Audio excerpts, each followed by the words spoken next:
Good morning. What's going on? How are we doing? All right, we're going to see if the chat's working properly again today or not. It has not been wanting to work properly for me for some weird reason. All right, I'm going to put this down here. First. What's up, Xander? I think you are first today. I think you are, in fact, first today. I slept in a little bit. We're probably going to do a much longer stream tomorrow, like a long stream tomorrow is my guess, because of the big patch, depending on what time that patch comes in and what's going on and all that kind of stuff. So, did I clean out my inventory already? I think I did.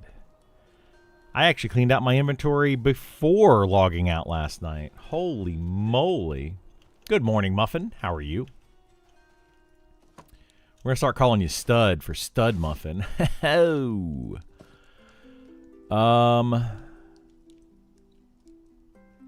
Esau wanted a bag. Let's go see if we can make him a bag. Hey-o. What's going on, Barney?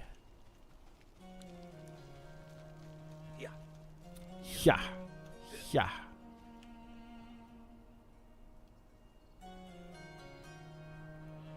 Man, I'm excited for the update tomorrow, but I'm also like nervous for it.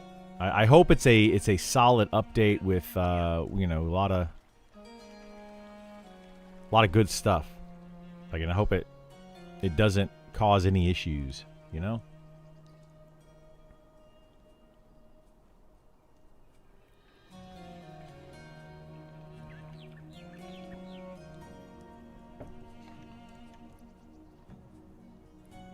Hey, what's going on, Twig? Good morning to you.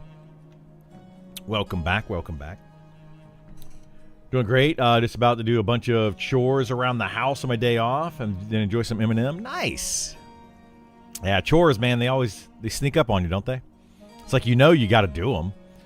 But then you're like, I'll do it later. There's always later.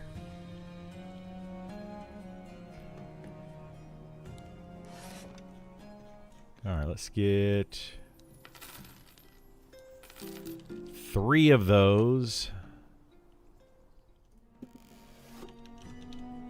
1 linen satchel, please. Did I make it? I failed. Well, I tried. We'll have to get some more linen to make a satchel for Esar. Oh well.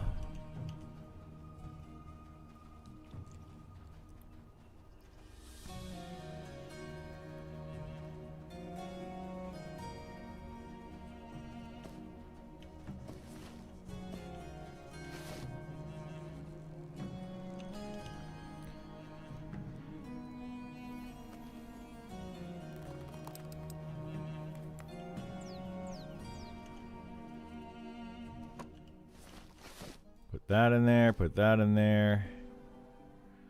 Okay. Well, I've still got lots of stuff.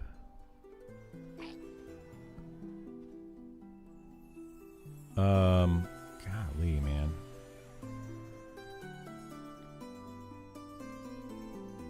I don't know what I'm going to do with all this stuff. I don't know. Well, I don't know what the plan is for today, so I'm just going to camp here for now. Well, I don't know. Well, I'll... Here, let's,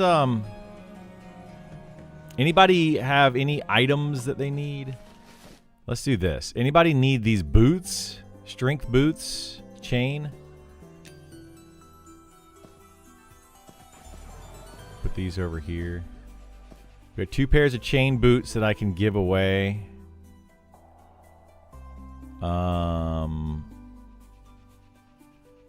We've got an Onyx Van Bracer I can give away.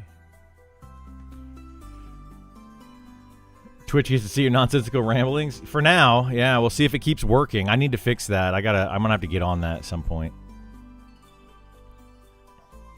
Because it's just like Restream keeps giving me problems, so I'm gonna have to at some point figure out a better solution. Like, I don't really need these zombie skins, I don't think. We got so much stuff that I really just don't need.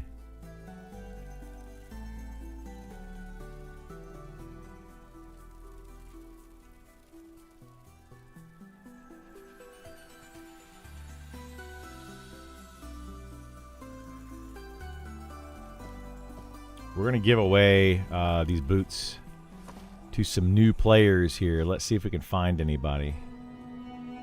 Got 2 pairs of boots. Um,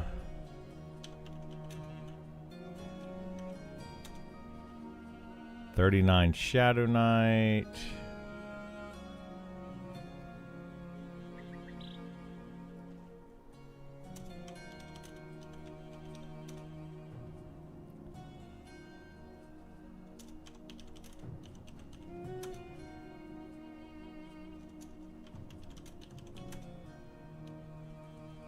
Nobody's playing a, nobody's playing a chain class.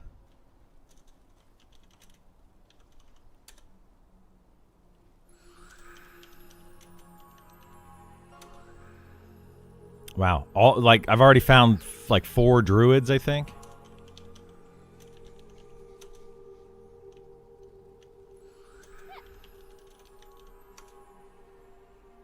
There's a 12 Inquisitor.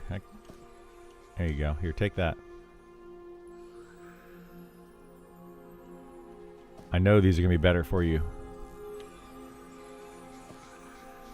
Okay, who else can we give stuff to here?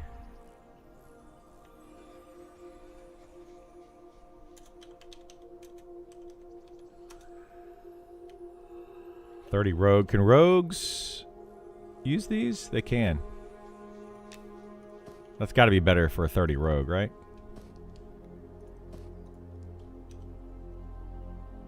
Yeah, he's got Cinder Beetle boots. There we go. All right.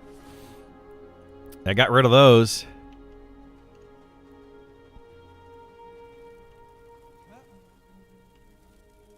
You got anything you want me to carry over your beast sword? Nah, not really. I'm not worried about it. I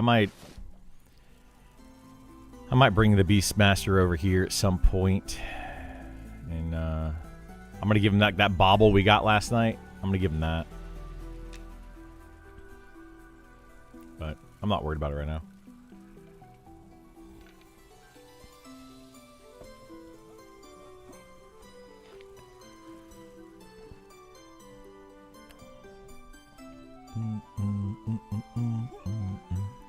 We could...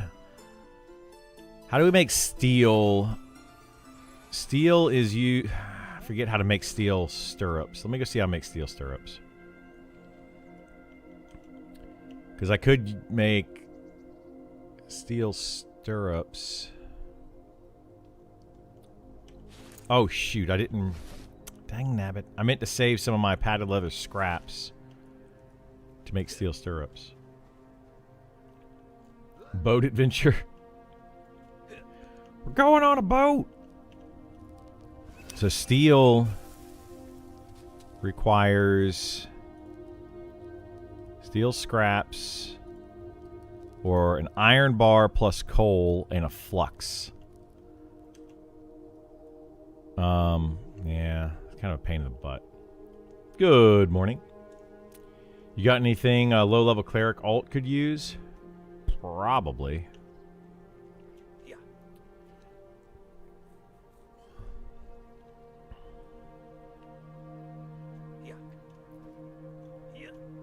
Yeah, I'm just kind of going through my stuff.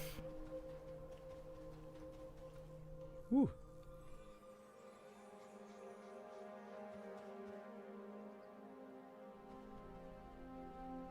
Man. Okay, what else do we have?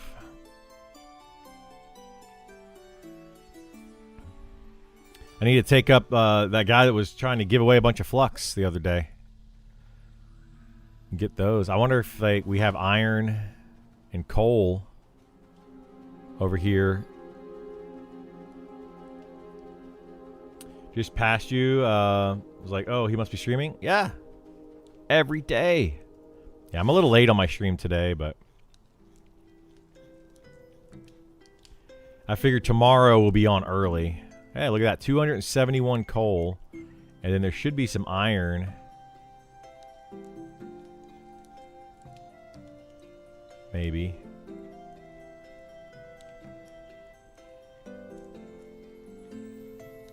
There's no iron ore on here? What? That's crazy. How is there no iron ore?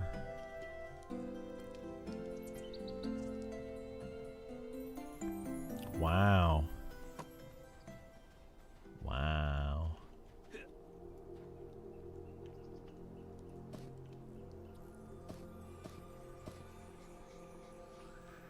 Do I work? Yeah. I work on content creation for Monsters and Memories. YouTube comments are working today? They are. We'll see how long they last. Slated. It's slated. Guys, it's slated. Somebody's going to make a character and name it Slated. Be the most popular character in all of Monsters and Memories.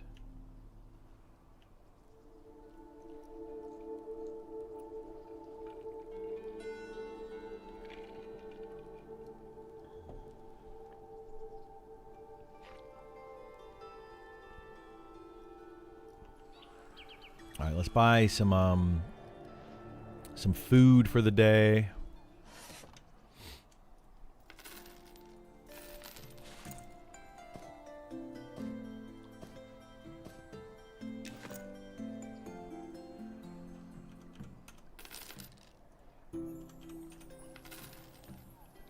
Here we go. We're all set.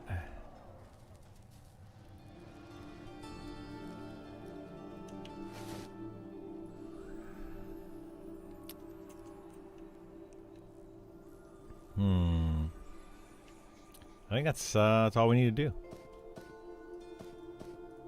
I think we're good to go.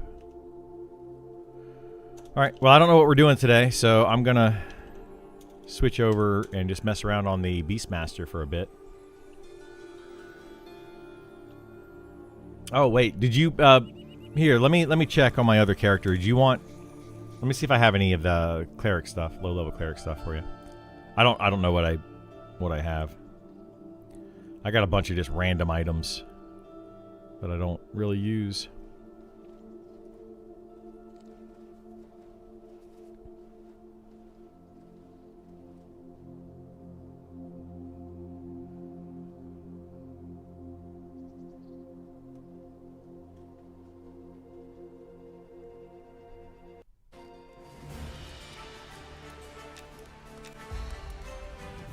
You only have pretty good shoulders, I found earlier, for your main? Alright. I probably have something in here.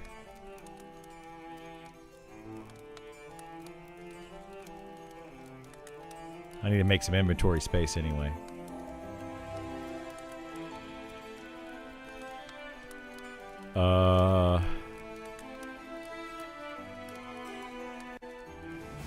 Okay. Game doesn't want to load. Interesting. Got a carved totem. I want to disenchant the carved totem.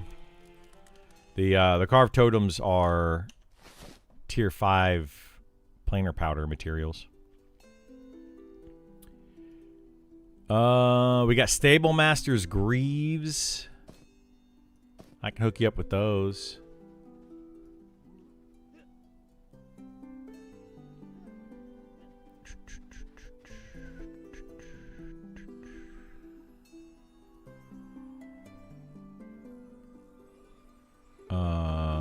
We hook up with those too.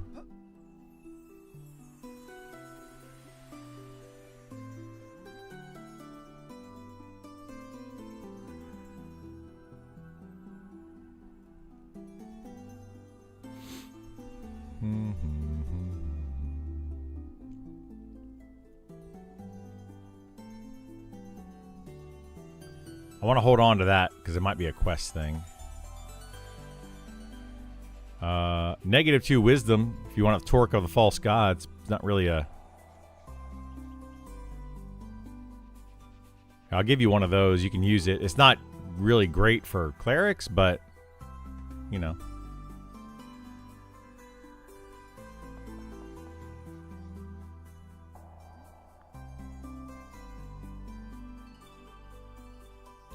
It's better than what you probably have.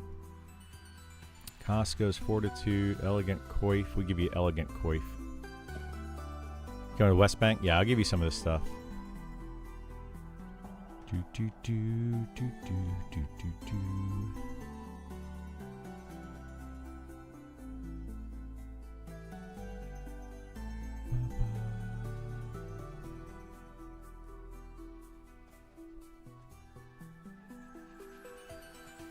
What else?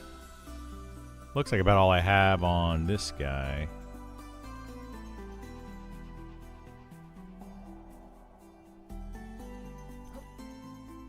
Curtail bracer. I've got 4 of these bracers. Holy moly.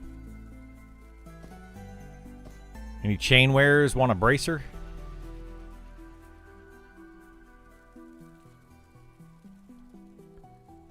I'll give you that too.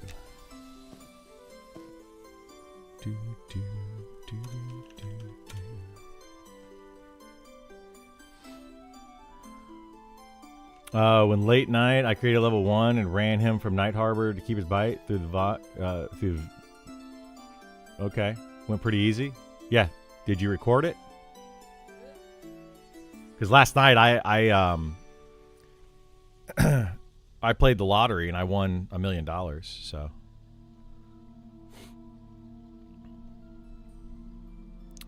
I just don't believe you, dude. I don't believe you at all. Like, no offense, but running a level 1 character without Speed of the Wild and without Invis through Vale of Zintar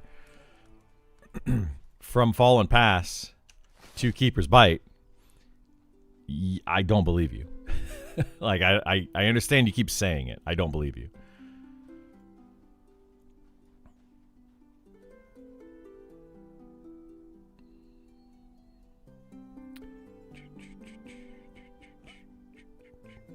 Wait, are these, oh, look at that. Charisma earrings? I got double charisma earrings.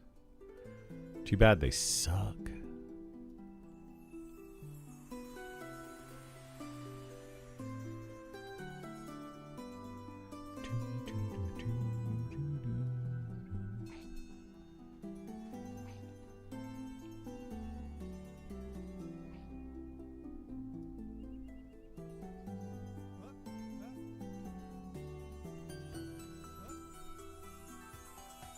You believe in what you like to see the video? Yeah, I just don't believe it. Like, it's not easy to do. It's not impossible. It's not impossible, but yeah. This you?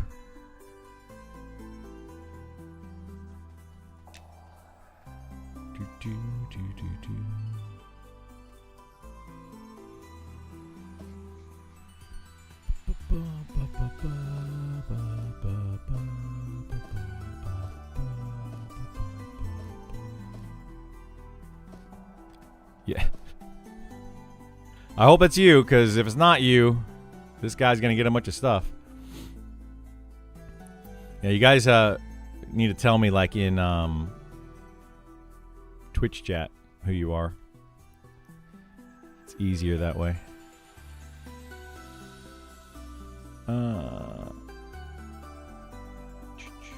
Here's Hidori. Okay. No worries, bud. No worries. Do you happen to know the minimum system requirements to play Eminem? I don't. They're saying, like, on their website. They have it on their website, but I don't know what it is, Xander. It's not much, but it's not. It's not very low because of the way that they do things. They render things and stuff, but I don't know what they are.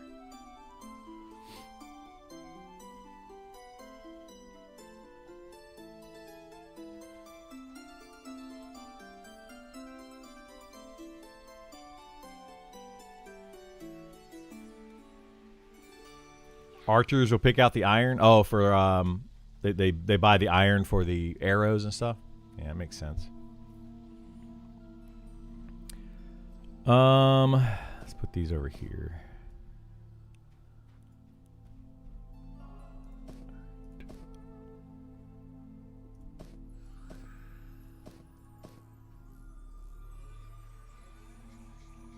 Okay.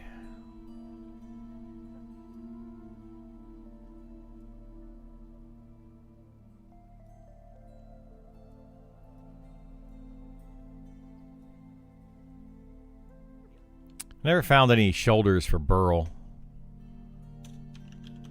Oh well.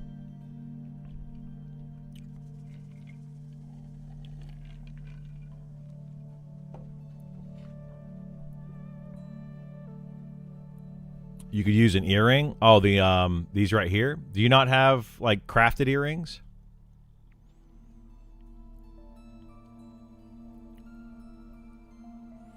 Crafted ones are still better because they have you can get up to 7 on those. Fallen Pass is a little busted right now. Yeah, it crashes a lot. It's been doing that for I don't know, like a week or so. Yeah, I don't know what's going on with Fallen Pass, but it's annoying. All right, we'll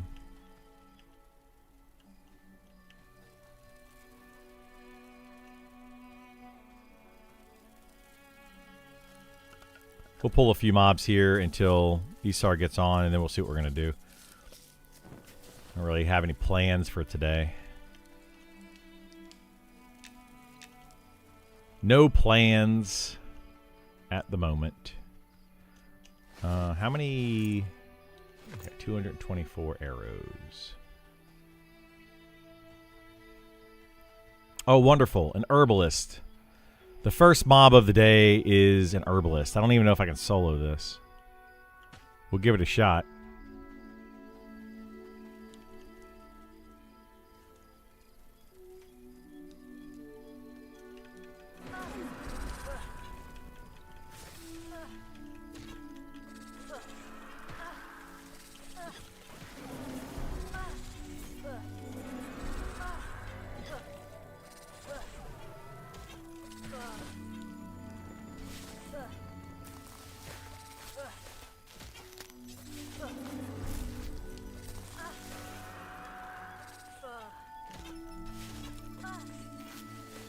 Look at that. My wasp is almost already dead. Bananas, dude.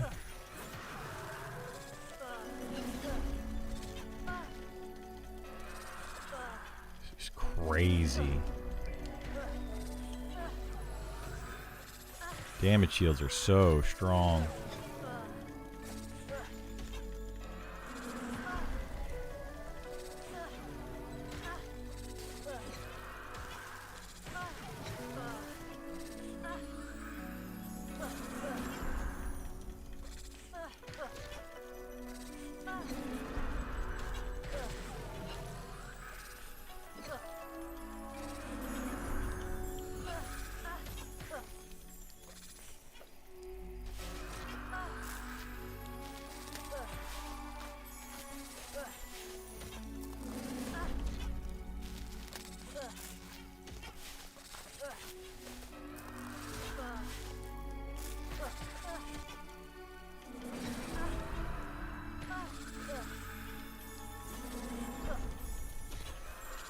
This is just bonkers, man.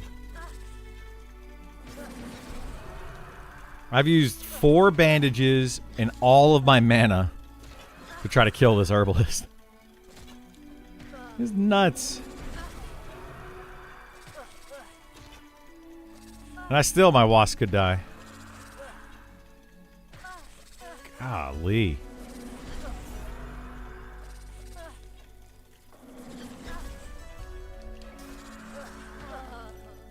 That is just crazy. Absolutely bonkers. First I've seen of gameplay is every combat like this. No, that mob is just really, really strong.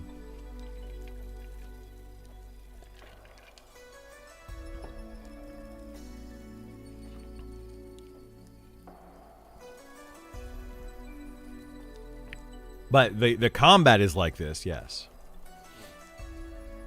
But like the that mob being that strong is not normal.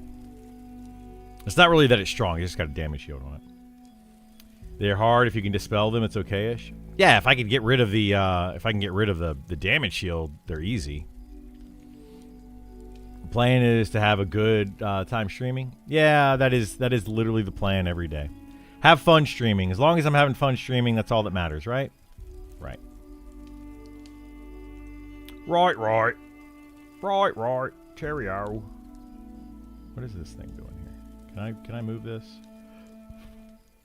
Excuse me.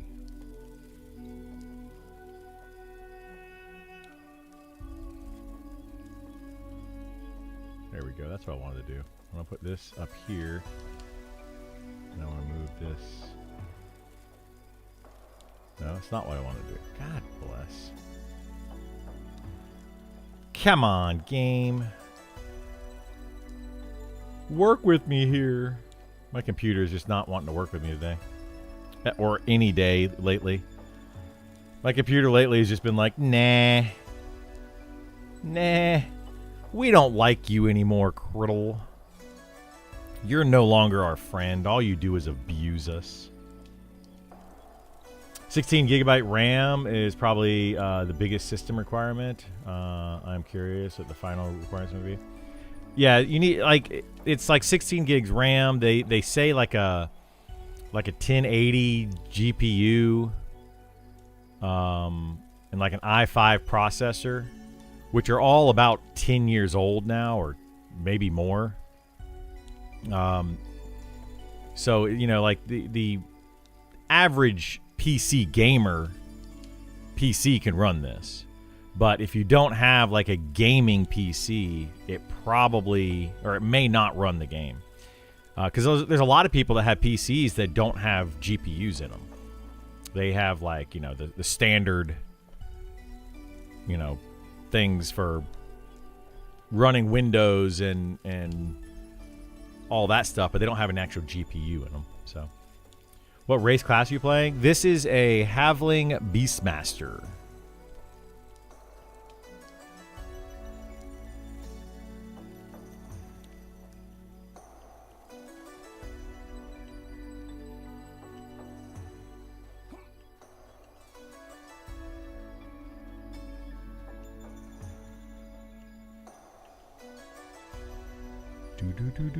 Is that another herbalist? My gosh, dude. How do I get 2 herbalists? Why does this game hate me so much?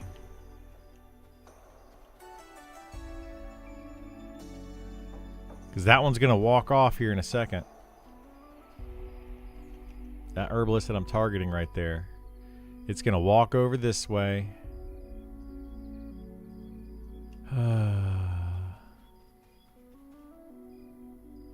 Y'all annoyed all of the characters are going to be gone October 1st? Nah. I'm not annoyed at all.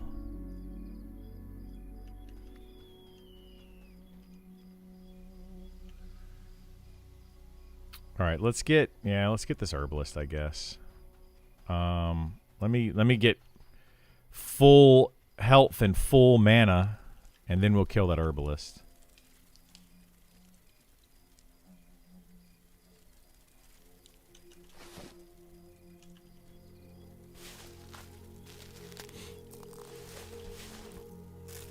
My goodness gracious.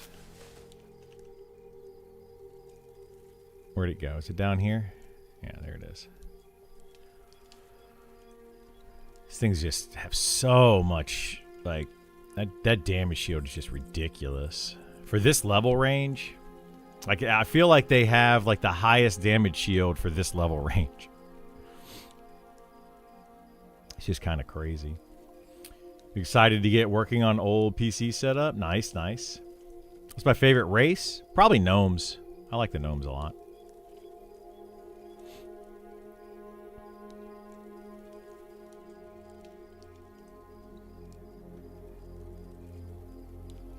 All right. Before this guy goes back, let's go ahead and grab him. I'm almost full mana. Hopefully that doesn't come back to bite me in the butt.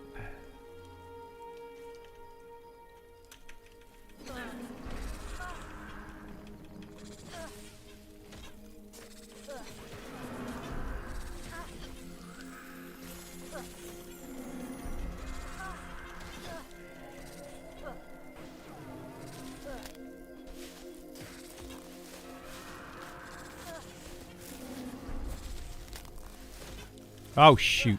Did that waste? Oh, my gosh, dude. Did I just waste a... God bless. I am failing miserably right now. I think I just wasted a bandage on my wasp, which means I may not be able to kill this.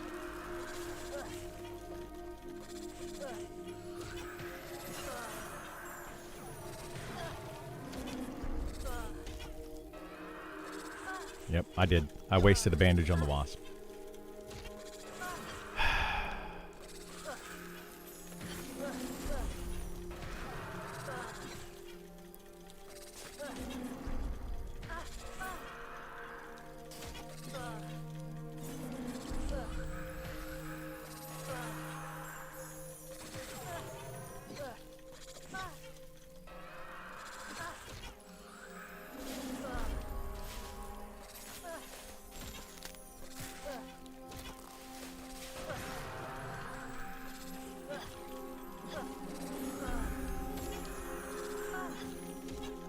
God bless, dude.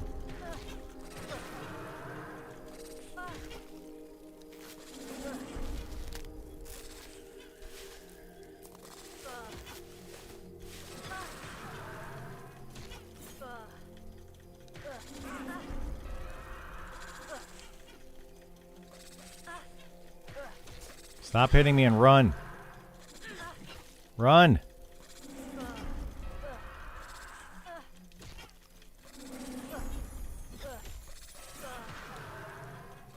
Oh, did somebody heal my wasp? Got saved by Graze. Thank you so much. That literally just saved my life.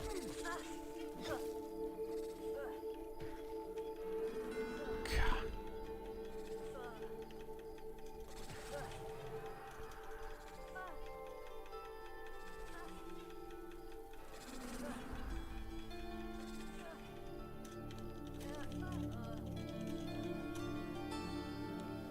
So silly, dude.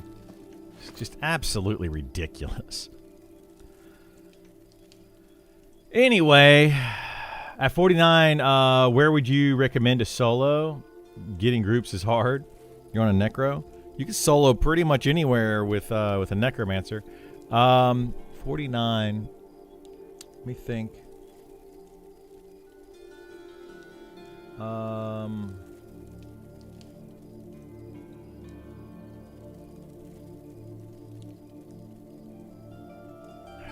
I would probably do the Drakes. The Elder Drakes. Up in Fallen Pass.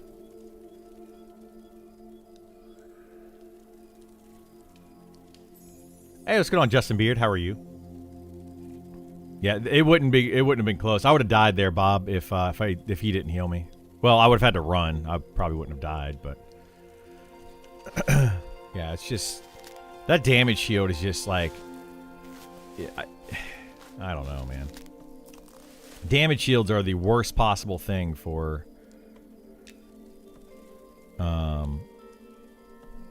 Beastmaster because they have pets.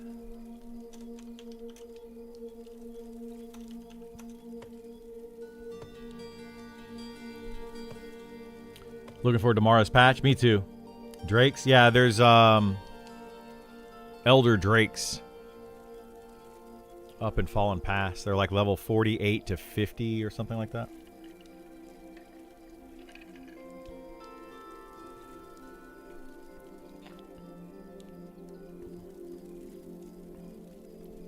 And once you take the ramp up past the small pond.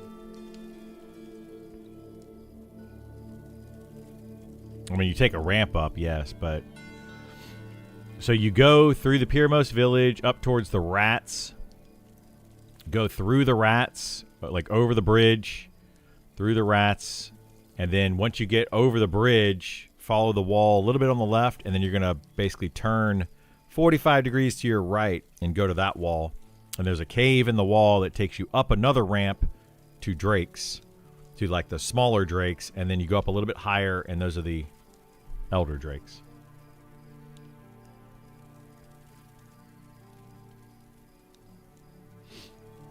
That was you on your paladin, Attican? I appreciate it.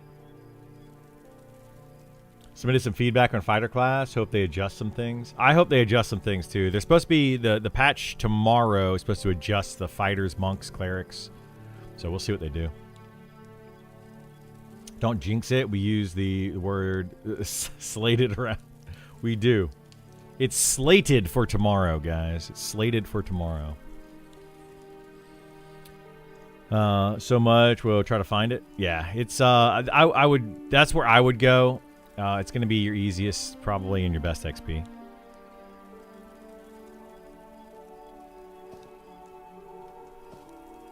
You brought a 2-ender obscure. Oh, I've had one of these before. I don't think I have one now, but obscure broadsword. Yeah, we can put it in there. I like to use my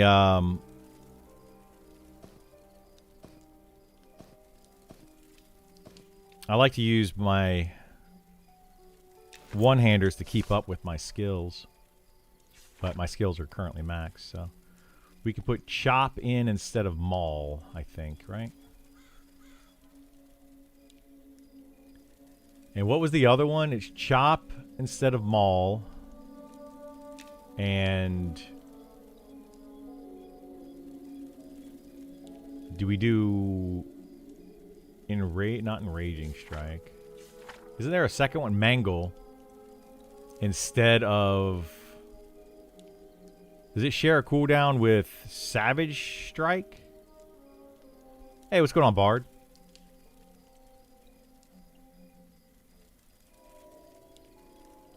Yes, chop or maul, but you can't do mangle. Like one of the other ones, doesn't it? Or I just don't do mangle. I can now add mangle to it. It's chop or mangle. Okay.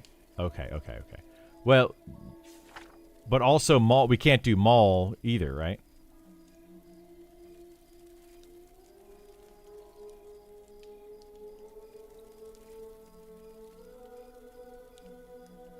You do chop instead of maul. But they all share the same cooldown. Chop, maul, and mangle are all the same cooldown.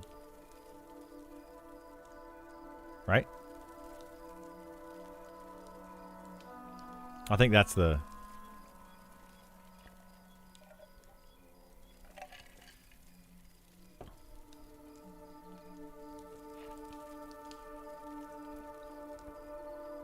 Which is really confusing because... Well, so that's Marshall. Wait a minute. That's Marshall. Is this Marshall? Yeah, that's Marshall. That's Marshall. Yeah, they're all Marshall. Okay. Oh my goodness, now I'm super overweight. Did you want to join us on your Paladin? You're welcome to join us, I don't care. I don't know how long we're going to be here.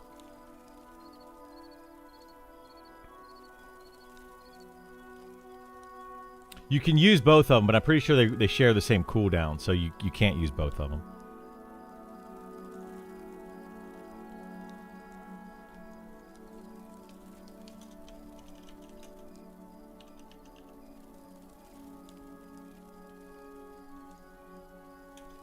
Well, you can join us if you want to. We're not going to be here like a long time, I don't think.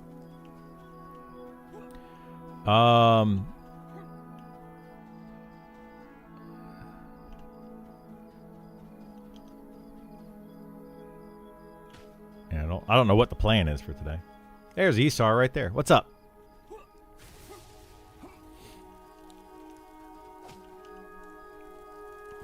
Ah.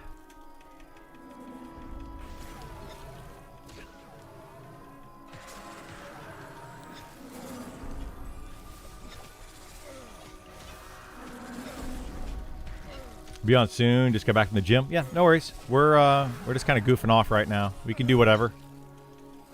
I figured tomorrow is going to be a long day. See how that goes. I'll probably get on early tomorrow. And just stream all day tomorrow.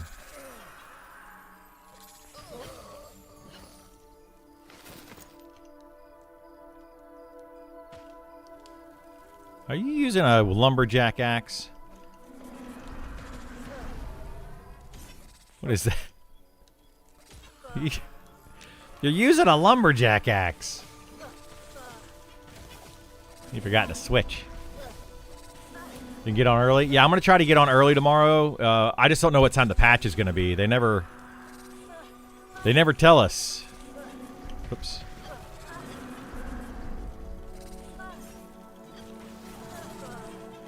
There he goes. He's got a spear now. Poke him with your spear.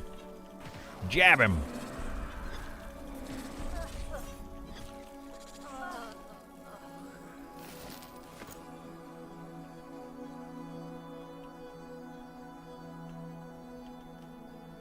Jabberoo.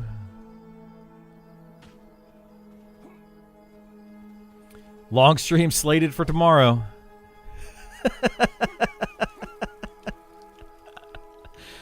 My gosh, dude. That's not going to die, is it? That is just not going to die.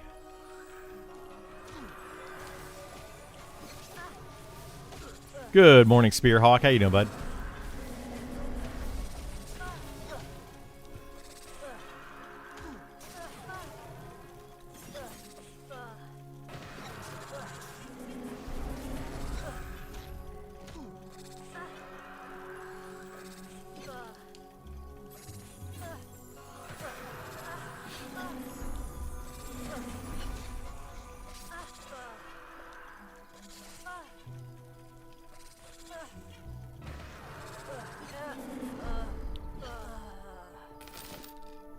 My back.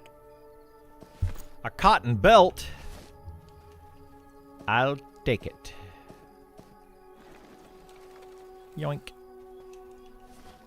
Oh, I need to give my... Here you go, pet.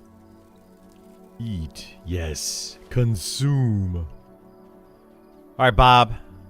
We're getting two, Bob. Here they come. They're coming at you hot.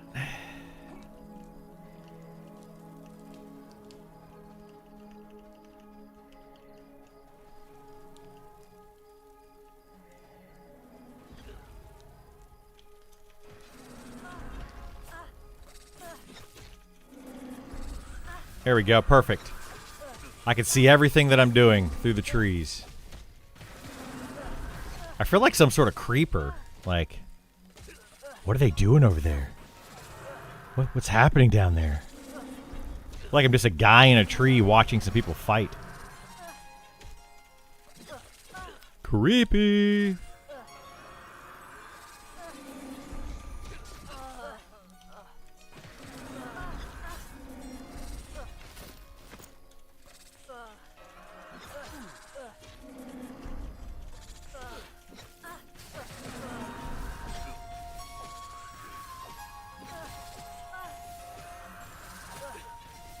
You're good? Awesome. Good to hear.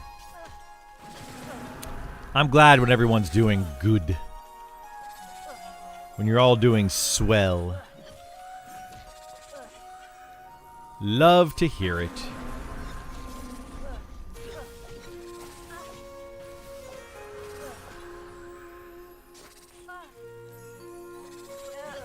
You know, I wonder how much it costs to get Restream.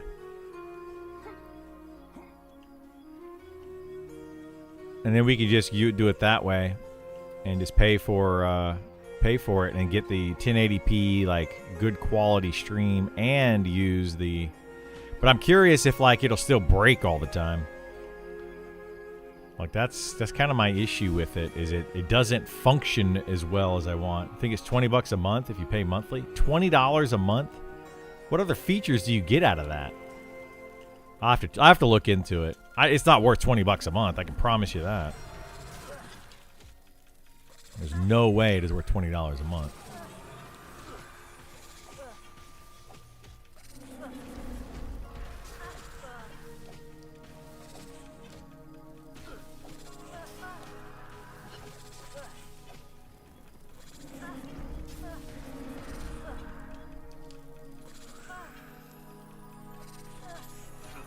Yeah, I'll find a better solution. I'm sure there's a better solution than what I'm currently using.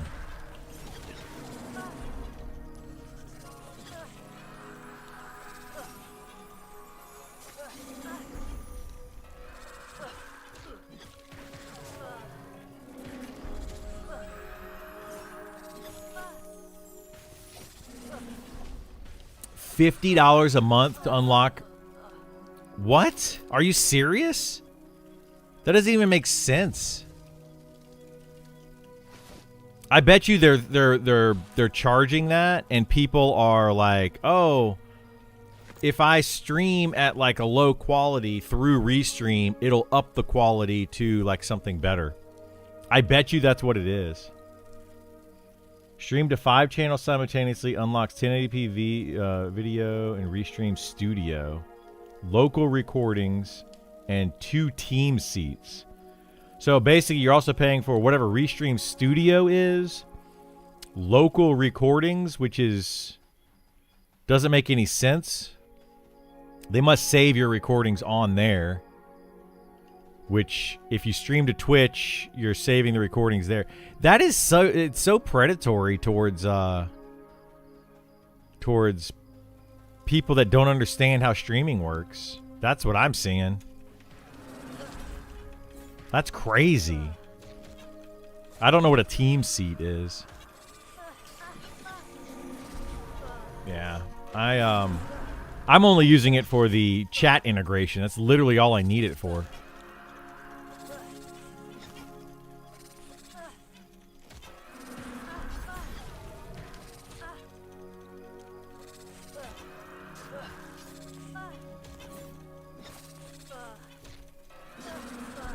Educated guess. Team seats is like one of your video editor, if you have one. Yeah, it's got to be something like that.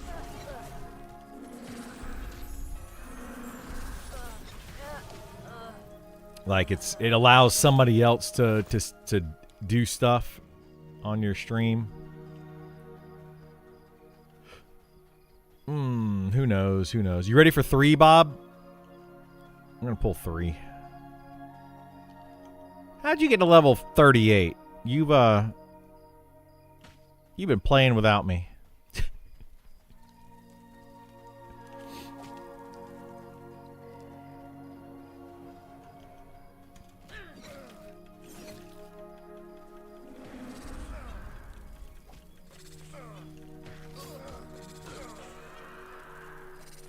You thought I'd be higher by now? I just don't play this guy much. I literally play this guy at the beginning of the streams. Other than that, I don't really play him.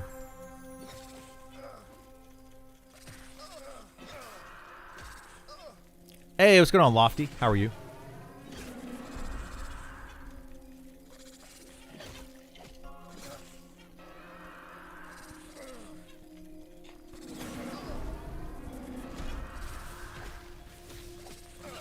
I was gonna push for 40, but then they just kind of stopped with that whole level locking stuff. So I kind of was just like, well, whatever.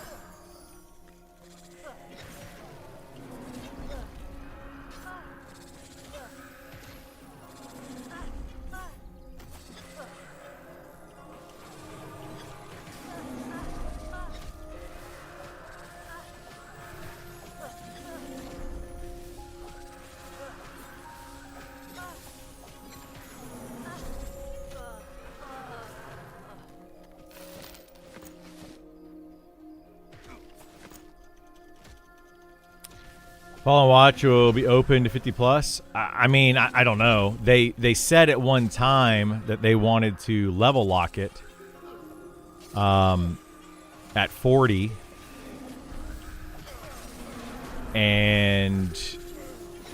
but they didn't know if they had the capabilities of doing that, is what they were saying.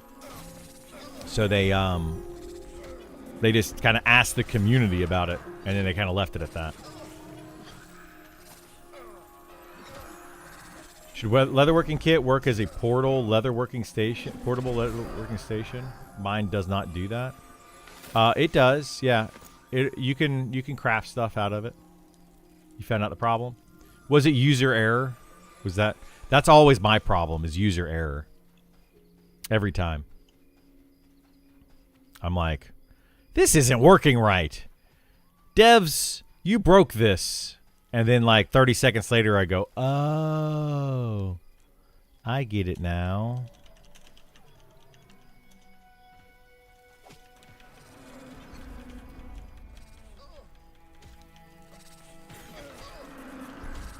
Yeah, it's almost every time my fault. SBK was the problem? What's SBK?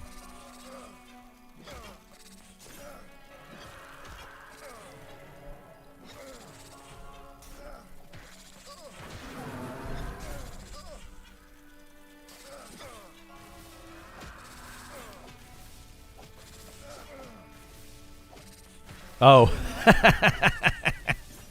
Yeah, that happens sometimes too. That happens.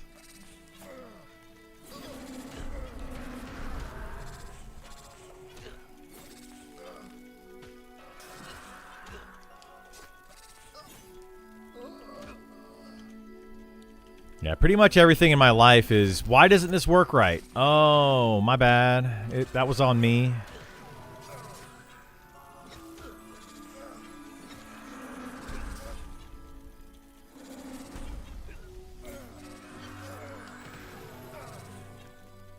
Wait, I invited Spearhawk.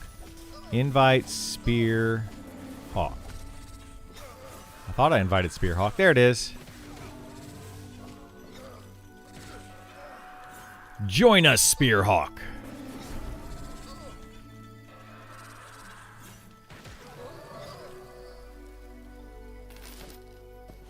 Problem was the seam ripper needed to be removed. Oh, yeah. You can't have the seam ripper. Alright, we're killing way too fast now. We're going to have to pull more mobs. We could pull 4 at once. I don't think we want to do 4 at once right now. Let's get this guy. Oh, yeah, an herbalist. Perfect. Let's do it. You know, why not? Why not bring an herbalist on board? They're easy, right? Silly herbalist.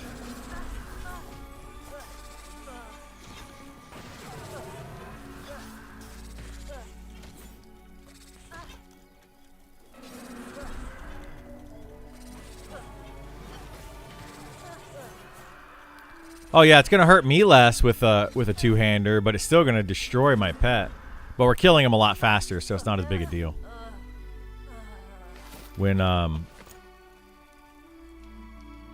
you know, when I'm not quad attacking and my pet's not quad attacking, you know, it's kind of nice.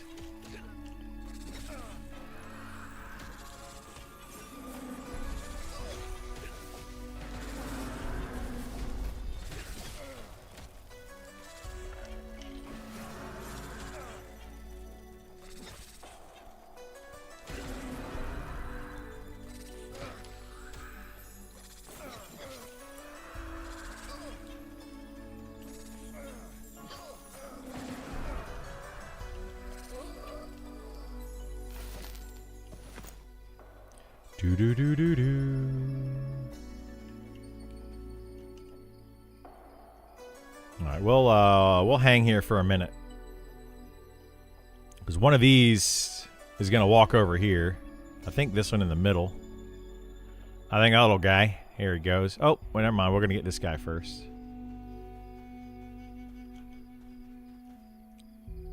We'll get that little guy.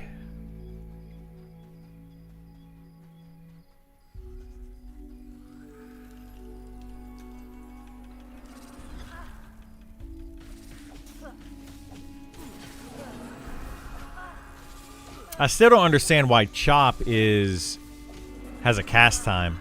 Or Mangle. Like, why do they have a cast time? Are we, like, trying to slow down two-handed attacks?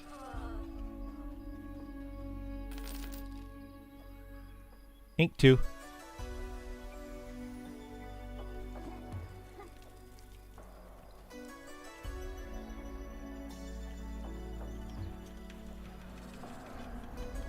It's like chopping wood. There's a wind-up. You don't go from 0 movement to hitting the wood. Yeah, but you're already swinging. That's what I don't know. I mean, I feel like it's the same thing with one-handed weapons. Like, why are one-handed weapons instant attacks, but for some reason Chop can't be?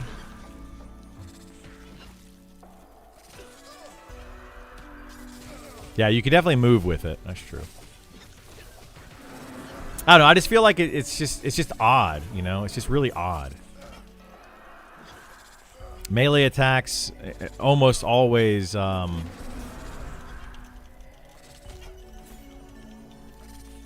melee attacks are almost always instant, you know?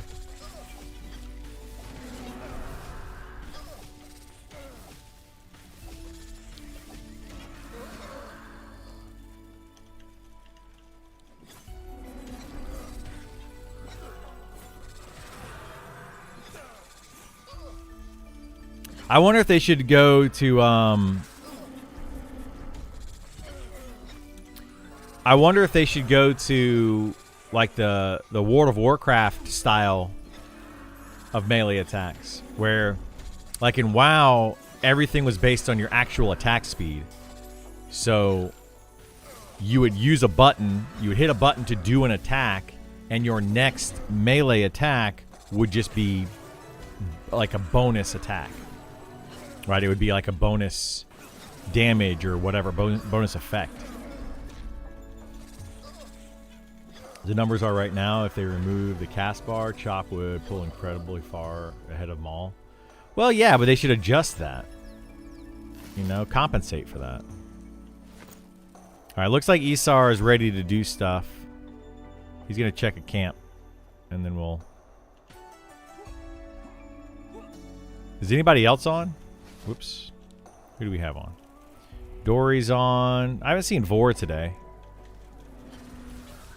Where the heck is Vor?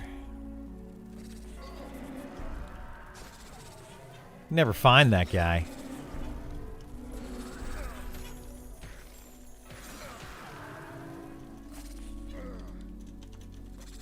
Alright. Yeah, I think we're going to switch over and go camp stuff today.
All right, let me go get on the old fighter. Dang old fighter. See what kind of shenanigans we can get into today. Cheeky shenanigans.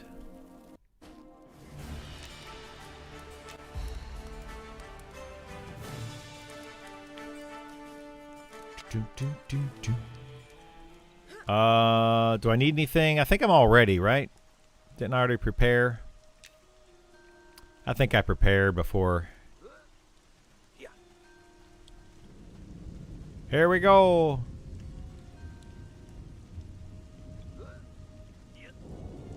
Actually, where's Vor at? Isn't it faster to... I don't know if Volts is around. I haven't seen him. Where are you at, Vor? It's probably faster to teleport and stuff. I don't know where Burl is either. He'll probably be on momentarily. Or at least on Twitch he will be. Usually.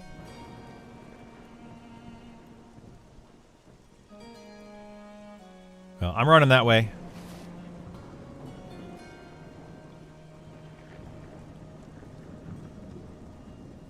You're at West Bank? Alright. Isn't it faster to teleport if you teleport to Evershade, Evac, Zone Over, Evac, then Zone Over and run? Probably fastest, right? I think it is. Yeah. I think it is too. We can do that. If you want to. Be faster than running all the way across. Or, I mean... Yeah, we can also run from Sungreet Strands, but I think it's actually a little bit farther that way.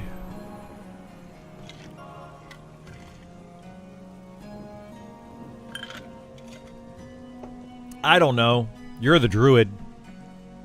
You're the pilot. You tell me. I'm just a dumb fighter. Hey, look at that. There's Sam. Sam made it. Sam's character actually looks pretty cool. I like the hairstyle with the braids and everything. Oops, wrong way. You just got to pay attention. I do have to pay attention. That has always been my problem. I can't afford to pay attention. My teachers all throughout school, all throughout grade school, they were always like, he just doesn't, he's loud and he doesn't pay attention. I get easily distracted.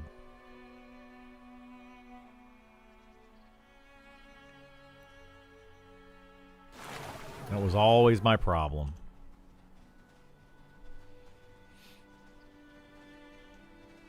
And I don't think I've ever been diagnosed with ADD or ADHD or anything, but yeah, I think a lot of us have it. I think there's a lot of people out there that just, it's hard for them to focus on one thing.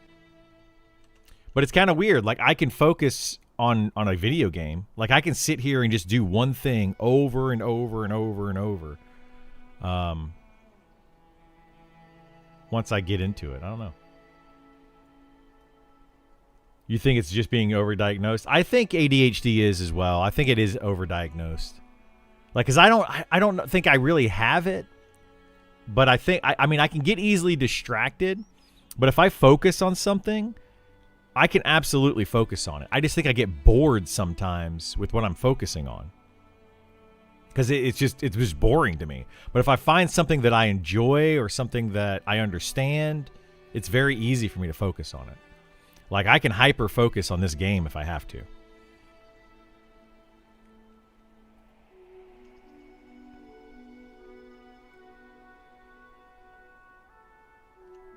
Hyperfixation is a trait of ADHD? Okay, well, maybe that's part of my problem. I don't know. I'm not a doctor. I don't know anything about this stuff.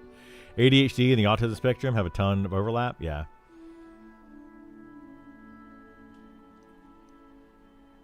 I'm a professional who works with neurodivergent persons. No, it's not overdiagnosed, but it is too quickly and often misdiagnosed. Is that what's going on with it? Is it just like it's just like here's a couple of symptoms. Okay, that's ADHD, and they're just doing it too quickly, and they don't like. Because we did that with my son. We took him to get tested and all that kind of stuff, you know, and yeah, it's a whole thing. When I'm healing, is me getting bored. When you're just healing, yeah. Do you know about the defiled pauldrons? Are those Bis shoulders for Tank? No. The Bis shoulders, as far as I know, these are Bis shoulders for Tank. The spiked onyx pauldrons. I'd have to see the stats on the defiled pauldrons, because those don't sound familiar. Let me see if I can find the stats. Hang on one second.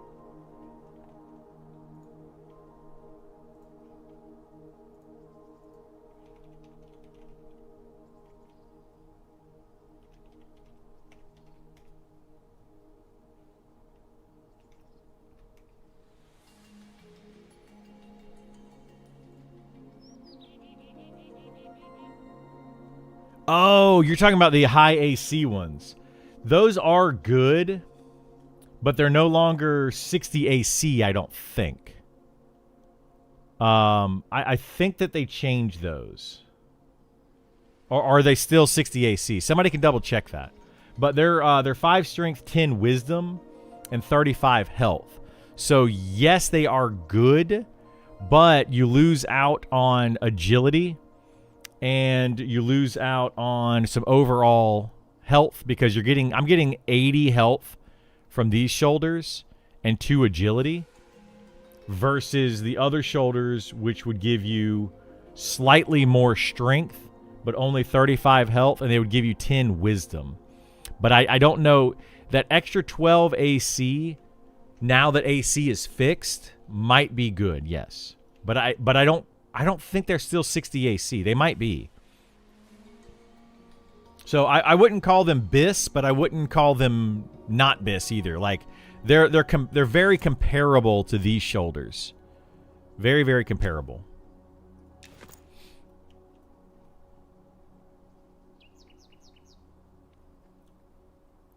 There are so many teachers that just don't teach. They just give you reading assignments. Oh yeah, I hate that. My excuse me, we went to meet the teacher or new student orientation or something. For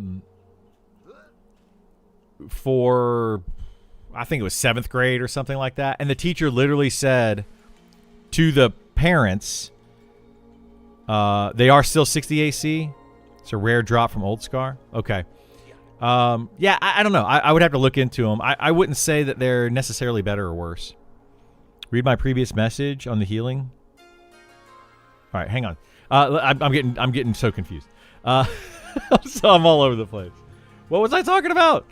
I don't even remember. Oh, the teacher thing. Yeah, we went to the meet the teacher thing, and the teacher literally said, "Yeah, I just have them work independently, and if they have questions, they come and ask."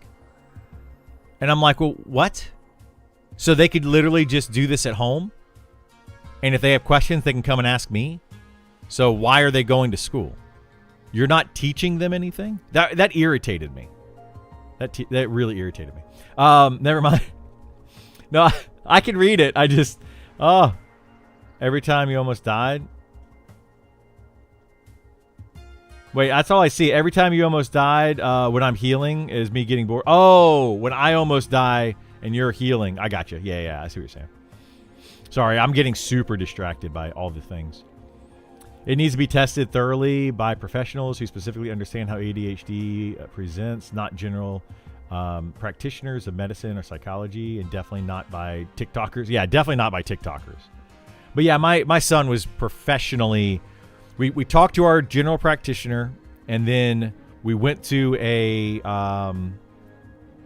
therapist of some sort, and then the therapist referred us to a specific like ADHD specialist person, and he went in for like a 6-hour session where, you know, it's not just like a grueling 6 hours or whatever. It was a long time. It was like a long session of playing and doing all sorts of things, you know, like interactions and whatnot. And yeah, he was diagnosed with ADHD, which he argues with me about all the time, because I call it ADD because, you know, when we were younger, when I was a child, it was known as ADD. And then it changed to ADHD. And I'm always like, you know, ADD. And he goes, I don't have ADD. I have ADHD. And I'm like, oh my God, dude.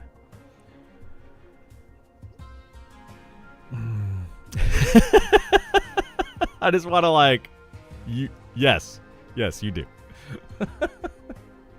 It's the same thing. Is your son the actually guy? Yes, very much so. It's a problem. We're working on it. When I was a child, my parents took me for a hearing exam. It turned out I was just ignoring them. Yeah. I remember those seeing and hearing tests in school. Yeah, it was 100% just I didn't want to look at things and I didn't want to listen to things. You found those interesting? The pauldrons, yeah, they're good. That was handled perfectly. Also known as highly heritable. And the label and criteria are misleading anyway. ADHD is not an accurate label.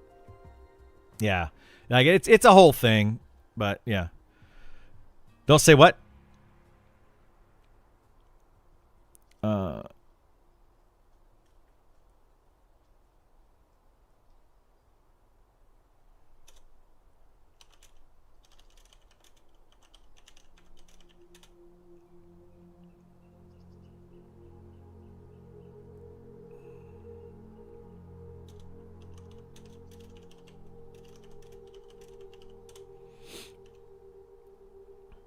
Anyway, you have 2 autistic kids. Oh, man, two autistic kids. I don't know what I would do. I don't know how I could handle one. Like, very short story. A friend of mine about autism and stuff.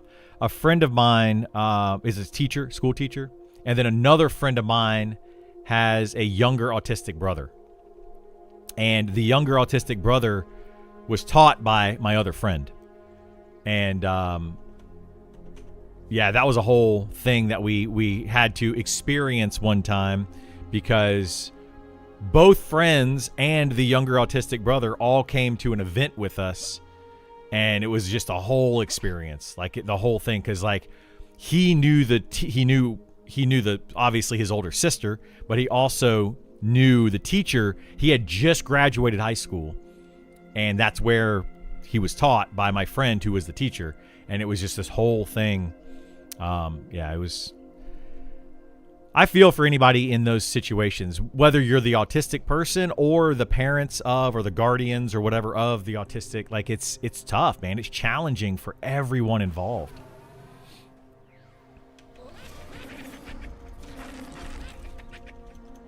Fortunately, they're high functioning, but yeah. So was my friend's brother was, high functioning autism. Like he was on the spectrum, but he did okay. He did all right.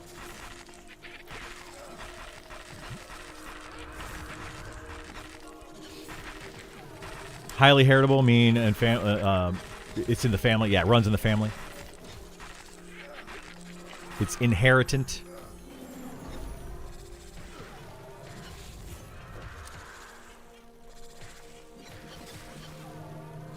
Yeah, when it comes to medical stuff, I'm an idiot. Like I just assume that I don't know anything. That's just, my baseline is nope. I have no idea what you're talking about. Speak to me like a 5-year-old. Because I might understand the words you're saying, but I don't understand them when you put them together. So absolutely speak to me like a 5-year-old so that I can understand them. Kind of like what we were talking about yesterday. With the slated versus planned.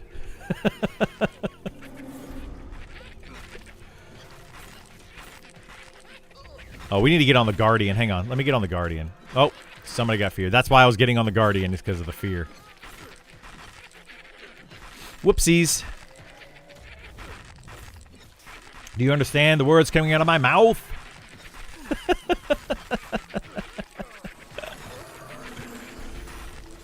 Usually, no, I do not. It takes me a minute. Like, whenever I'm having a serious conversation with someone, I need everything spelled out to me.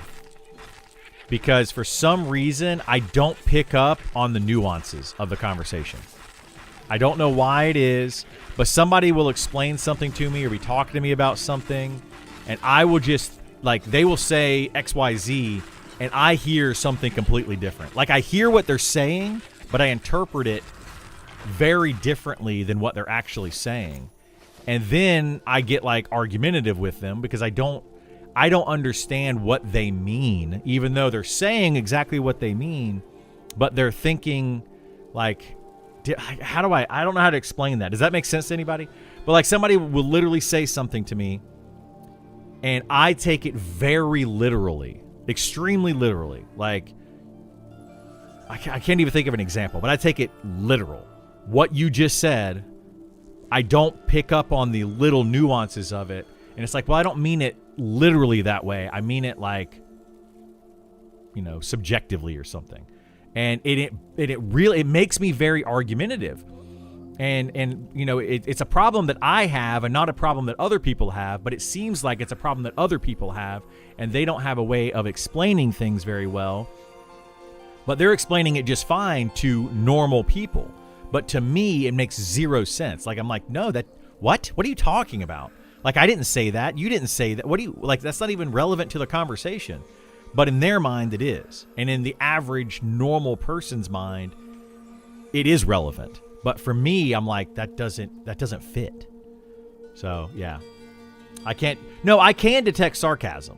Like, I can detect well, I don't know. Sometimes I can't, I guess. But yeah, like, sarcasm is a good example of what I'm talking about. But yeah, kind of like Sheldon Cooper from Big Bang Theory, right? Context. My girlfriend always tells me that. Constantly is telling me that. She's like, context. Pick up on the context. And I can't, that's what I can't do. I cannot pick up on the context. And it causes me trouble. Like, it causes me trouble all the time. You don't always immediately recognize sarcasm. I probably don't either, but I usually can. Like, if I'm just joking around with people and we're all having fun and stuff, yeah. But if I'm in a serious conversation, it's that context. Like, I just don't get it.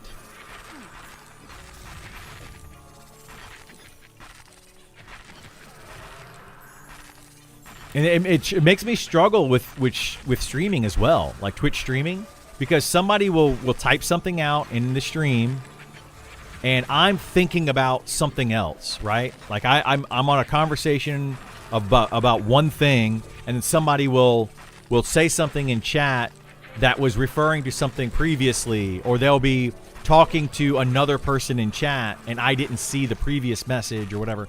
And I don't know what they're talking about. I just assume that it's talking about what I'm currently talking about. And then I'm like, what?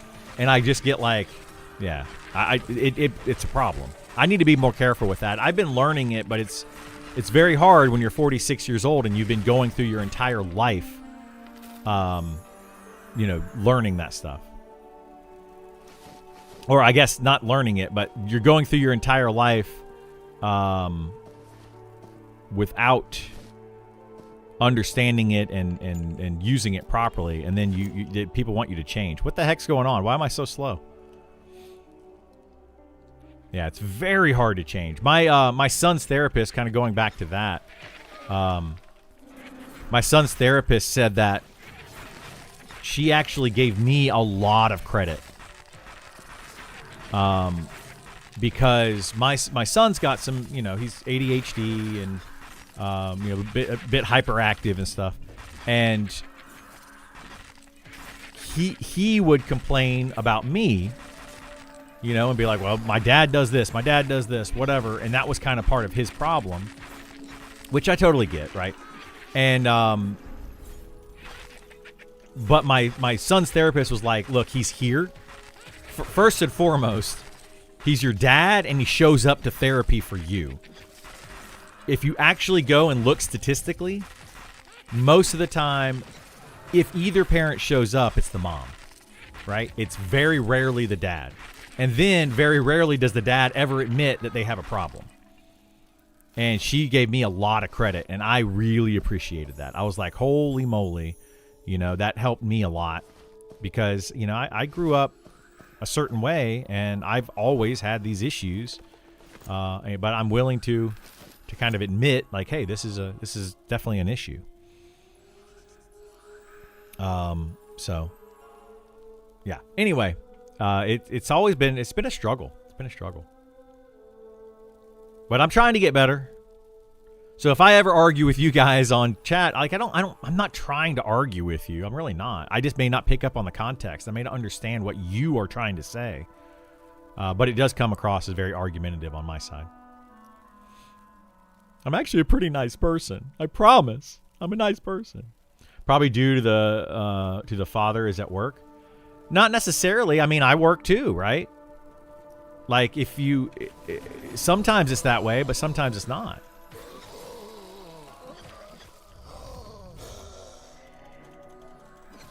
But I mean, moms work. A lot of families these days have two income families. You kind of have to. So both moms and the dads work. So, side note, I have 2 backpacks of padded leather and 2 linen. Okay, we can definitely make some stuff with all that if you want to use it up. Kudos to you for staying open to possibilities. Your son would definitely benefit. I hope so. I've been working very closely trying to help him through stuff. So, yeah. You don't have a boss to please? Oh, that's not necessarily true.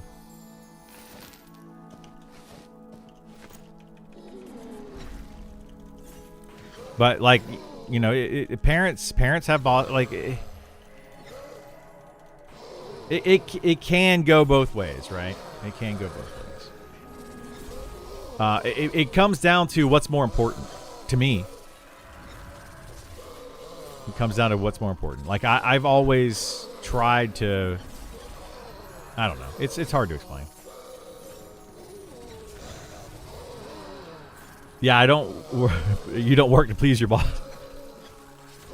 Yeah, I get that.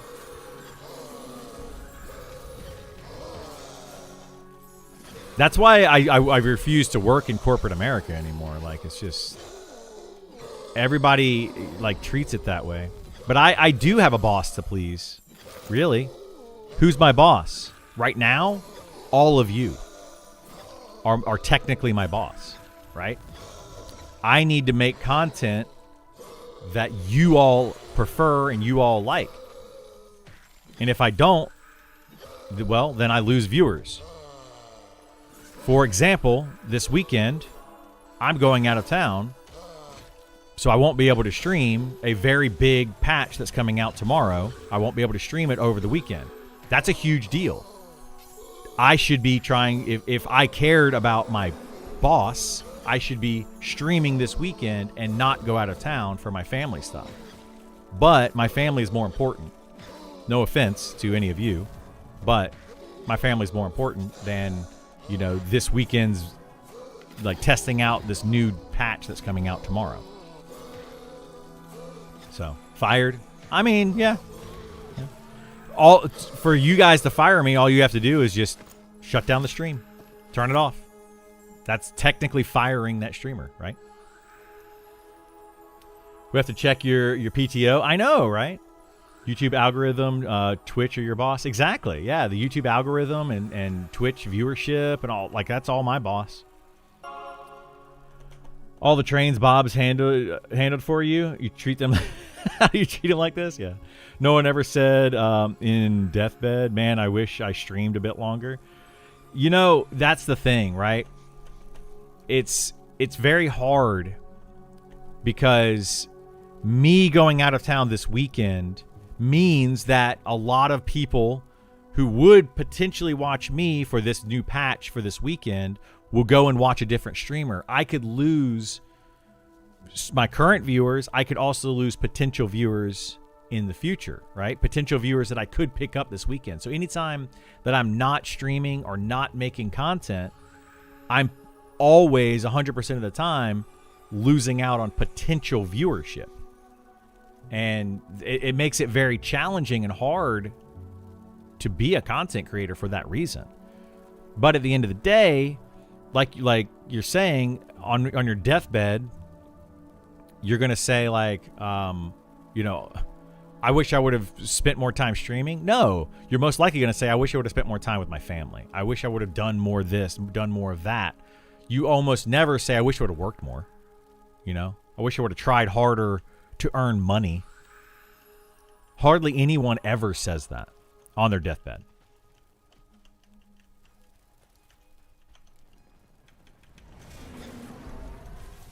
So, yeah. You can always make that back up. You can't make up a missed opportunity. You can hope that another one comes along, but you can't make up for the missed opportunity. If, let's say this weekend, you know, like a millionaire, multi-billionaire just decides, I'm going to go to a stream and I'm going to dump, you know, $5 million on some like low viewership stream. Well, if I'm not streaming at that time, I don't have an opportunity. I don't have a chance to do that. What if Mr. Beast? Let's do that one. What if Mr. Beast decides he's going to jump around to a bunch of different streams and give them all $10,000? You know, just on Saturday, and I'm just not here. Like that's the and I know you can't think about that kind of stuff, right? You gotta put that in the back of your mind and just be like, that's, you know, whatever. But there's missed opportunities that you could possibly have like that. What if a big content creator decides to raid me this weekend? You know, what if Co-Carnage decides to try out Monsters and Memories this weekend and then raid me with 5 or 10,000 people, which could literally be life-changing type of raid, and instead he chooses a different content creator. You know, like those kind of things can easily happen, and that's the problem with my brain anyway, is I'm constantly thinking about that. And I need to stop thinking about that and just be like, nope, you know, whatever. It wasn't meant to be kind of thing, right? Like if it's meant to be, it's meant to be. If it's not, it's not. You know, so. You could also win the lottery. You could. Like, that's a whole other thing, right? That's just how my brain works. Like, well, if you don't play the lottery, you can't win the lottery. And, you know, you got to at least put $1 into the lottery, right? And just buy one lottery ticket, because at least you have a chance of winning. If you don't put any money, if you don't even try, you don't have a chance. So it's rough. Like, my brain just doesn't think that way. Or I guess the problem is my brain does think that way. Wait, what the heck happened? Why did it switch to two different... What? That was weird. I targeted one, and then it switched to another one automatically. A person gave a streamer $10K to clean his room. Did they really? Yeah, that's nuts. I don't show my room.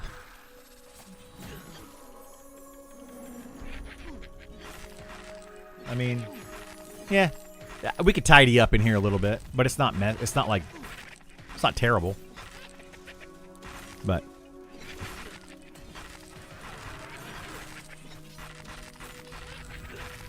people still watch you go through the content. That's the thing for me. Like, that's what I'm hoping for with my content, is that I've been very consistent with Monsters and Memories. I haven't swapped, you know, games. I'm not like, oh, we ran out of things to do, let me go do something else. And like, I'm not jumping ship to a different game. I'm not only I'm only playing it for the big updates. I've been a very consistent M&M streamer. So hopefully that is, like, hope people appreciate that. They see that, and they're like, okay, well, we can expect this guy at least to cover the content when there's new content that comes out. And we can always expect them to be knowledgeable about Monsters and Memories. So that's kind of what I'm banking on. Maybe you should dirty your room. You never know. That's true. That's true. You're absolutely right. Somebody dropping $10K on somebody for making a messy room. Look at Asmongold. Absolutely filthy in his streaming room that he streams in, right? Absolutely disgusting. And that, I think, is part of why people used to watch him. They go in there to watch a train wreck. Wait, does Sam go, or Okay. Vor is reading chat, I guess. He's getting bored already. Letting me die over here. But yeah, maybe that's it. You know, maybe I need to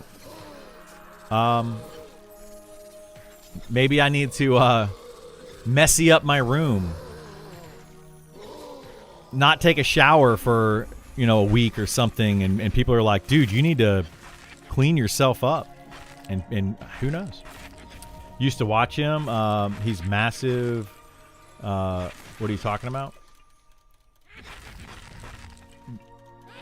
Yeah, he is massive. You must be new here, Polecat. You must be new here. You're very new here because you dropped an F-bomb in my channel, which is very family friendly, by the way. Try to keep it family friendly, guys. But welcome to the channel. I'm glad to have you here, but you're clearly new here.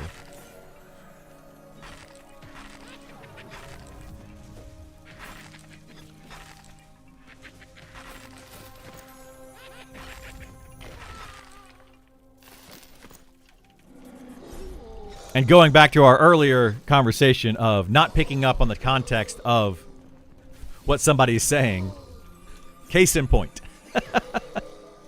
It happens. We don't know. Like, that's another thing about Twitch and YouTube streaming is like I'm in the middle of a conversation. I'm talking about it for several minutes. Somebody comes in 30 seconds and only picks up the 30 seconds worth, but they didn't pick up the previous 3 minutes worth. And then they make assumptions based on the entirety of that one thing that you said. And it completely changes everything.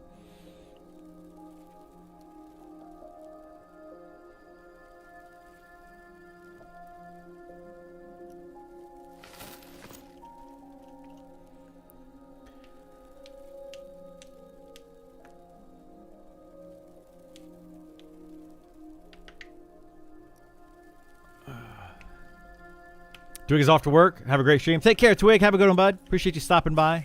Hope you have a good day at work. It's still beta. I think you're overthinking it.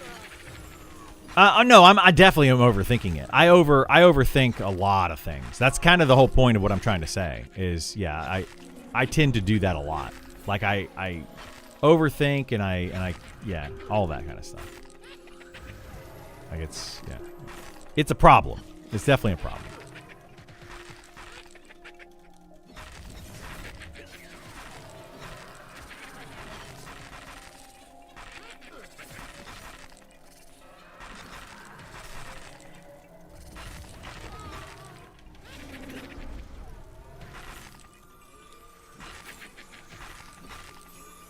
And I guess that, to me, when I think about it, that's kind of like what anxiety is, right? Like I don't know exactly what anxiety is, like what causes it or anything like that. I'm not a doctor, not a therapist, not anything like that. But I guess that's what anxiety feels like, is well, this could happen, and this could happen, and this could happen, and this could happen, and you start to get like all these possibilities, and it just makes you lock up and freeze.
What do you think is the optimal composition for speed running 1 to 60?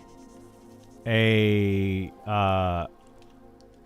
necromancer by itself? Right now.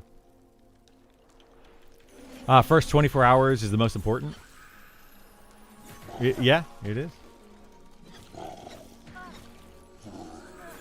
Oh, I'm definitely going to enjoy my weekend. Don't get me wrong, Bob. Like I have learned over the years, since I've been streaming, I don't like.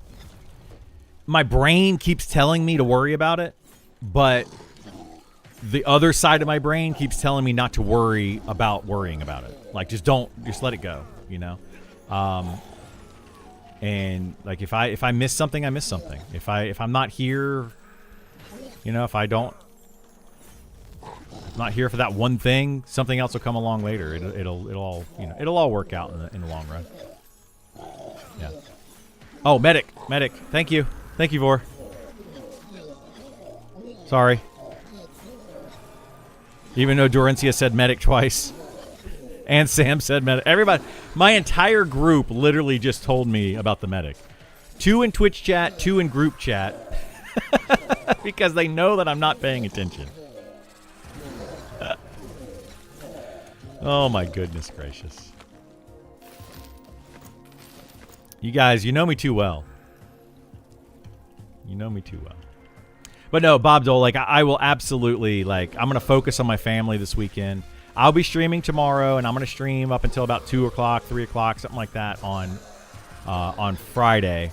But then as soon as I log out on Friday, it's family until I come home on either Sunday or probably all the way through Sunday, honestly. I may get on and stream and play some, or I may not stream, but I may get on and play some on Sunday when I get home. But yeah, it's all family, man. All family. Because it's a very important weekend. My stepdad has been my stepdad, or was my stepdad, for 43 years. So, you know, out of my 46-year life, he's been around for 43 of those years. You know, he's a very prominent figure in my life. And so it's a very important weekend for myself and my family.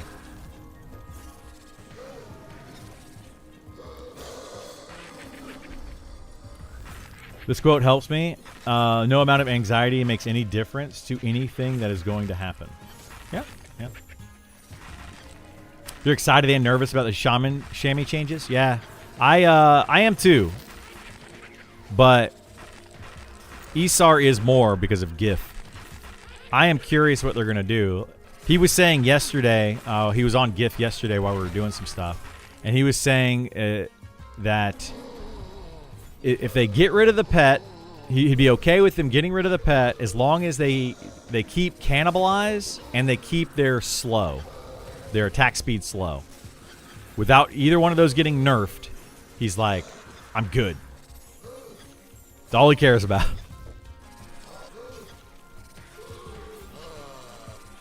And I could totally see that.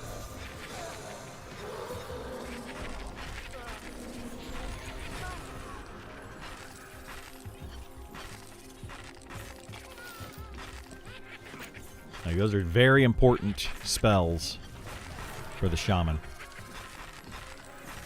I'm hoping we get a change to Second Wind on the fighter, because it's broken right now. It's basically not worth using at all. So that would be a good one.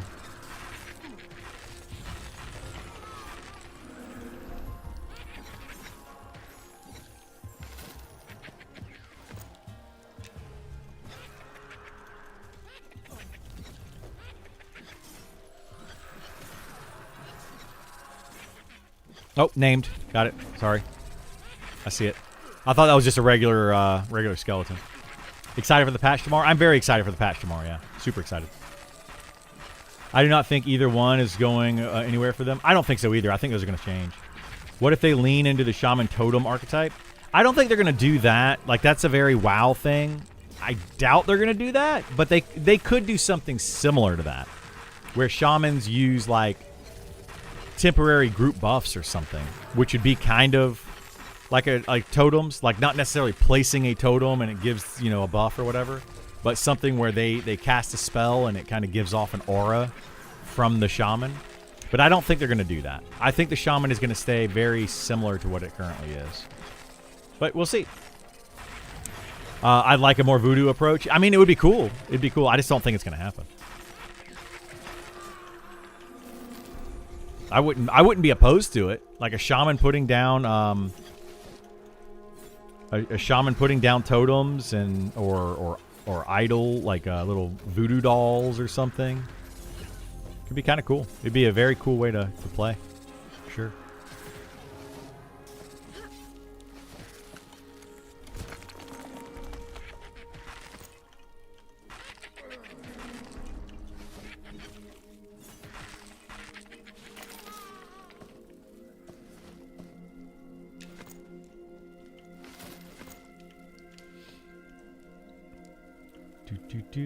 Spirit familiar that gives an aura. Something like that. Yeah, it could be kind of cool.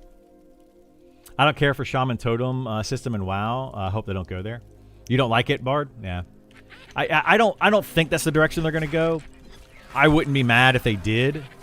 But I'm also not going to be, you know, I'm mad if they don't. Like, I'm just curious what they're going to do with it. I don't think it's going to be that. The reason I don't think it's going to be that is because I feel like if they were going to go this totem system, then it would they would have already done that class because that's a pretty big change. That's like a very big change. So I think they would have already updated that class if that were the case. Ancestor, yeah. What I would like to see are new animations and new VFX for the shaman. So like, let's say that the shaman in your party cast a ancestor of the bear or something on the tank, and it puts like this bear kind of silhouette, you know, like a ghostly looking bear over the tank that you cast it on, and it's like like over top of them, you know, and it just adds that effect to the player, and it just kind of like lingers there for the duration. Like, that's what I'm hoping for with, like, visual effects of what they could do with the shaman. But, again, that's going to be something down the road. Like a humanoid charm or low res. Oh, you want to see stuff like that? Like a charms and reses? I don't think they're going to do anything like that. Like, charm is already a highly debated thing. I doubt they're going to do a charm. But maybe. You never know. Groundskeeper earring. Which one is that? 5 strength, 6 dex. It's actually not a bad earring.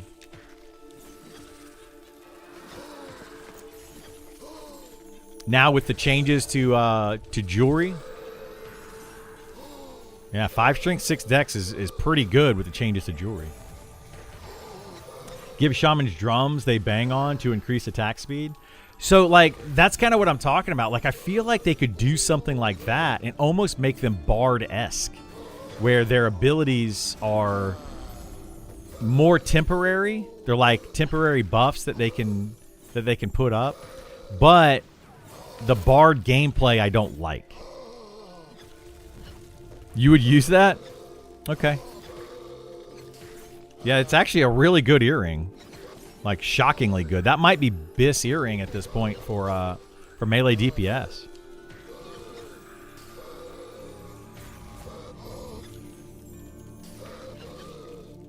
That might be the item people are going for. Yeah, I wasn't gonna disenchant that one. That's actually a really good earring.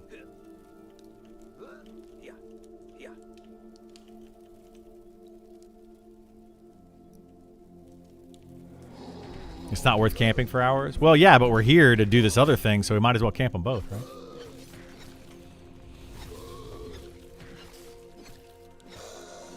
Yep, I actually... Yeah, I mean, I'm using 7 agility earrings. I need to see if there's any better earrings out there for me. For tanking. There probably are.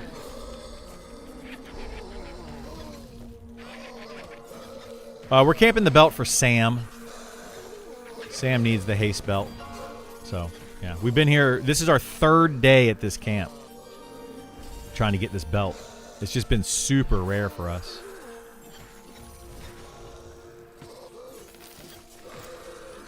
We haven't seen a belt or a trident in 3 days trying to camp this. Or, well, two days and now however long we've been here today. So this is our 3rd day. 0 belts, 0 tridents. Rough. Might be there till the game ends. I mean, it's possible. It's possible. But, I mean, Isar and I both have the belt. I've been here for multiple belt drops. It's usually not been this bad. Dory was here solo? Was she able to solo the named here? That's... Enchanters are too strong, man. They're too strong. Yeah, see, that's what I'm talking about. People keep saying that enchanters and charm is not very strong. One enchanter can solo this camp. But it would take, like, multiple of any other class to fight this camp. Like, that's just nuts. You clock 80 hours and no belt? Oof, that's rough. That's very rough.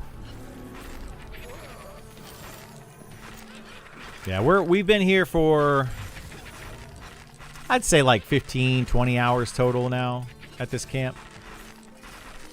For Sam. I mean, I've been at this camp many hours. But I've also seen at least 3...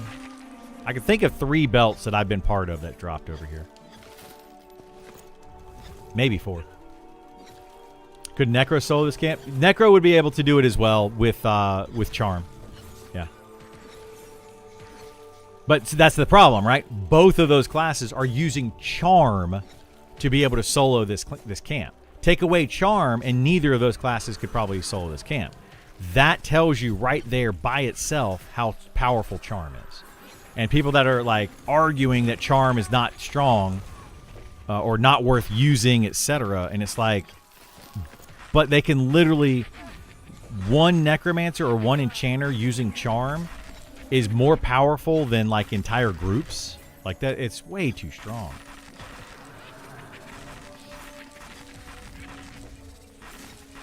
I'm sure you'll appreciate it that much more when it drops after 3 days of grinding there. I mean, it won't bother me either way if it drops or doesn't drop.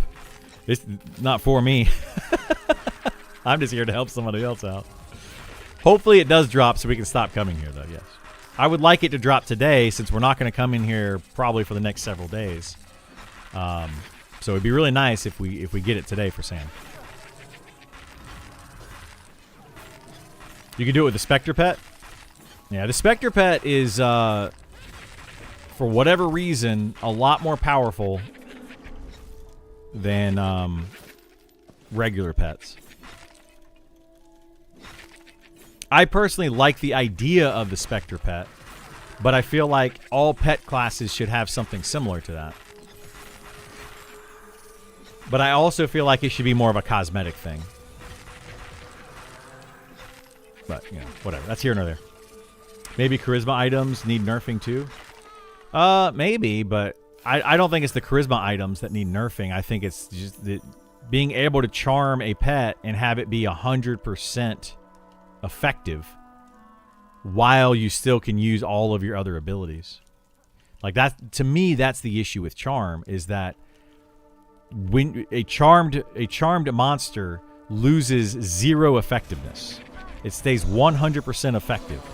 And the enchanter can use all of its other abilities except for one, which is their, well, I guess technically 2. They can't have another pet out, and they can't use Enchant Ally. So they can't use those 2 abilities but they don't need either one of those while they have a charm pet. So yeah, charm is just overpowered, man. Like I don't, anybody that says otherwise doesn't understand the game. What if charm was channeled? That would help it, I think. Yeah, channeling it so that like the enchanter has to channel it and focus on it, and they can only control that pet. That would definitely take away the other abilities the enchanter can do. It would still be very powerful. But it would take away some of that power. Like I don't think that would be a resolution, but it would definitely alleviate some of the problems for sure. Searching for an item from these mobs. Yeah, there's a belt that drops here. That's a haste belt for melee classes. It's from a 60 name, so it makes sense. It's stronger, I think. Well, sure, except for the fact that the 60. It's not from a 60 name, by the way. The 60 my gosh, I'm trying to think. The Spectre Pet is not from a level 60 name. No.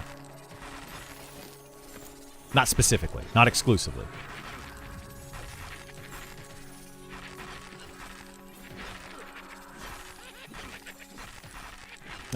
What's the idea, though? Isn't it the longer something takes to acquire, the more you're supposed to appreciate it? Something like that, yeah. Would making Charm channel it affect their support and utility to the group? Exactly. That's what it. That's the thing. If channeling the Charm takes away some of their, like, they can't mez, they can't do. Oh shoot, we got a double unmezzables.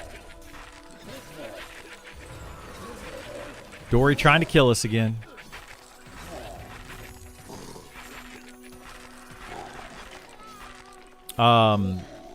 Yeah, it would take away, like, if you charm and you're channeling it, then you can't mez the other mobs around you. That would definitely, you know, kind of help balance the power some, for sure. You don't know, Criddle? You're wrong. There's that son. Yeah, I'm always wrong. It's okay. Somebody always thinks I'm wrong about something. And that's okay. I see a lot of people justify the OP-ness. I love when people say that, because it sounds terrible.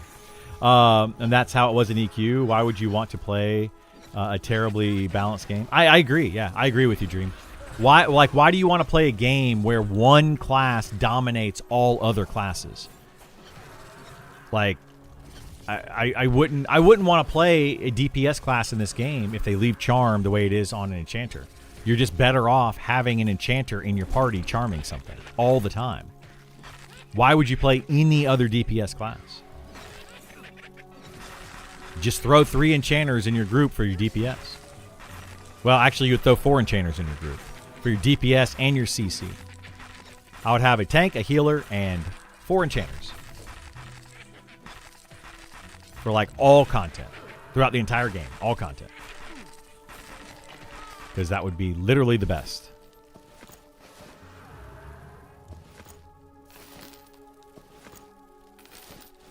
Alright, this one we gotta kill. I don't know where the thing is for that.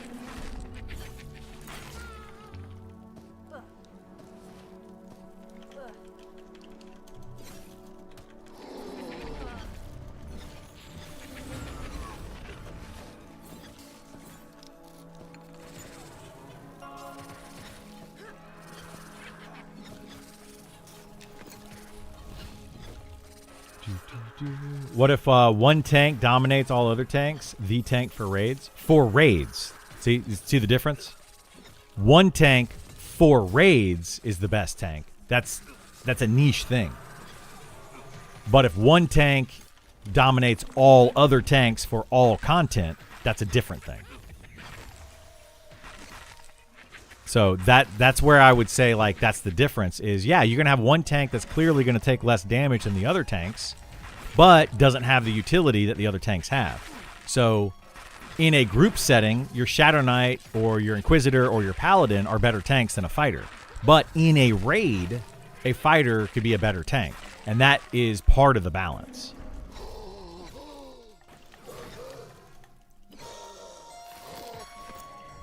But an Enchanter is the best solo class, the best group class, the best raid class, the best, literally, like, it does the most damage out of all the classes in the game, and it does the best CC, and it has the best stuns, it has the best mana drain, it has, like, it's just, you see what I'm saying? Like, it just does too much, too many things too well.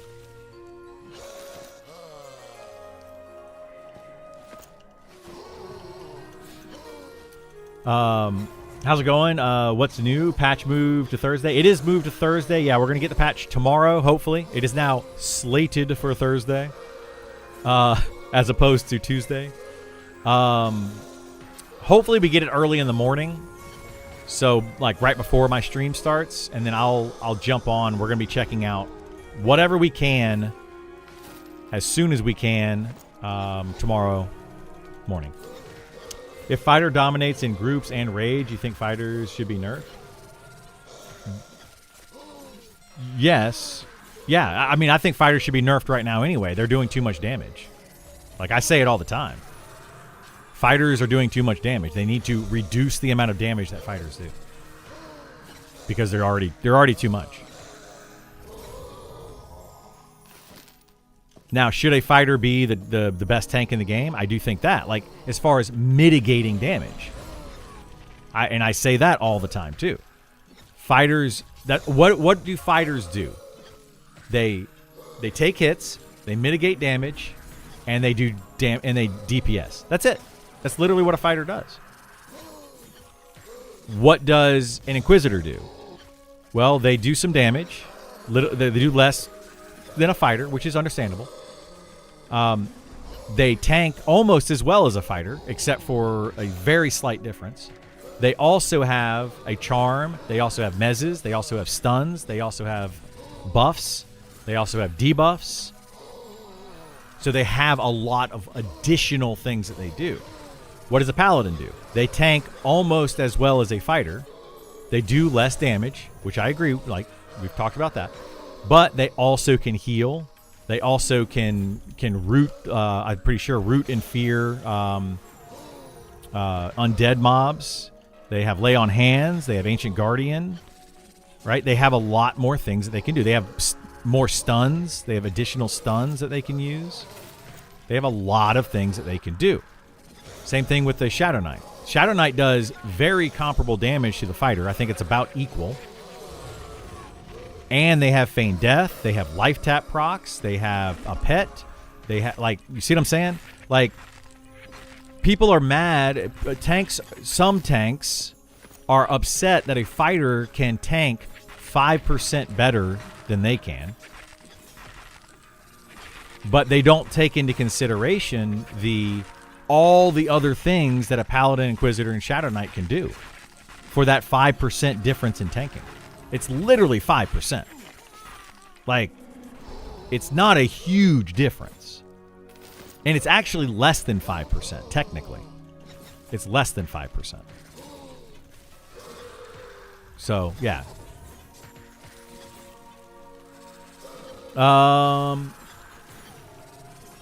Any new hints on this Shadow Knight changes? I don't know what they're going to do for Shadow Knight. I think that the Shadow Knight ultimately is going to stay about the same. They're going to probably take away the Shadow Knight pet, and they're going to change how you get the abilities on the Shadow Knight. They'll start the slated again? Yeah.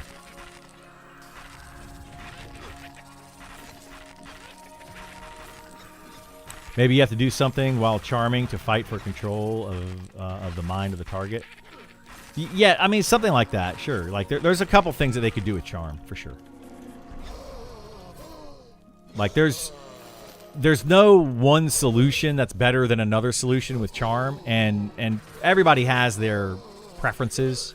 Like, having it channeled to where you lose control of your enchanter and gain control of the enemy that you're charming. That's one way to do it.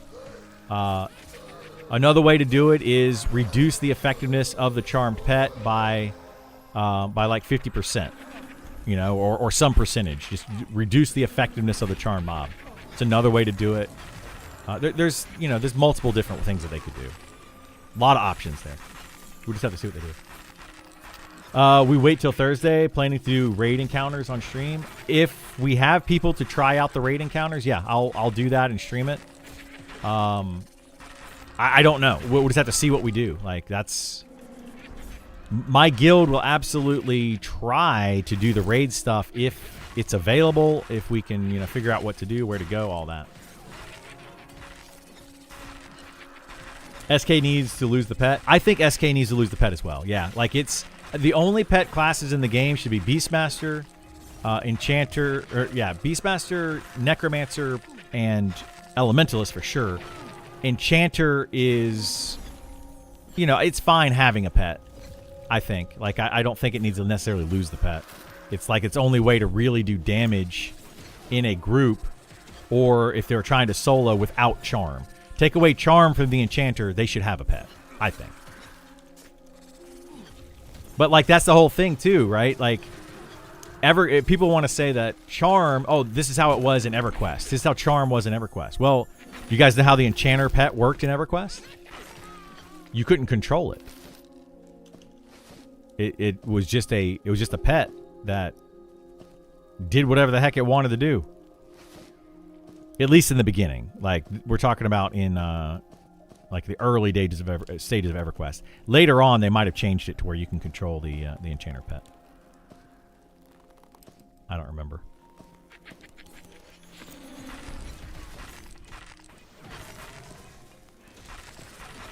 Hang on one second. I'll read some more. Oh, shoot. I always have inventory management issues. You got to stay super organized in this game if you're going to be doing trade skills. Crazy. Enchanter only fault is not enough spell slots. That's true. It doesn't have enough spell slots for all the things that it can do. That is very true. But it doesn't really need most of those spell slots. Like, you put Charm on the bar and it makes up for, like, all of your spells. It's just, anyway, just too strong. Can't wait to see the changes for Paladin, Inquisitor, Shaman this patch. I don't think we're going to get Paladin this patch. I think we're only going to get Shaman and Inquisitor. I think Paladin, they're waiting for later for some reason. Can even limit the amount of Charm by the stronger the target, the more it fatigues you over the course of 24 hours. Well, like, that's another thing that people have thought about. Is something along those lines, but it's a little different. Charm just drains mana, right? When you charm a mob, it costs 300 mana, let's say. And then it costs 50 mana per second or per 6 seconds or whatever. It drains your mana to keep something charmed. That would be another balance. There's so many ways that you could balance Charm. Like, just there's a ton.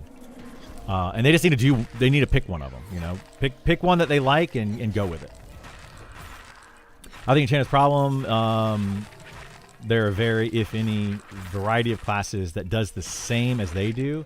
For healing, you get 3. For tanks, you get 4. For DPS, you get a lot. Yeah, that's part of the problem, yeah. That's why, like I say, like, there's Bard, right? We have Bard in the game.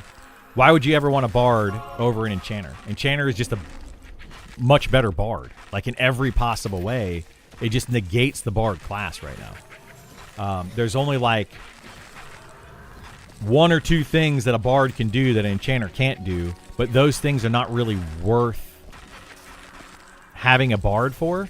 You're better off to go with a different class, like a different DPS class, over the Bard. We're going to do this. I feel like I get far less cloth than I get leather in this particular camp. The class guide says it's getting rid of all Necromancer abilities from the Shadow Knight. It's going to get rid of all the Necromancer abilities, but I think it's going to maintain the same types of abilities. So, like, it's a hybrid class. So all the hybrid classes seem to be getting rid of all their parent caster class stuff. So, like, the Inquisitor, when we get the Inquisitor tomorrow, we'll know a lot more. I think the Inquisitor is going to get rid of almost everything that the Enchanter gives it. And it's going to get its own abilities, its own unique abilities. It still might have a Mez, but it's not going to be the Enchanter Mez. It's going to be a different Mez, and it's going to probably work a little bit differently. So that's my guess of what they're going to be doing. It'll also probably give us a sneak peek to what they're going to do with the Enchanter. So, yeah, we'll have to see. Luckily, I already had Enchanter command for pet. Not sure if it was Kunark or Antonica with no pet commands for Enchanter. I played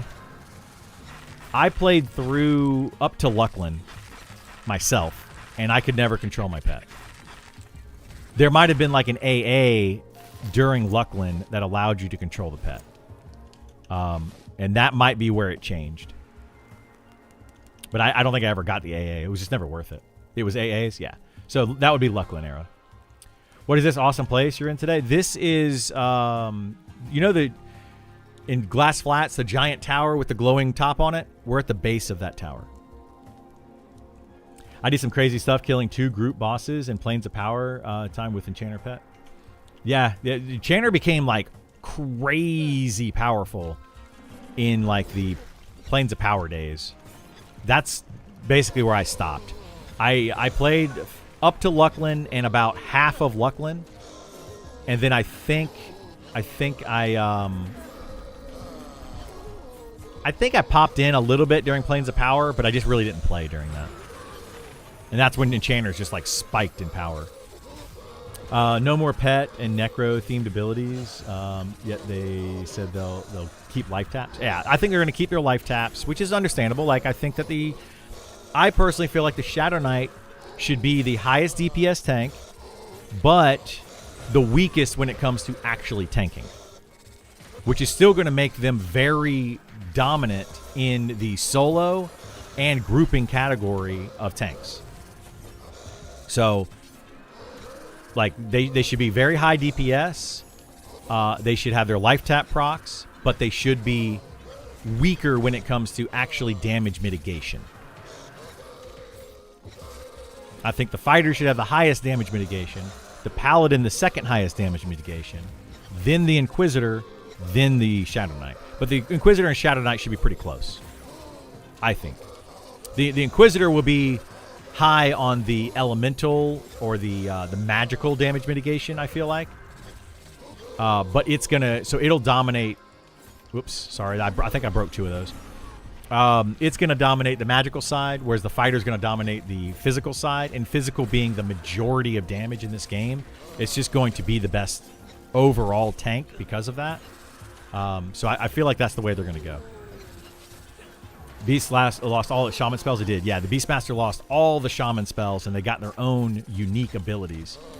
So I think that we're going to get the same thing out of... we're going to get the same thing out of the other hybrids. Enchanter Charming in Plains of Power was fairly powerful, particularly grinding. Yeah, I remember going back on a TLP server, and they would charm Enchanter pets, and the Enchanter, like, we had 2 Enchanters in the raid, and like 50 people in the raid doing the content, and the 2 Enchanter pets did more damage than the entire rest of the raid combined. So out of 48 people damaging the mob, they did less damage than those 2 Enchanter pets. That's the kind of stuff that I don't want to see in this game. It absolutely breaks the game. Would you say it's the easiest and best class to solo and duo content? Curious. Right now, it's any solo class. Your Enchanter and your Necromancer are the best 2 solo classes in the game, like by far. Put those 2 together, you win. Put them by themselves, you win. They're just really strong right now. Both of them have not had their deep dives done, though, so they could both change quite a bit. You know anything about Expedition content playing after EA? I do know a decent amount about it, but it depends. Like, you may know exactly what I know. I don't know what everything the devs have planned for it. Excuse me. The Expeditions, though, are going to be made for more end-game style of players. Players that have hit level 60 and want something else to do is what it seems like they're doing for the Expeditions. You're going to have to charter an expedition and go to an island. You may have to fight your way to the island on the boat. So, like, you may get on a boat, and on the way there, monsters jump onto the boat, and you have to fight them off, or maybe a giant kraken could attack the boat. That's the idea, is that you're going to have to possibly fight your way there. Once you make it to the island, it's going to have high-level monsters that you have to fight. It's going to have high-level harvesting nodes that you can go and harvest if you are, you know, a high-level herbalist or miner. And then it's also supposed to have dungeons, like a full-on raid dungeon in it with potentially multiple raid encounters. So multi-group encounters. At least 2-3 groups minimum. Then once you fight through, once you harvest all the things, you kill all the mobs, you do the raids, you get all the loot, you then have to get back on the boat and go back to land. All items from this expedition are supposed to be what they're calling no teleport, which means that you can't gate back, you can't use, wizard, druid teleport spells. You have to actually go back on the expedition. And then once you take them back through the expedition, which you may have to, again, fight your way back, once you get back to the mainland, then those items become normal items that can then be teleported and used, and etc. So that's the idea on expeditions. That's pretty much all we know so far. And some of that could change a little bit, but that's what was explained to us. I really like the Beastmaster now. I like the Beastmaster now too. Like I've got a Beastmaster and I really enjoy it. It's probably the second best DPS class in the game, I think. I would say the Spellblade is first. Beastmaster is probably second. For like an XP, a DPS XP group, because melee dominates caster for DPS groups usually.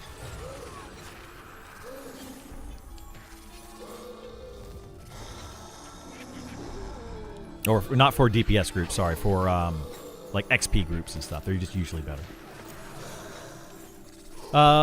Plane of Earth boss fight was actually pretty legit, built around having enchanters around to mez, fought the council. See, I don't mind enchanters mezzing. I like that. Like the idea that we have a crowd control class in this game is partly why I love it so much.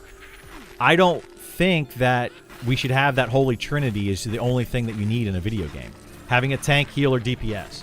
That has become the norm for all of these MMOs lately, and they took away the crowd control class.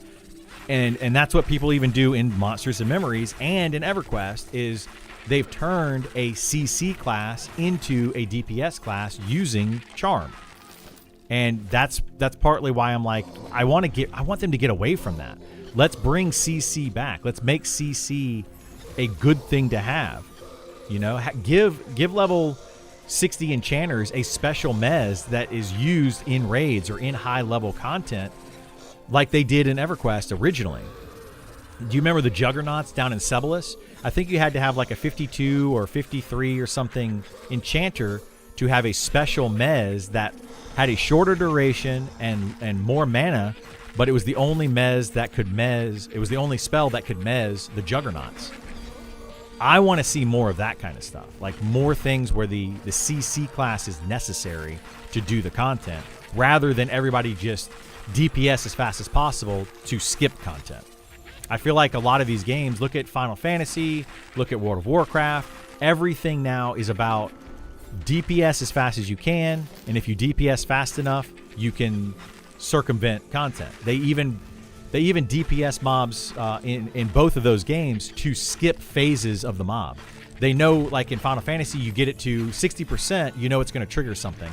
But if you get it to 55% health, it'll skip that phase. So they figured out a way to go from 61% and as quickly as possible get it down to 40 or 54% to skip that phase of the boss, because that phase of the boss is challenging to do. So they just DPS as fast as they can for that phase and skip it. And I don't like that. I would prefer to like actually do the different phases of the monster and have CC be involved in that. Make CC great again. Absolutely. Make CC great again. Almost need a pinned message about solo gameplay in this game. Oh yeah, absolutely do. Yeah. Whoops.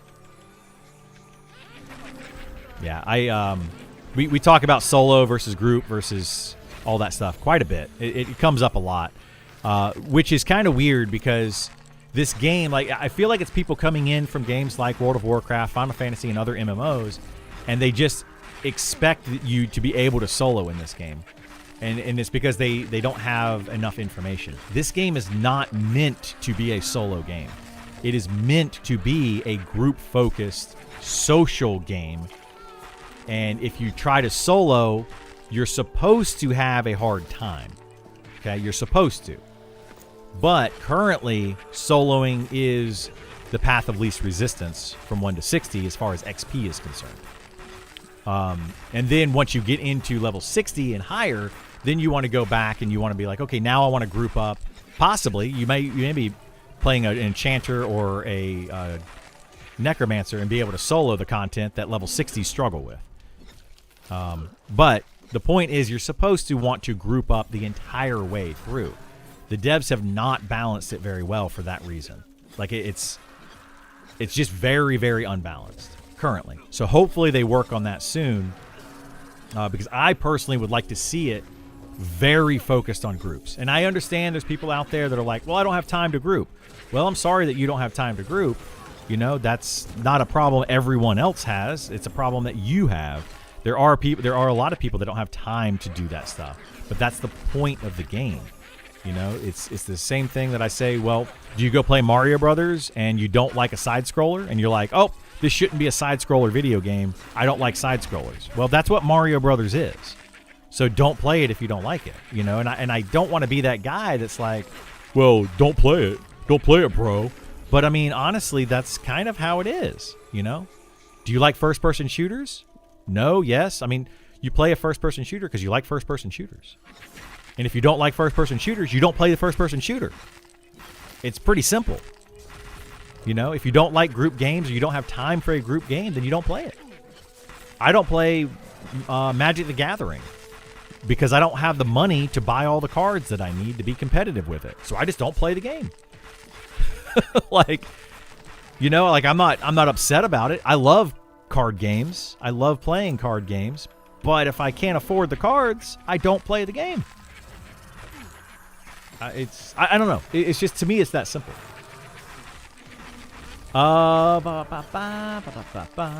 Let's see. Best pulls, most fun I've done in this game so far while I'm leveling is multi-CC pulls on my Bard. It's super fun when CC gets involved and you have like a group that just mass pulls mobs. Basically what Dory's doing right now. The game becomes so much like, it becomes faster paced and it's more engaging and it's a lot of fun. You know, Dory comes in with like 5 mobs and she's mezzing all of them and we're like trying to tank them and everybody's working together as a team. To me, that's fun. And I know other people are going to be like, that's not fun. You know, maybe you don't like that gameplay, and that's okay. But that's why we have different games. Final Fantasy XIV, it was that bad that very optimized groups could even do without a healer. Yeah, they could. Yeah, because DPS was dominant. I did for Final Fantasy, for me on Final Fantasy XIV, at one point I was playing the Berserker class. I think it was the tank, right? The other tank. So I was playing the Berserker class, and I could heal myself so well and tank all the mobs that I stopped inviting healers to my groups. We would do 3 DPS and me on my Berserker, and we would burn through dungeons, you know, 20% faster because we had an additional DPS. Well, that became the meta.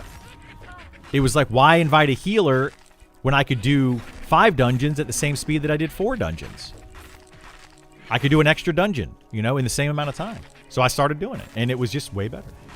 It's not a solo game. Stop trying to make it a solo game. Go play WoW. Yeah, I mean, I tried to get my son to try this, but he's of instant gratification gaming generation. Yeah, my son won't like it either. That's exactly how I felt, and learned quickly. Can't solo much.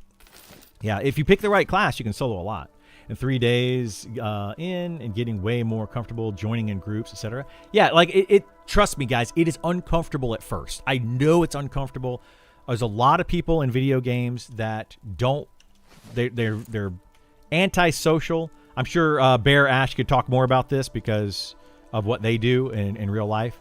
But, you know, we as a society, I feel like are becoming less and less social. And we need to, you know, we got to fix that. We got to change that. I feel like, anyway. But yeah, like it's uncomfortable. Like you have anxiety. You're an antisocial person. You're an introvert. Whatever you want to call it. once you start to open up and you start to be like, hey, you know, just talk to people and make friends, the game changes completely. Really think charming, powerful mobs hurts game balance a lot. I do too. Yeah, there can't be a lot of solutions to balance. I'd rather see it removed from the gameplay. Yeah, I don't want them to remove it. But I mean, I would be okay if they removed it. I'd be like, sure, go ahead, remove it. I don't care. But I think that charm has a place. It just doesn't need to be as powerful as it is. Charm should be a CC that does damage, right? Use it as a CC that does damage. Oop, medic. I'm on the medic.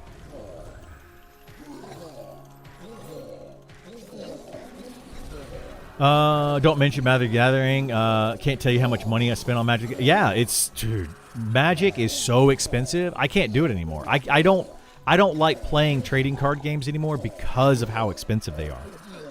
It is one of the most expensive hobbies you could possibly have. I love pulling as a CC in a tower Soul Row and parking them for a group. Yeah, it's super fun. Dory isn't pulling. Dory's training. Dory is training. Yeah, you're right. She just constantly trains us.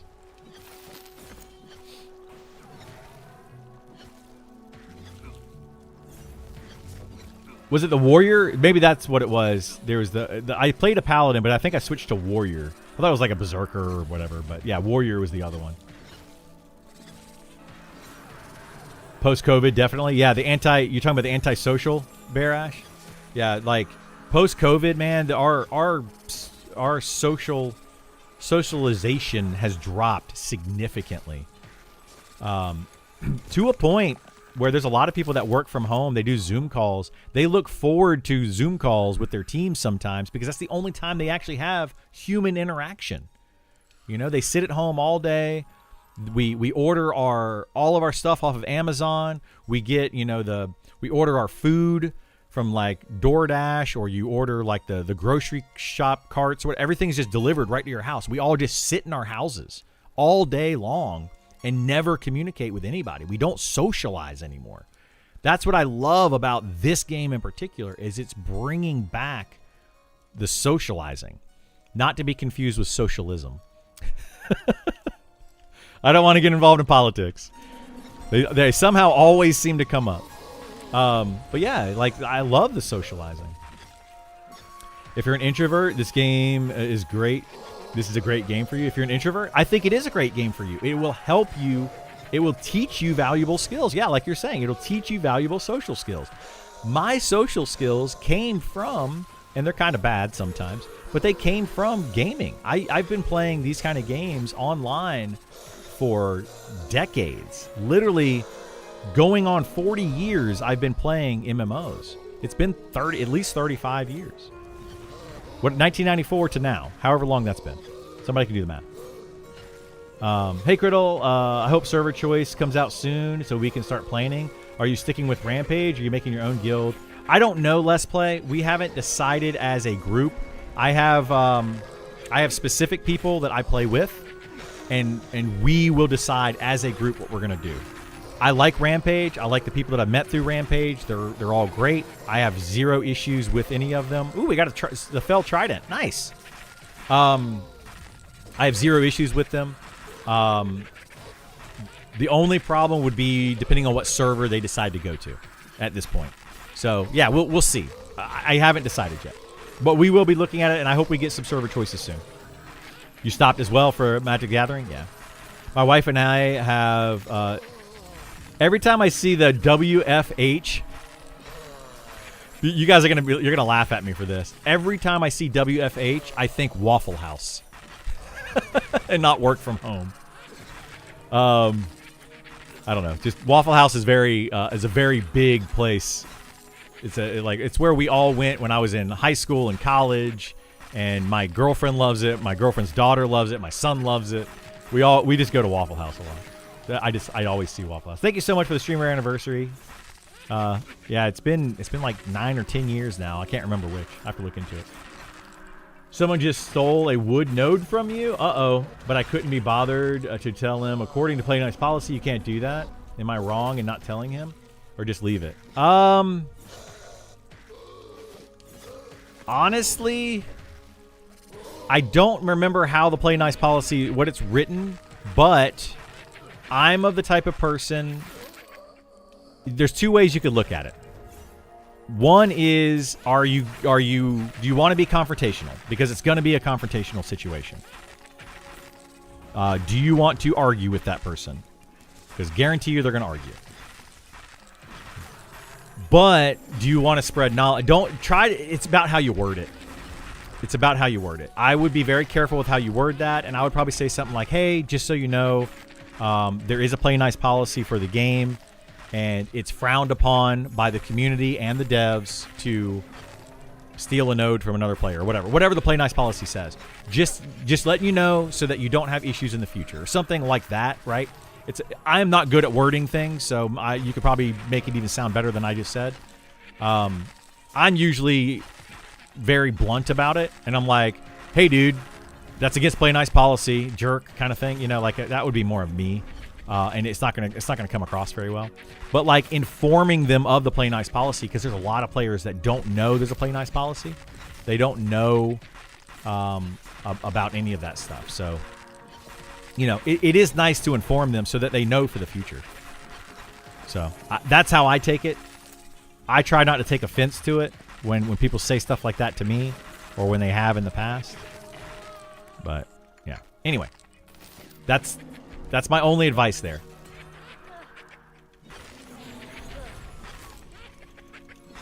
Hang on a second. I gotta. Do we want these Stillwater gauntlets? Those are like best in slot cleric gauntlets. Are they unique? They're not unique. I'll hold on to them for now, just in case.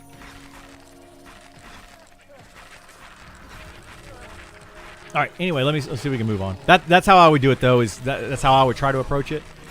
I can't say that would be the best approach. Some people will take offense to it, but honestly, anybody that takes offense to that, they need to learn anyway. Like, they're going to be confrontational, and they're going to cause themselves to get in trouble in the future.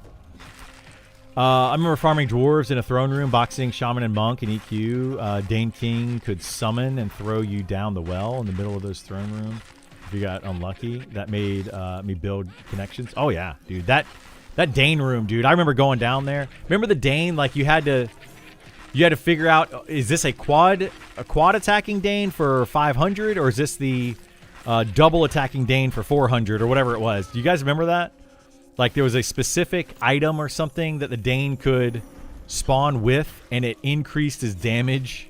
Like it almost doubled the amount of damage output, and that was like the hard version of Dane. Pretty sure gathering nodes is, or FTE. It is FTE, I'm pretty sure. So yeah, just I don't know. Like I think it's FTE. It's first to engage, and anybody can click on it, and it's just that. That's all it is. Added like half necro from the server on my friends list. Half the people on your friends list is necro? Yeah. You definitely go to the server poll and fill that out. Yeah. They haven't... I think what they're talking about, though, Ash, is not that. They're talking about the, like, official servers more so than the server poll. But definitely go to the server poll. If you guys have not done the server poll, please, please, please go to the server poll and fill that out. It helps the devs quite a bit. It'll help us, well, it'll help them figure out what servers they need on launch and all that. So definitely go do that. The awful waffle, that's what people call it. But Waffle House, man, it's a staple in my house. You're from North Carolina, a lot of Waffle Houses here. I'm from Georgia. There are more Waffle Houses in Georgia than any other state. I believe by double. Like, it's just crazy how many Waffle Houses are there. I have a good idea for a video guide. A mount guide. I can't seem to find much information. That's because mounts are kind of terrible right now, and they don't work very well, and they're kind of broken. And there's just a lot of information, or a lot of things that mounts are supposed to do that they don't currently do. So there's not really much to the mount right now, other than you need a saddle to put on a saddlebag. Mounts can die. You need to res them. They're mostly used for storage, like transporting items. They're not really used for riding. and they can't teleport, and that's pretty much a mount. Like, there's really nothing else to really say about a mount. You have to feed them. You do have to feed them. Like, I can't think of much else about mounts right now. So there's your guide right there. Like, literally, that's it. They will be used more in the future, so there'll probably be a good use for a guide. But thank you for bringing that up. Quit boring me. Like, I appreciate that. That is a good guide that I could probably write up at some point and give out. Your launcher won't open. Uh-oh. You might need to close it down and try to set it up again. Good for players to know because devs really lean into the play nice policy. They sure do lean into the play nice policy. They're leaning into it too heavily, in my opinion. So, yeah, it's definitely a problem. Hey, what's going on, Rising Raven? How you doing, bud? If Dane had a weapon in hand, mace, if I reckon. Yeah, if he was dual wielding, he did so much more damage when he was dual wielding. Remember a dual wielding Nagafin back in the day being a problem? Yeah, dude. I remember specifically the Dane, though. Like, for some reason, that specific mob, like, we had one tank that could tank that mob, and we had, like, 5 tanks that could tank the other mobs, right? Like, so depending on which Dane we had to have a specific tank. So when Dane spawned, we always sent a group down to Dane to see which Dane it was. And then we would come back, okay, it's this Dane, we need this particular tank on because they're the only tank that could actually take the hits. We had a Waffle House just off campus on undergrad. Yes. Booze and waffles. Man, we used to go to Waffle House every weekend, every Friday, Saturday night at like 2, 3 o'clock in the morning. You know the crowd of Waffle House is different. Very, very different depending on what time of day you go. And there's like 3 or 4 different distinct crowds. There's the morning crowd. There's the evening crowd. There's the middle of the night, like 2 a.m. crowd. And then there's like the middle of the afternoon crowd. And they're all very different. The Druids and Wizards have the same port spots. No, they are different port spots. And they're going to stay different, I think, going forward. At one point, they did share the Evershade Weld spot. But they removed that from Wizards. Which was kind of a blow for Wizards, but, you know, it's understandable.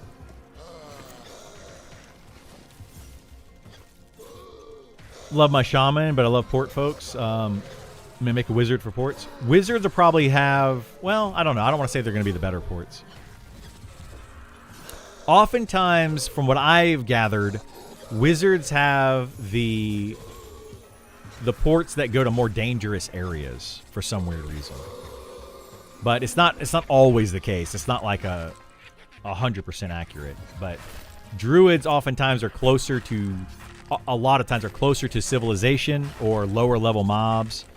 And then the Wizards are oftentimes like scary locations for some reason. I don't know. Remember when Waffle House used to allow smoking? I do, yeah. That was back in my high school, college days. That was, I mean, just restaurants in general used to allow smoking. I hated it, man. I hated it. Luckily, a lot of my friends didn't smoke. I was fortunate with that. There were a few.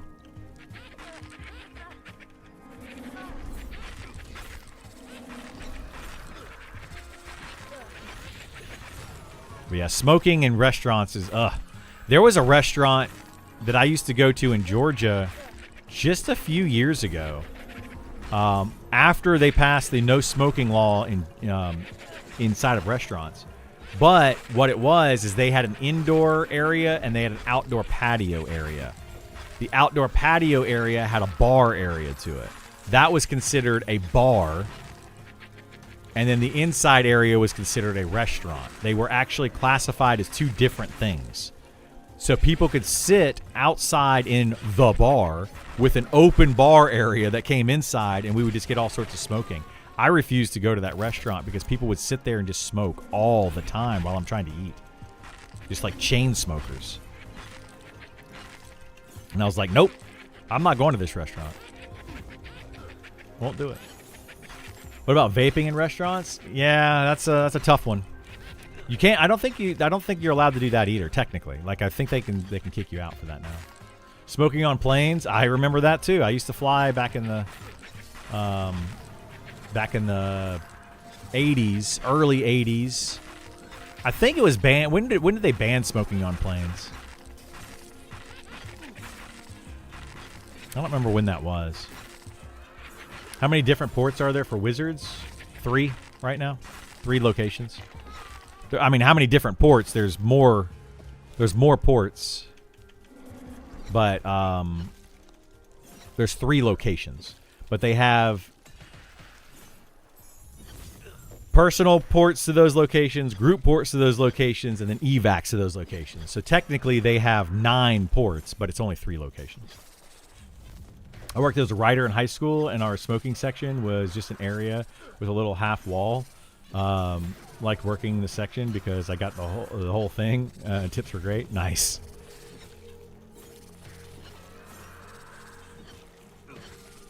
Yeah, like I don't know, man. I just don't like smoking in general. It's a gross habit. People don't want to smell it. People don't want to, get secondhand lung cancer.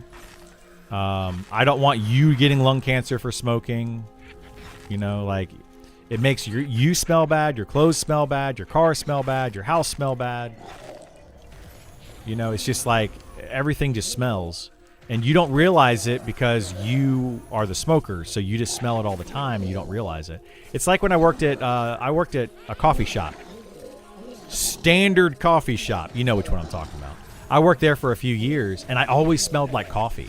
But I didn't know I smelled like coffee. So when I left my job, I would go somewhere, and I would just reek of coffee. So I would need to go and take a shower, change my clothes all the time.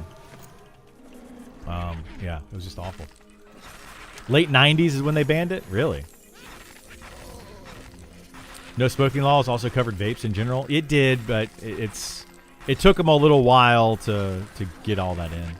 I smoked 1 to 2 packs a day for 8 years. Ooh. I was afraid to quit because I've heard stories about how hard it is. One day I just stopped, no withdrawal. Easy thing I ever did. I still don't understand why I even started in the first place. You started because it was cool. You started because your friends did. That's why you start. That's why almost everyone that I know has started smoking, is because their friends did it. It was a social thing. It was like, oh, you're smoking? I'm going to go hang out with you and smoke with you. And that's where it came from for all of my friends. Now, that's not necessarily for the case for everybody, but I would say majority of people, that's it. 2000, it was banned completely on planes. Is that when it was? Wow. So I must have been around smoking for a long time. Smoking is bad, but back then you could buy smokes with a note from your parents. Oh, yeah.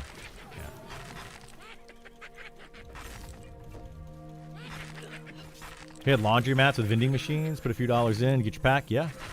Yeah, both my stepsisters smoked. My dad smoked. A lot of my friends smoked. Luckily, almost everybody I know that smoked has quit. I have one friend of mine who smoked. He smoked a lot, and now he vapes a lot. And yeah, we're all trying to get him to stop, but he doesn't want to stop. Same age. He's 45, 46 years old. Same age as me. He's do what you want to do, man. That's your life. But I can't really tell people to stop vaping. Like, if you want to vape, that's on you. It doesn't smell bad. It doesn't, it usually smells sweet and like bubble gum or something. So yeah, that doesn't bother me nearly as much. I don't want people vaping because it's bad for them, but that's totally on you, man. Like, Tiger can't change his stripes. Sure can't. When's the last time you guys saw a black girdle drop? Last time I saw one was a few months ago. We've been doing this camp for 2 days, 2 full days, and now however many hours today, and we haven't seen one drop. Health issues aside, I don't understand smokers. They stuff smells so bad. Yeah, because everything you own smell bad. Exactly. I don't get it. I started chewing because my mom smoked, and I saw her reaction to family friend that chewed, and I thought, Hypocrisy 40 years later. I'm still slowly quitting. Yeah. Yep. Yeah, I don't agree with any of it, but yeah. I knew a guy that chewed tobacco, and I was working with him, and he wasn't supposed to be chewing tobacco while he was working. We worked in a warehouse, so was it a big deal? No, because we're working in a warehouse. But I guess our boss came out and was talking to him, and he had chewing tobacco in, and he wasn't supposed to. And his boss was like talking, and he was like, And the boss was talking to him for so long that eventually he asked him a question, and he had to respond to it. He ended up swallowing his spit, the saliva from the chewing tobacco. And I was like, dude, if that didn't make you quit, I don't know what would. Like, it was disgusting. Vaping is not good. Just don't have all the data yet. Oh, yeah. Vaping is very, very bad for you. But, that's bad for them. That's not bad for me. Like, vaping doesn't affect me that much. If you vape, it doesn't affect me that much. Like, a little bit, but not much. Not like smoking does. That's where I draw the line. I don't care what you do in your life for you.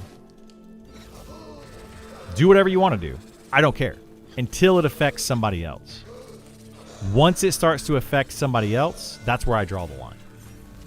That's just my personal take on it. And smoking affects everyone around you. We've been here 18 plus hours. Yeah, it's been a while. Have you camped long enough for a GM to spawn in for a wellness check? Well, not in one day, no. Esar has. Esar has camped things where a GM came for a wellness check.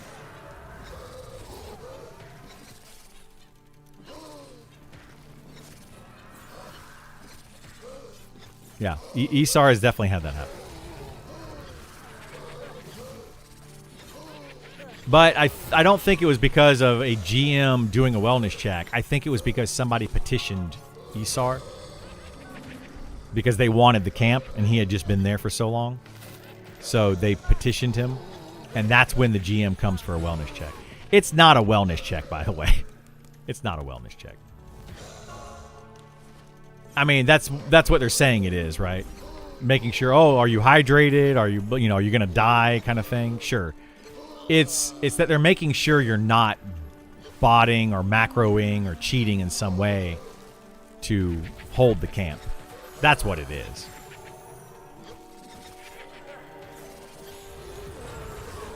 It's kind of, and I mean, there is a wellness check part of it, yes, but it's kind of disguised as a wellness check.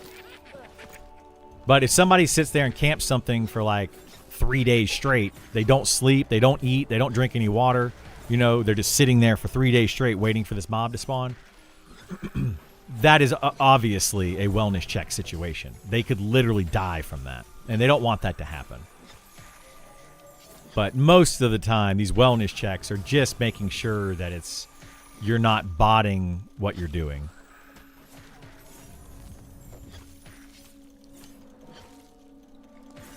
Botanist check? Yeah, it's a botanist check. Botany? I'm a botanist.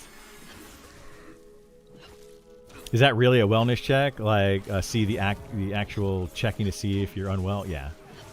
Do they monitor that closely? What, the wellness check thing? I don't think they monitor it closely. Remember GMs intervening in the Crystal Caverns in EQ to split up a camp often? Always highly contested for gyms? Oh, yeah. I do remember that. I did Crystal Caverns on my monk. That's how I leveled that's how I was power leveling my monk. I had a druid, a dual box to druid, and my monk. And, yeah, that was fun times. I did a 72-hour camp in EQ. I was there last 3 days. The J-Boots dropped off a name before it turned into a quest. Never again. Yeah, it's rough, dude. That's super rough. Yeah, they never checked at Glass Viper, but we also did that over days, right? So, like, The wellness check is when you've been at a camp for like 24 hours. The same character has been at a camp for 24 hours or more. Other than that, like, it's just, you're just camping for a long time. Yeah, camping something for like 15 hours or something like that. People do that all the time in these games. No need for a wellness check on that. Especially if it's a camp that it's just like one mob. You know, and you could, like last night, Isar and I and Sam stayed at a camp that was literally one placeholder and two additional mobs that we had to kill. So 3 total mobs at that camp. So we could basically kill those 3 mobs, and then we could AFK for like 5-6 minutes. So like while we were doing that, that's exactly what I did. We would kill the mobs. I would get up, did my laundry. I got up and got some dinner. I went to the bathroom. Like I was up doing other things. The only thing I wasn't doing was sleeping. So, you know, it's not really a wellness check. Like, you know, most of these camps, if you have the right class or the right group of people or something, you could sit at a camp for 15, 20 hours without any issue. You just you're not sleeping, but you're still getting up and you're eating and you're stretching and you're doing all the other things.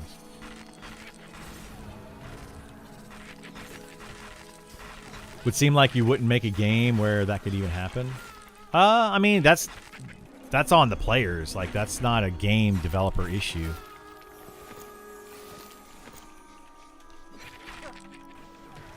Like, players are going to play games. Like, this game could be The Legend of Zelda, and people would sit there and binge play it for, you know, days straight without sleeping or eating, just because it's like the brand new Legend of Zelda game. You know, it's not about how the game is designed. It's about a player being addicted to the game. Like that's just an addictive personality. Do you think camp should be able to be held down for one day by a group? Yeah, I do. That's, you know, why not? It's like somebody standing in line for an iPhone. That's the analogy that I like to use. How many people used to go, like it doesn't really happen as much anymore, but they still do it. People stand in line for days for an iPhone, or they'll stand in line for concert tickets, or, you know, just something that they want. They'll sit there and stand in the line. What's the difference? There's no difference. You know, should they be able to do it? Sure, if that's what they want to do with their time, with their free time.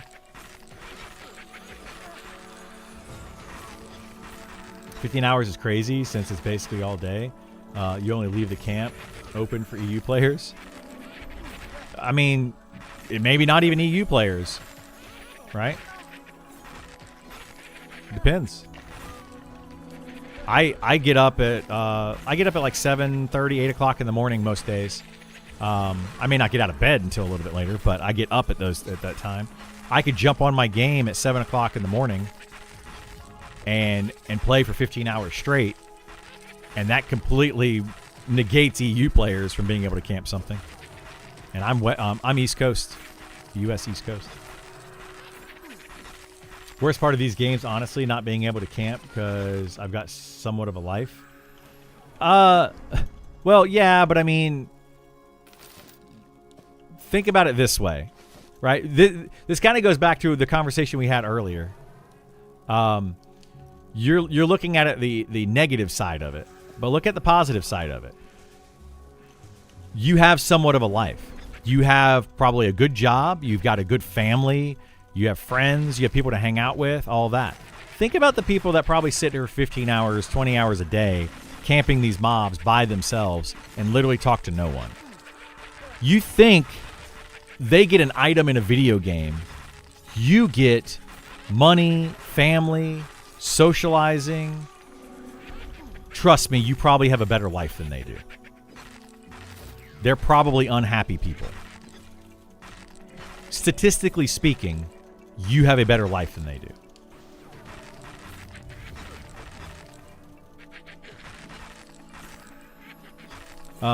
Some seasonal modes in RuneScape have seen some unfathomable display of addiction.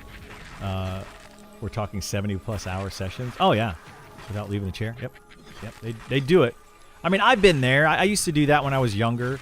I'm not willing to do that today. Well, I will do that today, actually. Wait till this game goes into early access, and you're going to see me doing that. But I'm only going to do that in the beginning for leveling and all that, you know. And I've also let my family and friends know I'm just going to be MIA for most of October, pretty much all of October. I'm going to be MIA. But I'm kind of making up for that now. You know, I'm trying to make sure I spend more time with my family. And like this weekend, for example, I'm going out of town this weekend for family stuff. Even though there's a big patch that's coming out tomorrow, I'm still going to go out of town this weekend for family stuff because it's more important. And it's just a matter of your perspective on things.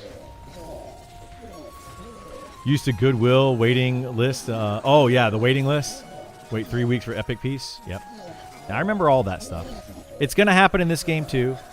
But just remember, at the end of the day, you probably have a better overall life than those people. Probably. Not guaranteed, but probably.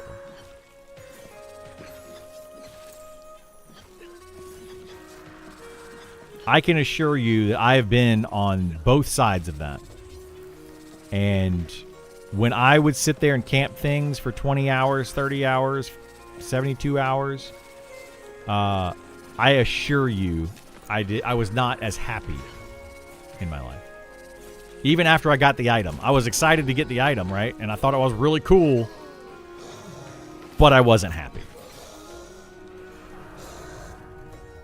You want both? If you can have both, it's even better, right? It's even better.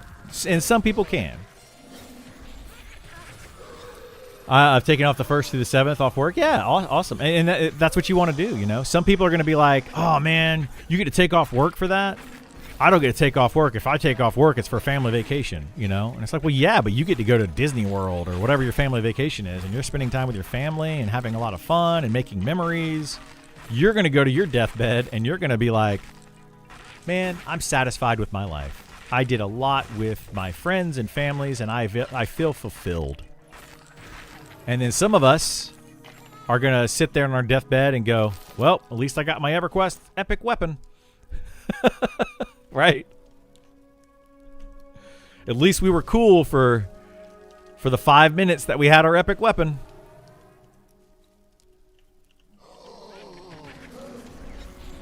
So try to flip the thinking if you can. I know it's hard, but that's what the start of this the stream was talking about. Is like I make myself feel depressed and feel terrible when I can't stream, when I can't make content, when I can't play games.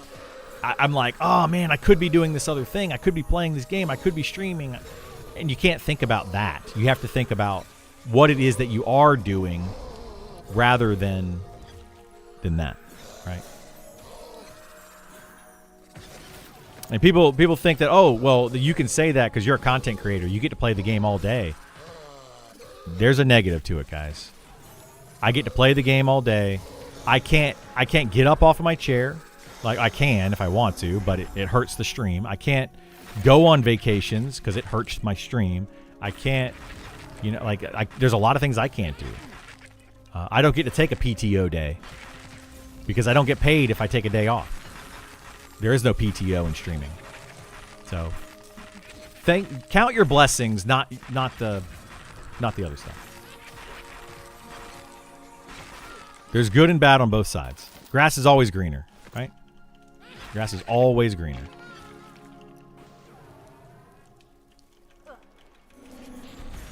It's all life choices. I camped that Bloody Nose Haze Cloak by myself for like 60 hours. Rough, dude. That's rough. I've saved at least 5 days of vacation time every year for potential release. I want to play day one. If that's what you like to do, I like that. I personally feel like that's a good thing. I had a friend of mine who was married, and they would take separate vacations every year. They would be like, I'm going to take a vacation for 3 days, and I'm going to go do what I want to do. You go do what you want to do, separate vacations. They did that because they needed time apart sometimes. Like, you need some me time, but you also need social time with other people. Like, you need both. I just get more vacation time than I normally use every year. So I usually have extra video game. Yeah, that's great. I'm single and my child is 21. I'm playing my darn game. Yeah, exactly. You know, at some point, you get to change things, right? You know how I look at it is when people are like, I can't play a video game. Don't take this the wrong way, what I'm about to say, anybody. Please, don't get offended by this, okay? But when people are like, I can't play a video game because I have a life, I have a job, and I have a family, and I have this, and I have that, and whatever. That's a slap in the face to your family. You realize that, right? I have a kid. Oh, so you can't play a video game because you decided to have a child? Come on. Like, you realize that's hurtful to your child. Like, that's mean. What if somebody said to you, hey, I'm going to go play a video game. I don't want to help you today. I don't want to, like, oh, God, I got to go over Bill's house because Bill needs some help with something. Oh, God, Bill. You know, like, dude, that's hurtful. My God, Bill has a birthday party. Got to go to Bill's birthday party because, good God, he was born. Man, I could be playing my video game, but, geez, Bill had to be born. You know, like, that, it's hurtful, guys. Like, think about it.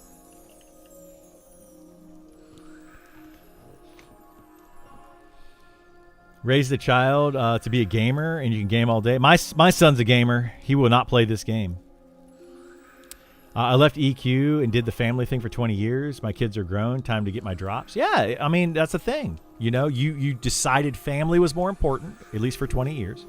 You know, and you raised your kids. You did the right thing for your family. And now, you know, you're going back to what you love because now you have some extra free time.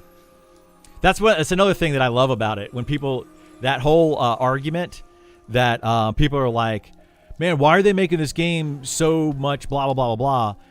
We don't have time anymore because we have family, we have lives, we have this, we have that. Well, what about the teenagers and what about the college kids now?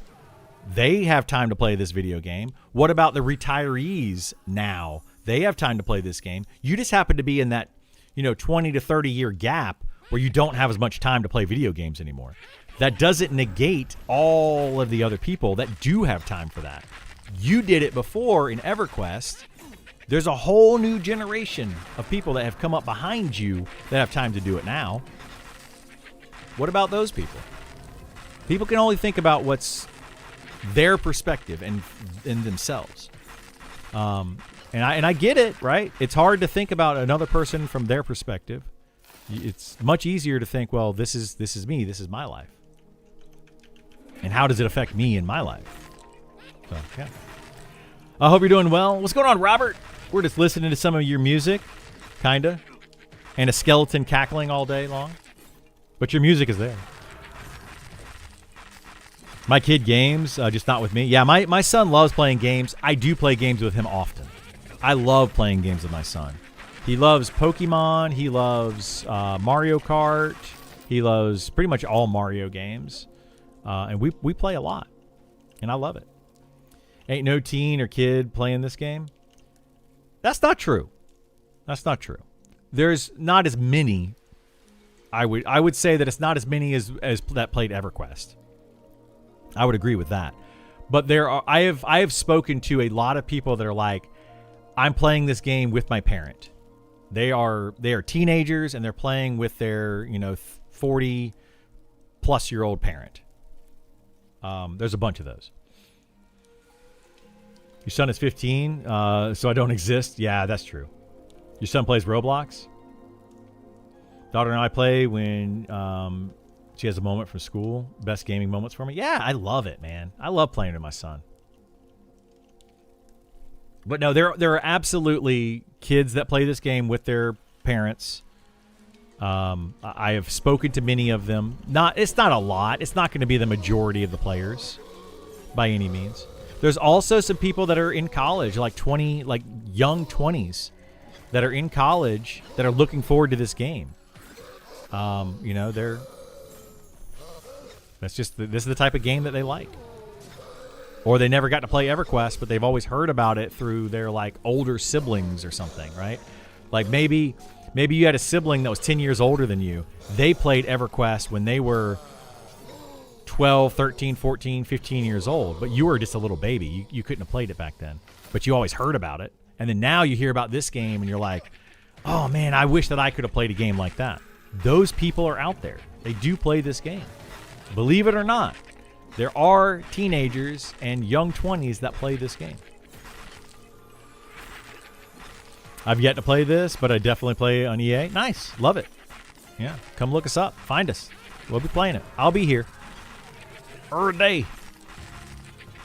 I'll be playing this game probably too much, honestly. Probably too much. I'm the guy that these people hate, right? I'm the one that a lot of these... I have a life. They hate me. But I don't like them because they have a job that pays them well. Yep. So they're going to be able to retire at 65 years old and play all the video games they want until the day they die, where I'm going to be working. So count your blessings, guys. Count your blessings. I know it's hard. I get it. I count mine, and I get to like 2, and then I kind of stop, and I'm like, where are my blessings? But no, there's a lot. There's a lot more. I have the freedom, like some of the things that, like, I have the freedom to do whatever I want to do. Like, if I want to sit here and play a game, I can play my game. If I want to go do something else, I can go do something else. I have that freedom. So yeah. A job that pays them well for doing so little, mind you. Some of them, yeah. There are some people out there that are like, man, I have a job and I have a family and I have this and I have that. And I'm like, do you have one of those work from home jobs that you get to pretty much do whatever the heck you want to do all day, but you just have to be available to take a phone call? You have to do a Zoom call for 30 minutes out of your 8-hour workday. You have one of those jobs and you're paid like $150,000 a year to do it. Yeah, that's a cush job. You're very lucky. You're extremely lucky. Don't be mad that somebody in a video game gets to have a pixel before you do. Hope you won't get burned out by the time EA hits. I don't get burned out in games like this. Got to do this all over again. Yeah, I won't get burned out, Master Devil. Like, it doesn't really happen for me. You won the lottery, didn't you? I have never won the lottery, no. Guys, this is my job. If I had enough money to where I could do this every day, I wouldn't be streaming it. I stream it because I want to be able to try to make a little bit of money and turn this into a career. I love gaming so much that I'm willing to sacrifice really good jobs in the off chance that I can make a little bit of money while gaming. The amount that I make through streaming and YouTube doesn't even pay like my mortgage. I don't have a mortgage. I'm renting right now. It doesn't even pay that. It doesn't give me enough money for the food that I have to eat. It doesn't give me enough money for the clothes that I wear. It literally doesn't. I have to have a second job that I don't like, which is Uber and Lyft. I drive for Uber and Lyft on the weekends, and I drive on the weekends that I do drive for Uber and Lyft, I drive for about 25 to 30 hours over Friday night, Saturday night, and then if I have to, Sunday. You're talking 12-hour days, Friday, Saturday nights on the weekends. And I'm just driving people around. And then I might do another few hours on Sunday if I have to make ends meet. So I'm working literally crazy hours over the weekends so that I can stream this game and play this game. Like, I'm working so much harder. And then when I'm playing and streaming this game, I have to be on. I have to be active. I have to be talking. I've got to interact with people. Like, it's hard, guys. This is not easy to do. People think it's easy. Oh, you got such a cush job. All you do is play video. It's not easy. It's not that. I promise you. That manages to pay the bills? No, it doesn't manage. The combination of the two manage to pay the bills. The combination of driving Uber and Lyft 25 to 30 hours on the weekends and streaming this game for 8 hours a day and making YouTube content barely covers the bills that I have. Barely. And sometimes it doesn't cover it, and I have to do something else. I'm telling you guys, this is not easy. I can complain too. I just choose not to, because this is the choice that I've made. Right? It's a choice that I've made.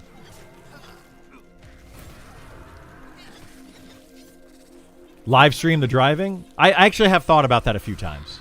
I have thought about like live streaming my car while I'm driving for Uber and Lyft, but you're not allowed to do that.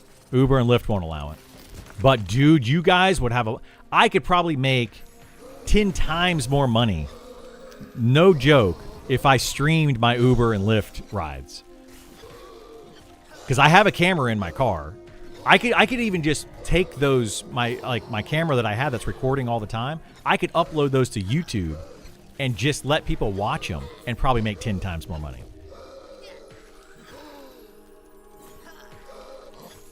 You could do it for deliveries. I could probably do it for deliveries. You can't do it with people in your car. Like, I'm not allowed to sell that. That's like that's illegal. Not without consent from each of the different rides that I have. So if I got consent from them to put it on YouTube, I could do that. But then I'd have to get consent. Then there's legal issues. There's all that. I'm doing it right now, actually. Yes, right now I am. I'm actually driving right now. Oh, gosh, no. There was that, did you guys see that? The girl that did that recently, she was live streaming her driving. And she almost caused an accident. And then there was like all these legal issues that came up from it. And she got like banned on Twitch or suspended or whatever. That was a whole thing recently. You get consent from your riders by asking them while they're on video, and then you can post that. Yeah, you can do that. I can get consent from them. I can do all that, yes. Extra Emily? Yeah, was that her name? I think Emily was her name. Is it called Extra Emily? She was unbanned quickly and named a Twitch ambassador. Ridiculous. Criddle Cab Confessions? Yeah. Yeah, she's a Twitch ambassador doing things that are literally illegal while driving. Like operating a cell phone or camera or whatever she was doing is literally illegal. And she's doing that, and Twitch is like, okay, we're gonna give you a big thumbs up and boost you up even more.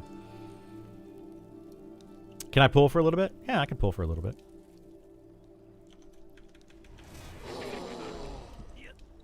No clue what I'm going to end up getting, but I can pull.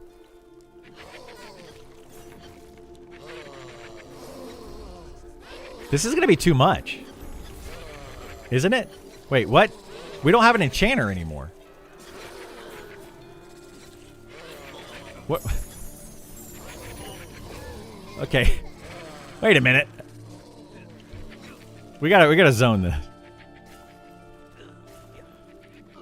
That's my fault. Why? Like, I don't mind pulling, but yeah, without an enchanter, me pulling is like the worst possible thing. Because I'm just gonna get everybody killed. Mobs spawn way too fast here for me to do that. Yeah, that's gonna happen all the time, constantly. Pull the other way. I mean, we can pull a lot fewer mobs, sure. All right, let me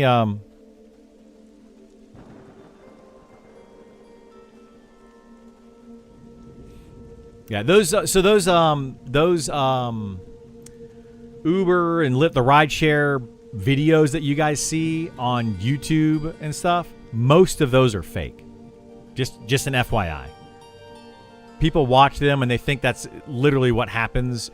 Most of those are fake. They're reenactments a lot of times, or they're friends of theirs that are pretending to be terrible writers and all that kind of. They're mostly fake.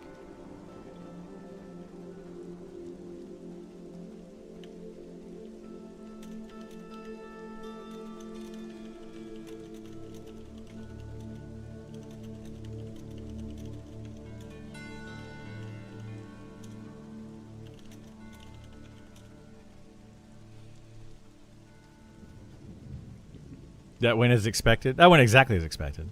Yeah.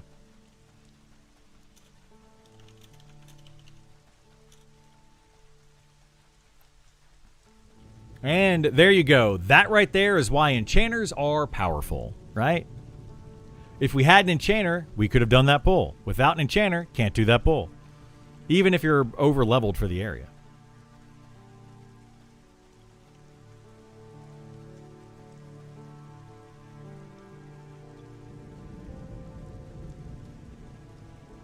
What class are you playing at the moment? This is a fighter. Level 60 fighter.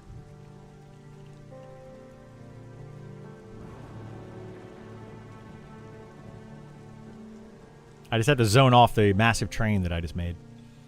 Enchanters have to be breaking game balance 27 years. They have been, yeah. It's crazy. I'm not going to get on the enchanter bandwagon again, though. We talked about that too long already today. But, yes, you are correct.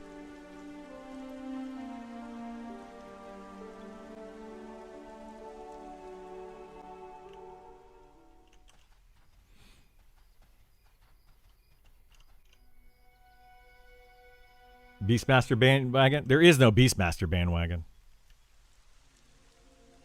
They're good DPS. End of Beastmaster, and they're decent soloers and good DPS. That ends Beastmaster.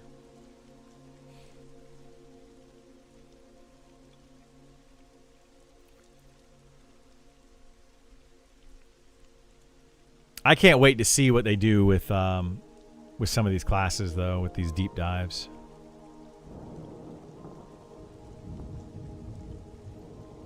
What's really sad, though, is Volts just showed up, and the first thing that happened is he got killed. Volts, are you 60 yet? Yeah, he's still 59, too, so. Sorry, buddy. I just got on Friday. Want to try and get a house before EA. Good ways to make money. You want to buy a house before EA starts in this game?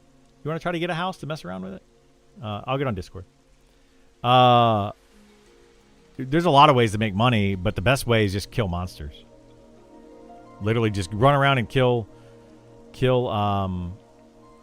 humanoids, and you'll just get tons of money. You'll get more money than you know what to do with.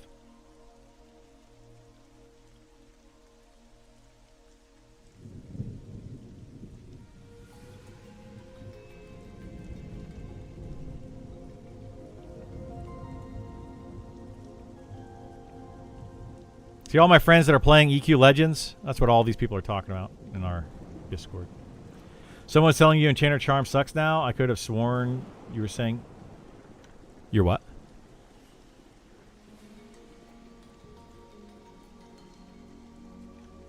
Where's he at? Oh, God. You want me to get on my wizard and come get you? Oh.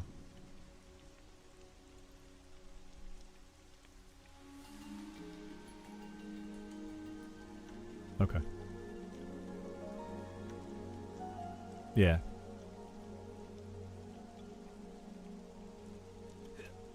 Yeah, I thought we were keeping it all clear, so I didn't expect it to be like 4 mobs.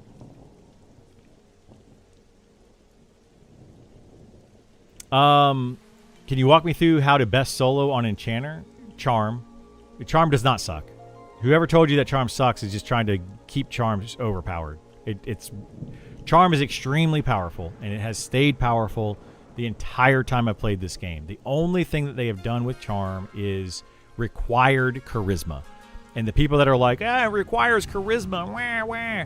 That's because they don't realize that gearing up a character is needed for every other class. So why not gearing up charisma on your enchanter too? Like, it's just, come on. Like, that's just it's so dumb that you think that Charm should just work naked. That's just silly. Charm is still extremely powerful. How to solo on an enchanter, though. Using Charm, get as much charisma as you possibly can. Charm a mob, have it fight another mob. You charm a mob, you haste the mob, and you pull another mob, and you slow that mob. Your charmed mob will kill this mob, right? Then This mob will be like 50% health when you kill this mob. Then you charm another mob to kill this mob, right? You break the charm, you charm a different mob that's at 100% health, you kill the one that's at 50% health. Then you break the charm and you charm another mob. That's how you solo. So you're constantly killing 2 mobs at a time by having them fight each other. That's EverQuest Charming 101. And it's super easy. Or Monsters and Memories Charming 101. It's super easy to do if you have enough charisma. That's literally all you need is charisma and a level 4 enchanter. Win game. If you don't have the charisma, don't charm. It's, it's kind of like saying a tank, if you don't have gear on a tank, like plate armor, you're not going to tank, right? You're not going to just be like, I'm going to go and I'm going to tank this big monster because I'm naked on a fighter. No, you don't do that. You got to have gear. You got to, it's the same thing. EQ Legends is fun. Probably won't be long term, but it's fun change for me. I think it's already starting to die. I'm already starting to see all the people that left Monsters and Memories, all the content creators that were playing a lot of Monsters and Memories and went to EQ Legends. They're already starting to come back.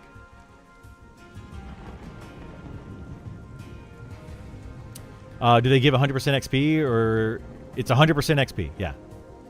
Yeah, you have 2 monsters fight each other, 100% XP. You do have to do something. So if I charm this monster and I kill this monster, if I don't do anything to this one, then I don't get any XP.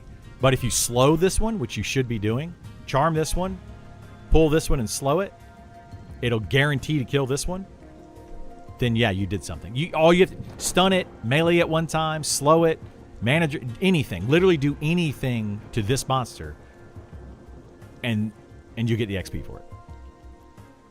Couldn't they make it so you can't break your charm? I don't know how it works, but can you break your charm at will? Excuse me. Yes, you can break it at will by using Invis. So if it's a regular monster, you Invis yourself and it breaks the charm. If it's an undead monster, you IVU yourself and it breaks the charm.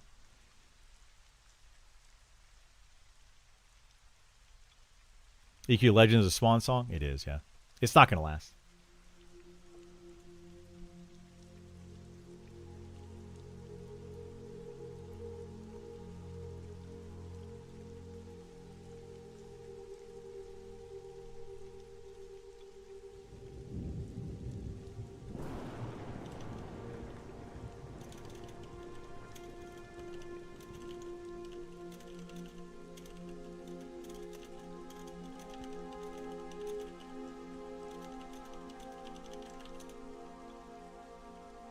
EQ Legends is kind of a speed run through the content. It is, yeah.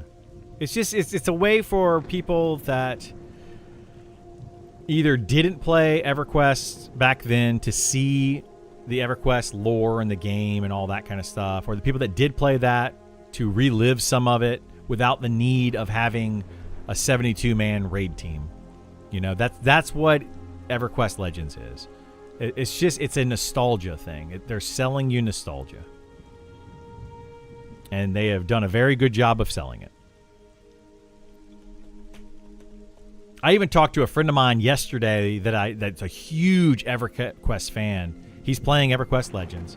And I talked to him and I said, hey, how things going? I just wanted to catch up with him. I haven't talked to him in a while. And I was like, oh, you're still playing EverQuest Legends? And he was like, yeah, some here and there, like a few hours a day. And for him to just be like, yeah, I'm playing it some here and there is weird. Like, he is a huge EverQuest fan. Anytime he's played EverQuest, he gets engrossed in it. He plays it for 10 to 12 hours a day, every day. That becomes what he does. And for him to be like, yeah, I'm playing it some here and there, it tells me everything I need to know. It's one of those games that people are going to play and they're going to get bored with and they're going to move on. So, every expansion that comes out of EQL, people will play it.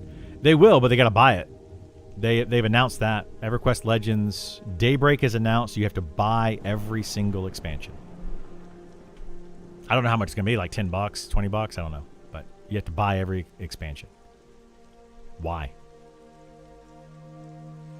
which is fine until it runs out. Once Monster Memory has legs, it's over. I agree. I think Monsters and Memories is going to completely destroy EverQuest Legends, other than the people that don't have time for Monsters and Memories, and they're like, you know, oh my goodness, I have a family. The thing we talked about a little bit ago, where they have their family, they have their lives, and they try to attack other people with that.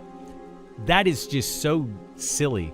They're like, I don't have time to play Monsters and Memories because I actually have a life.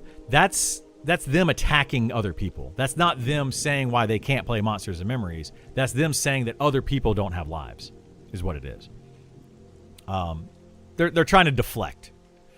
Anyway, outside of those types of people that that don't want an MMO that is a grindy game that you got to put a lot of time into, a lot of energy into, there are people that just don't want that anymore.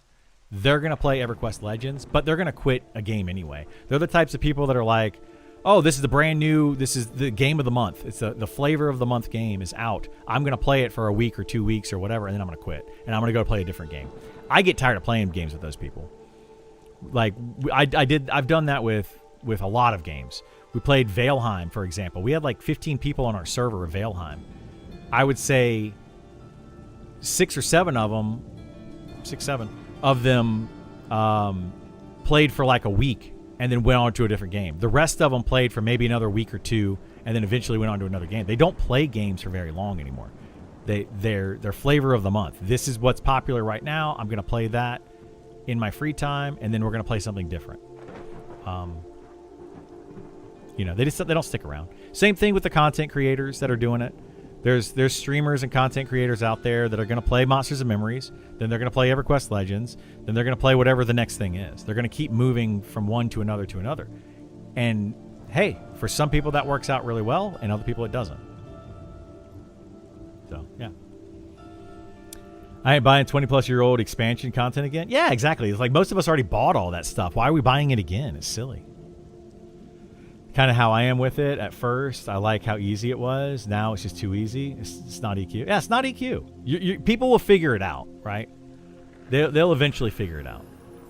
They're like, oh, this is super fun. This is awesome. It's like playing an action RPG. You're playing Path of Exile. You're playing Diablo. You're going out and at the beginning, it's fun. Then you play through it, you get to the end game, and then your character becomes like this god power character, and you're like, okay, I'm done until the next expansion, the next season, the next whatever, I'm done until you give me more content. And they're blowing through the content in a week. Literally a week or less. People actually, when EverQuest Legends released, they were doing the end game raid content within 72 to 96 hours. Like 2 to 3 days they were doing it. And they were clearing it. Within a week, it was all cleared. They had best in slot gear. What do you have to do? Like it's a drop in the bucket. I used to be the type that played the one game for years. Honestly, kind of miss that style. I do too. That's why I'm glad Monsters and Memories is coming out. I just stopped being the sell point in modern games. It did, yeah. It's all about like play the game, finish the game, move on to the next game. Play the game, finish the game, move on to the next game. I personally don't like that. I want a game that I can make relationships in and play, daily. Now, will I play other games? Yeah. Will I stream other games? Probably once Monsters and Memories starts to slow down, once we have max level character and I'm doing raids, I'm not going to necessarily be the raid log player where like I only log in for raids and I log out. But I'll probably start to change up my stream and like, okay, we're going to play Monsters and Memories on Mondays, Wednesdays, Fridays, something like that. And then I'll also play for raids or something. I don't know. But I might try to start playing other games as well. But right now, Monsters and Memories is it's my main game. Is what I want to play, and I'm building relationships. I'm learning the game, and I'm having fun doing that. So yeah, that's what we're doing. I took 1 week a hiatus to play EverQuest Legends. It was really fun the first few days. Became real boring by the end of the week. Yep. Now gonna get back into P99. Exactly. Like I'm telling you, man. It's not gonna last. It's not gonna last. These are coming from people that probably love EverQuest. I love EverQuest, but these are people that love EverQuest, and they want a game like that. They're going to get bored within a few days to a week. You're just gonna be like, okay, it's not the same. It's just not. It's not what I remember. Nostalgia is a heck of a drug, man. It is a heck of a drug.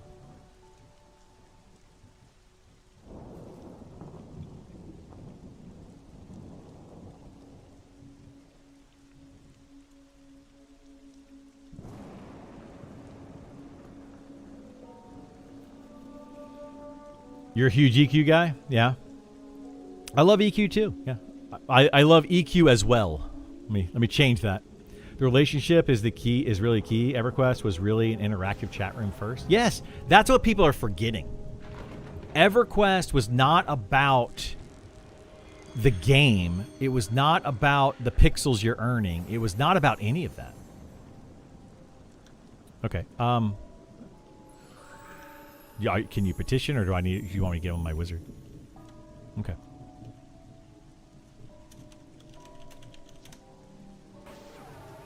Okay, we can. I'll pull. Like I can pull these mobs. We will get like 2 or 3 at a time, but as long as Volts knows.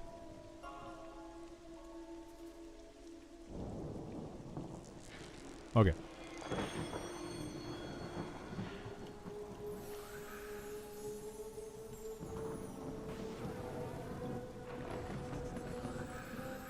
Okay.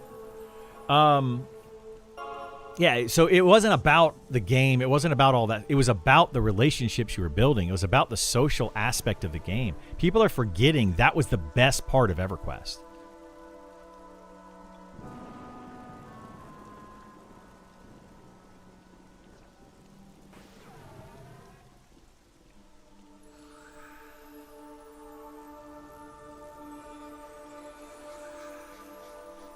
Yeah, we don't know. Nobody really knows.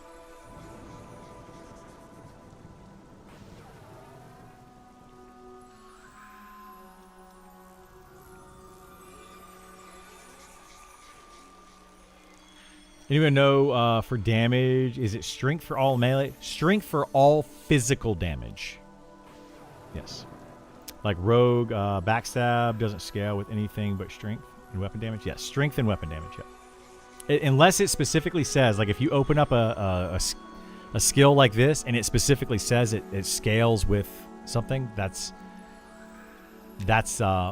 when that's the only thing that'll scale with damage, right? But if it's physical damage and it doesn't say it in the skill, then it scales with strength. What do you say, Cass? No, somebody else did, but they've been working on it for a long time. It's massive and supposedly the best looking dungeon in the game. That's according to the devs, who are not going to say anything bad about their fellow devs. Oh, that's nice. I don't remember who made it, but I think it's the only dungeon they've made.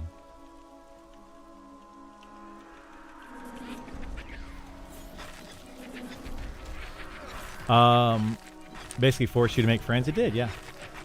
I did like the pixels as well. Yeah, you could like the pixels as well, but the best part of the game was clearly it was the friends and the enemies that you made along the way, right? It was the constant competing against other players. Like, people say that a PvE game is not competitive. That is absolutely false. PvE games can 1000% be competitive. And I think that's what made EverQuest so good. Part of what made it so good is that people liked the competitive nature of a PvE game and going against each other to do that. The gameplay was fun also, of course, but it was designed around the social aspect. Yeah, exactly. It's like you know, I can go play basketball and I could shoot some hoops by myself and I'm having fun. I'm enjoying, you know, I'm shooting some hoops. But you add more people to it and it becomes more fun, right? It's the same thing. It's the same kind of the same concept.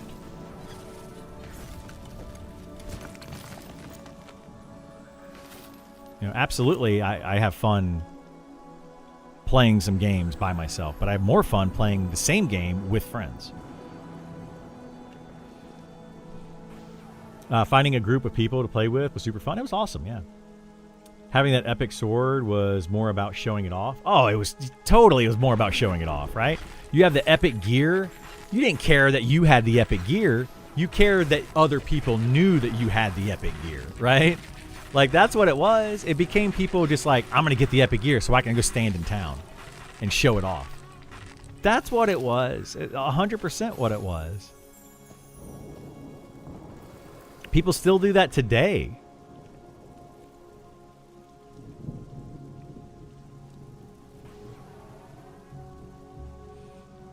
PvE can be competitive. Yeah. I think it's hilarious when people say that PvE can't be competitive.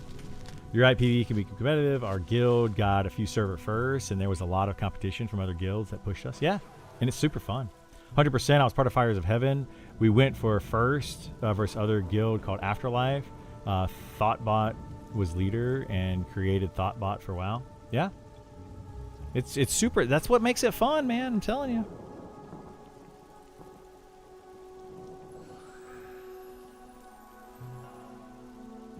How come you're the only one ever looting? It's just easier. Like I just loot the mobs, and then I take all the reason I loot is because I want to get the leather and the padding, or the leather and the cloth, and then I make bags for everybody in my group. I'm just the one that does it. Sharing loot from one dragon with 60 people, drop 2 or 3 items was tough. It was very tough, yeah. Well, yeah, everybody remembers Fires of Heaven. Afterlife is not as many people remember that, but everybody knew Fires of Heaven back then.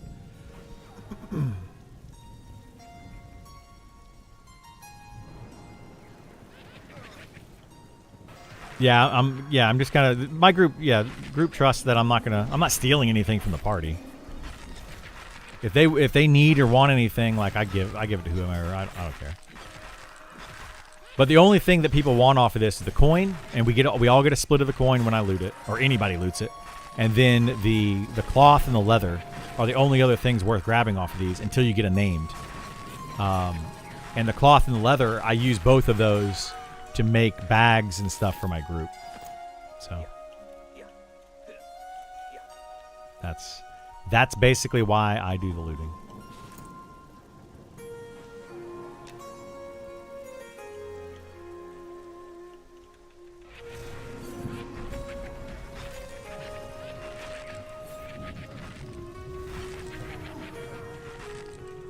And everybody else is usually doing something. Like Volts, right now, Volts is our healer, right? So Volts needs to be sitting down meditating for heals. Isar is our puller, so he needs to be running around pulling the next set of mobs. So usually the mob dies when he's not even in the camp. The only other person that would really be a good looter would be Sam. Because he's just doing DPS. So.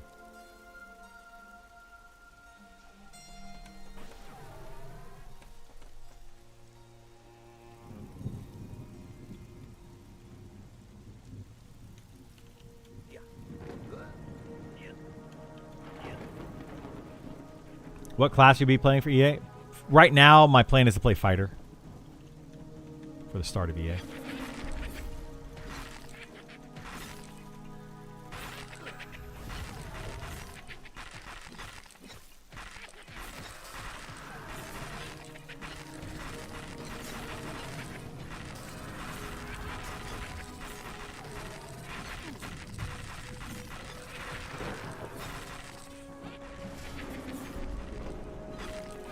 You want to try Paladin, but the kit's kind of meh? Yeah, it needs some updates.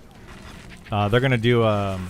they're still doing deep dives, and the Paladin is one that needs some of the most work.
Oh, I already have a dining room staff. Whoops. I guess I didn't disenchant it. Dining staff. Is this thing any good? Ah, that sucks.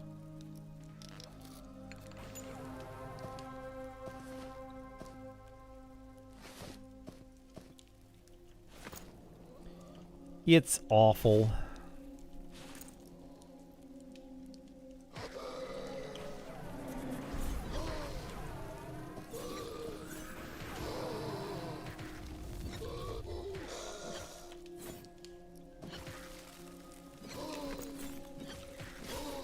Self heals and stuff are cool, but only really useful for solo, which I don't want this game to be. Yeah, exactly. I hope they keep the big heals like lay on hands and move away from the standard heals.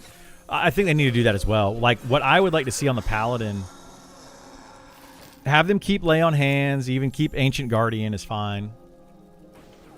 Give them like smites that they can have, like a proc that they can have to do damage, and they might do extra damage against undead. But they're just a smite proc that adds extra damage, which will add extra threat. Did you heal?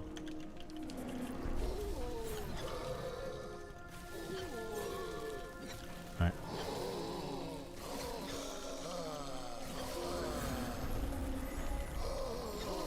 Alright, I got these 3 on me.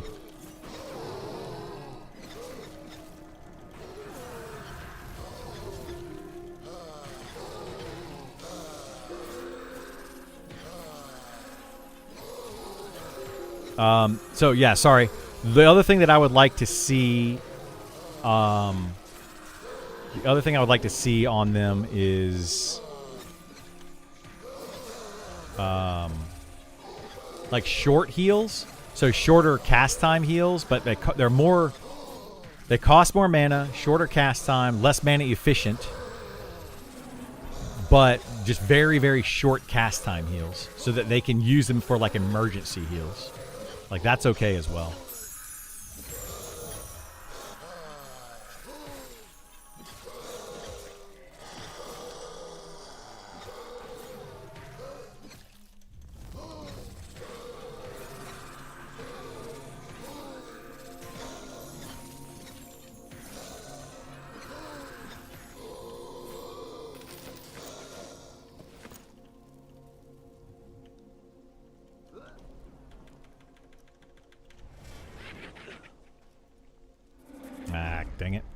Gonna be 2 again. It.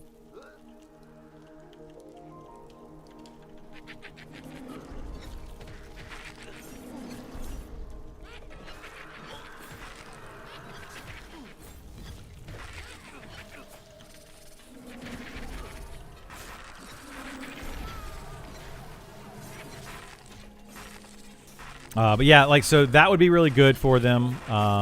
They also have another ability called Mark of the Crusader, which is a cool ability for them, and I like that, and I think they should keep stuff like that.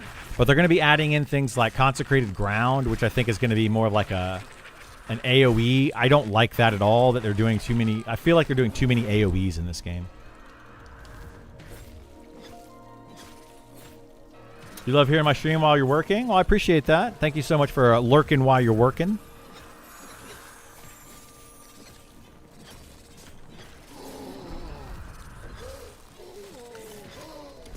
This game is cool. I tried to get into it, but I think I'm more interested in the deep races than any of the others. Just concerned that everyone will be picking deep on EA. A lot of people will pick deep on EA because we're really only going to have a short amount of time for the deep races for beta. We're only going to have like a couple weeks at most. So a lot of people are going to be like, oh, I want to be a deep race. Which will end up being good, though, because I think it's going to split the player base up some, where you're going to have players... you're going to have players in Night Harbor, in the Deep, and then also in the Phalandraw area. So it's going to hopefully split it up a little bit.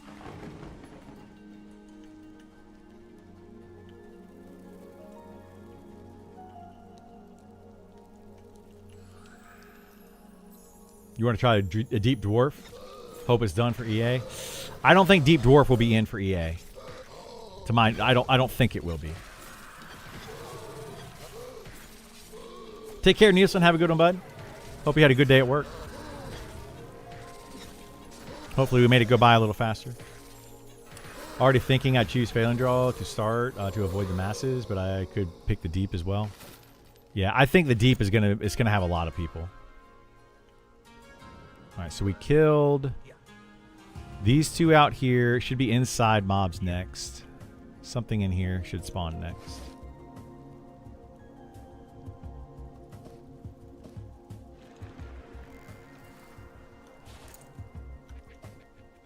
Oh. I knew it was something in here.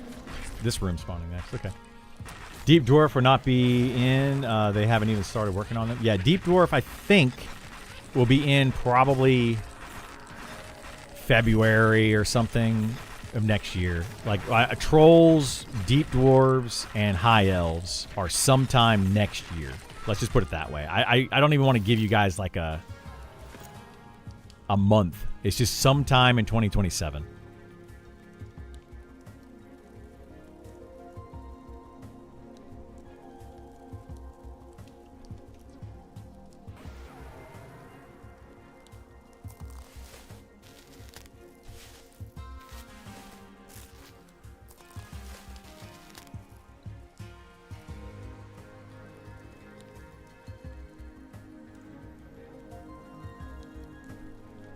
Oh, there he is.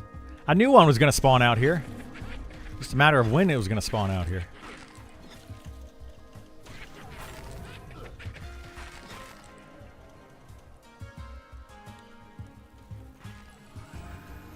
Looking over the class list, I was surprised Troll was listed with available classes. Or races, yeah. It's listed, but it's not coming anytime soon.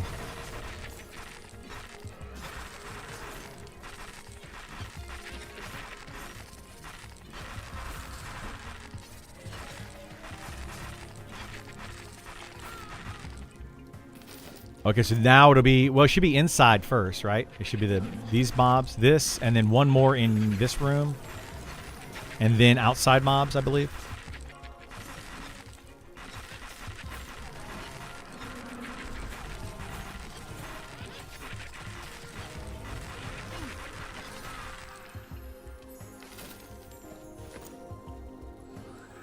There we go, named.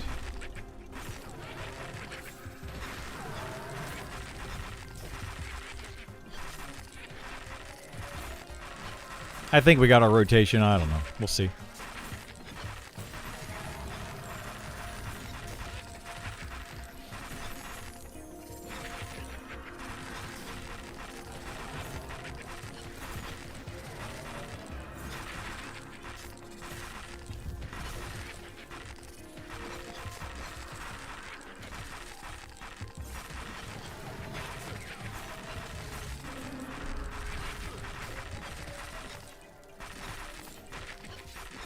Like this mob, so you guys were talking about looting. I don't loot that mob because Sam's looking for the belt, so I kind of let them loot it and see if it's the belt. And then we'll move on. Yeah. Spiked pauldrons. All right, should be out here. Let me know if anything pops in there, Isar. But it should be out here next. I think it should be the named placeholder here.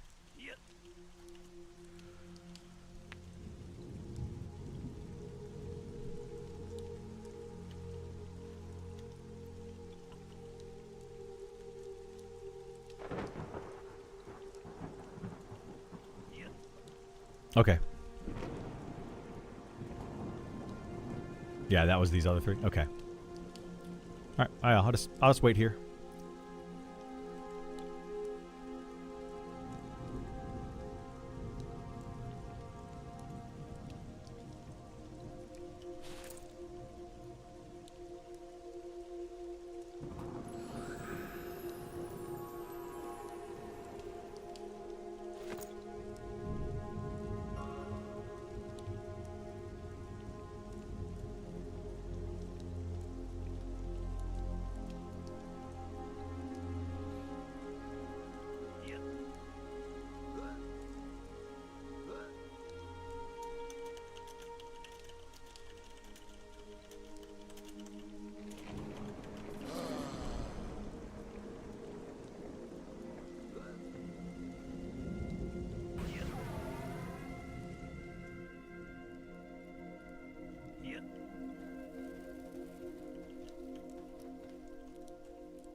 All right, we got this rotation going now. We're good.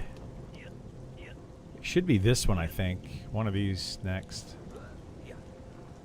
But it could also be one of these up here. So we'll just sit up here. Yeah. Oh, there it is. Okay, it's the one on the bottom first.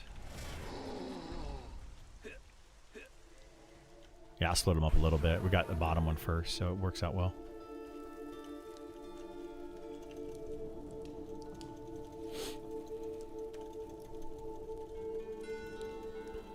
I am so glad they put Battle Cry. That was one of the best changes to Fighter. Battle Cry or shouts in general are off the same cooldown as Taunt. They used to share a cooldown, and that just felt bad.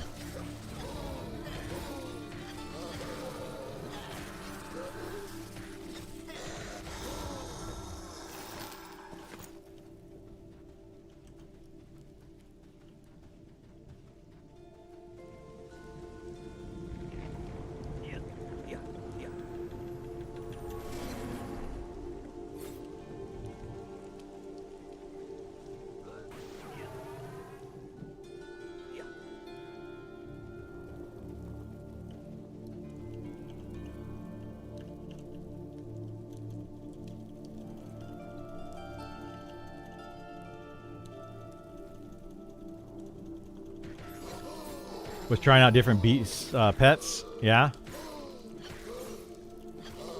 Class icons or colors would be nice of a group interface. Yeah, I don't know. Like, you'd have to learn them. Like, the ones that they did in Pantheon, I hated those. Because they were just... They were too small, and it was hard to... Like, there was not enough differences in them, different colors or something. It was very hard to recognize what the class was. Like, it took a lot of just, like, memorizing it. This one does tell you, like, it says BST, Beastmaster, and then tells you the level on their... like, in the group window. So that, to me, is... enough, but yeah, like I wouldn't be opposed to a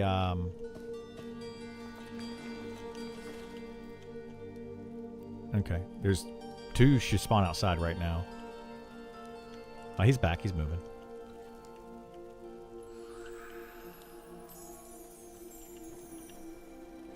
I'm just trying not to get too far behind on these.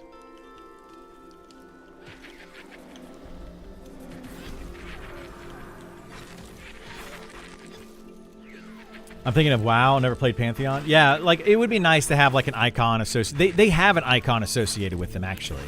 They just don't put them in game. Well, actually they do. Hang on. Yeah, right there. There's the icon. Like that's the fighter icon right there. It would be nice to put that where you could see it a little bit easier, but they do have icons associated. So they could easily do it.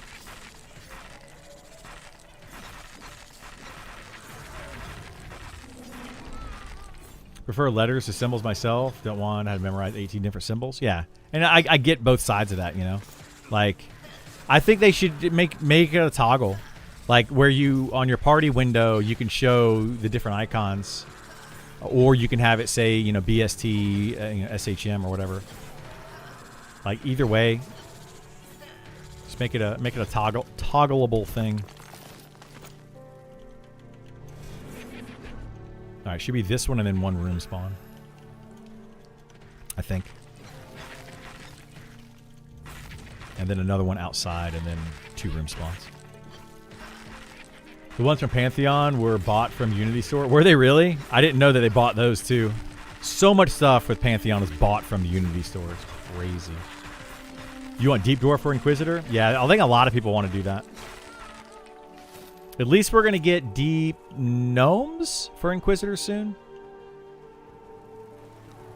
Yeah, I think it's inside. Or no, it might be one more outside, right? Okay. Yeah, there is one outside, but I can get that one later. And then we'll have one in the hallway next. Prefer letters or symbols myself. Don't want to have to memorize 18 symbols yet. I read that one. Yeah, I get it. I get it. I think everybody has like their thing. Like we all have our own preferences, and one is not necessarily innately better than another. Here, I'll go get that guy outside. Hallway one might spawn in a second.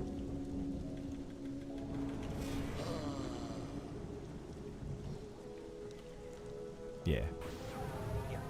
As long as Volts has mana, we should be okay.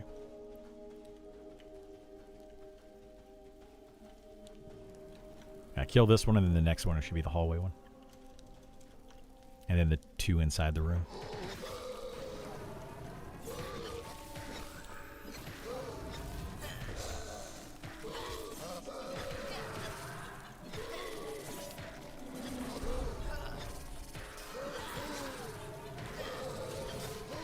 Yeah, that'd be nice. I was really hoping that's how that worked.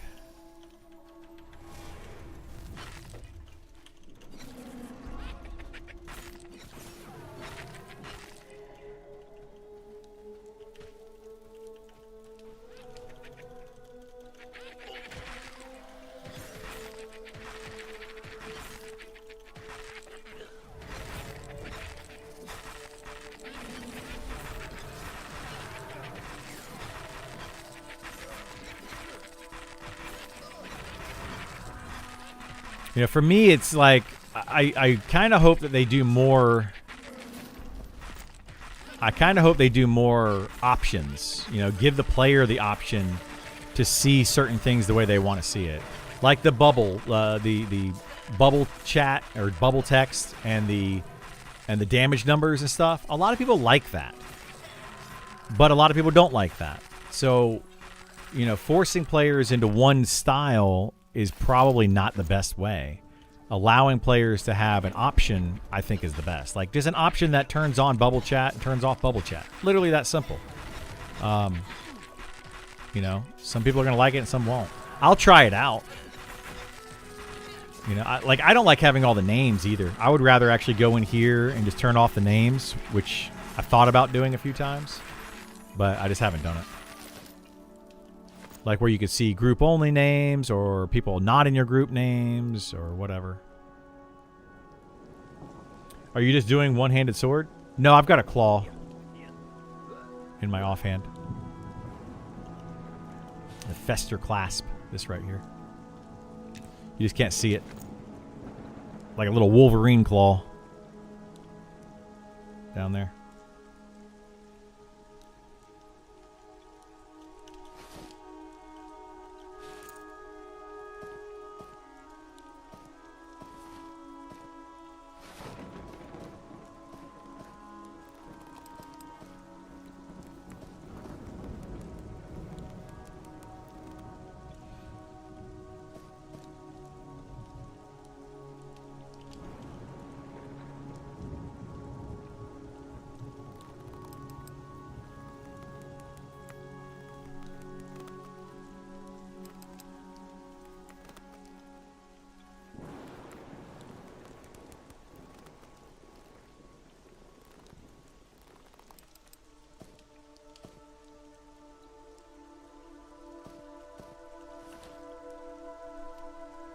Why no shield if you're tanking? Shields are not worth using.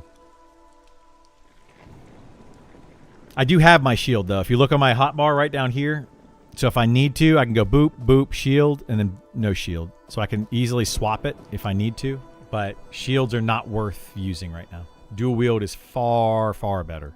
Same reason that I'm using offense stance instead of defense stance. It's just better for almost everything. We're killing monsters also that are lower level. So I'm going more offense than defense.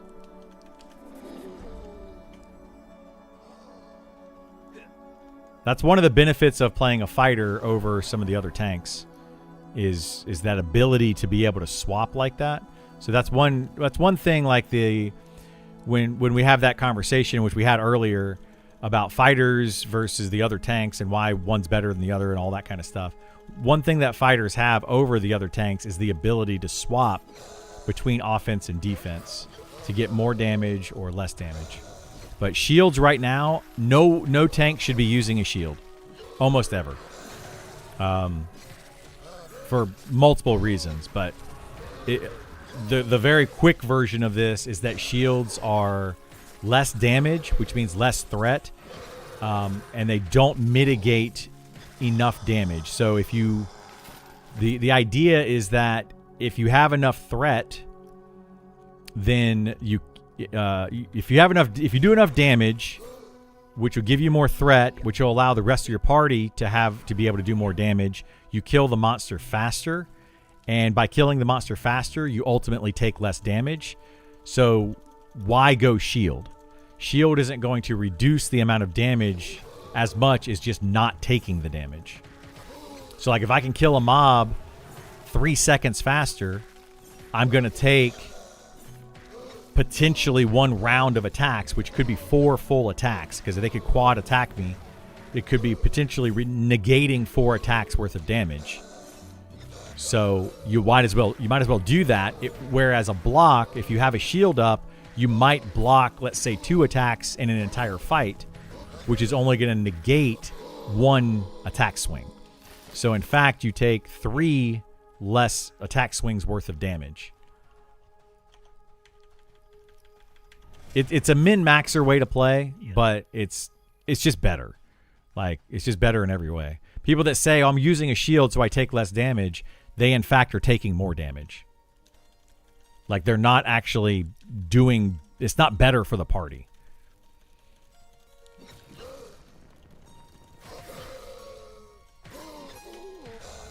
There are some kind of balance issues, to be quite honest, if shield is useless. There's a lot of balance issues in the game. That's probably the thing that I complain about the most, or I critique them the most about, or whatever, is the balance in this game is way off, like across the board. And some things are easy to see and other things are not. Some of the balance issues are very apparent, right? And other ones you think that it's balanced, but if you actually get down to the nitty-gritty, it's just not. So it just depends on what you're talking about. Yeah, balance is an issue. Should a cleric use a shield? Maybe, yeah. A cleric should use whatever is going to give... Potentially a cleric should use a shield, but most likely it's just whatever is going to give you the most wisdom. A cleric shouldn't be pulling aggro. So a cleric using a shield and using heavy armor most of the time is going to be not worth... It's not going to be worth it, right? You still want to get a cleric with the most wisdom. You just want to cap out wisdom. So if using a shield and a one-handed weapon gives you more wisdom, then sure, use that. If using a two-handed weapon gives you more wisdom, then use that. You know, ultimately it's whatever gives you the most stats for a cleric. One thing I would do to fight this is reduce the aggro tanks can make if they don't use shield. Well, they need to reduce the DPS of fighters specifically. Increase their threat while they're using a shield, reduce their threat or reduce their DPS while they're dual wielding. That would balance that out a little bit more. And then you may have people that would want to use a shield so that they can have more threat to be able to tank for other classes. So like, let's say that with dual wield, I'm getting 100 DPS, therefore I'm getting 100 threat per second as well. But let's say that I switch to a shield, my DPS now goes down to 80, but my shield allows my threat to increase by 40. So now I'm doing 120 threat using a shield, but I'm only doing 80 DPS. Well, if that allows my group to make up for that extra 20 DPS, like it allows my group to now push, like say 30 DPS out of that, overall, my group is now doing an additional 10 DPS because I have more threat, right? That's the balance that needs to happen and is not currently happening.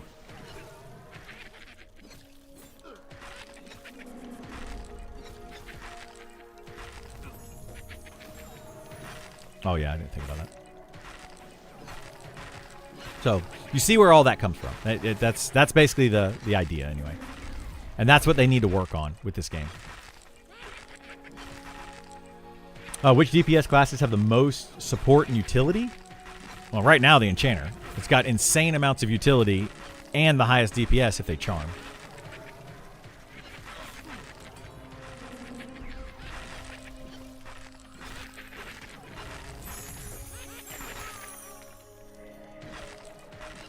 This would actually be good. It'll break up these two spawns.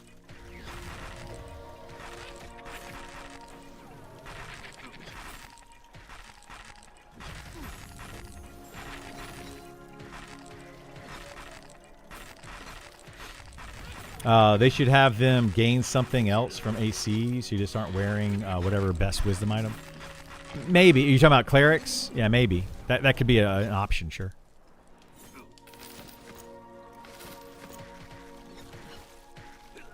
There's a lot of ways that they could do a lot of this stuff, you know.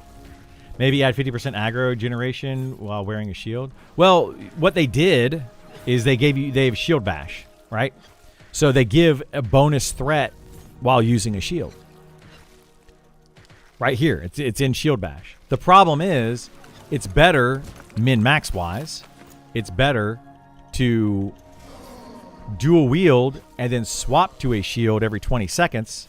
Use the shield for shield bash and then swap off. So if I was having aggro issues right now, I would literally just pick up my shield, put it in, shield bash, swap back to dual wield every 20 seconds. So in like a raid setting or in a high DPS setting where I'm not able to hold threat, that's absolutely what I would do. And that would be how I min-max it. And that's going to separate your good players versus your mediocre players. Like you're still going to have like, you know, good players. Oh shoot. You're still going to have good players that that play and only use a shield or only use dual wield and they don't swap between them. But the best players, the ones that do the meta, that do the min-maxing, all of that kind of stuff, they're going to be using their shield bash as well as dual wield. They're going to be using both because they're going to be, you know, maximum efficiency, minimum effort. And right now, that is the best way to play a fighter, is to have a shield that you just swap in and out just for shield bash. Have overheal shield that scales off AC or something. That could be cool, yeah. That could definitely be a way to go.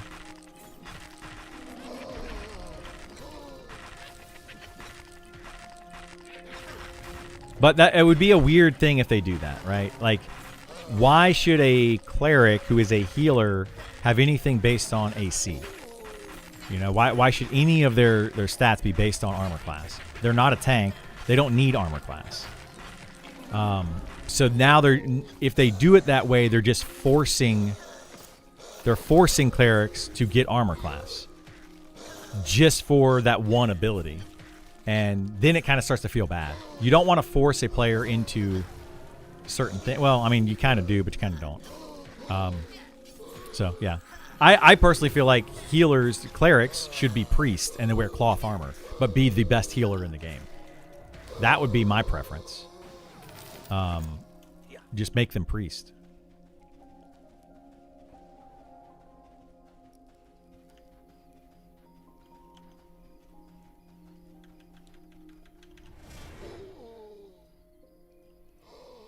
How are you supposed to swap gear on your bar? You have to pick it up and swap it and move it back. Yeah, they don't have like a swap macro or anything. It's really annoying.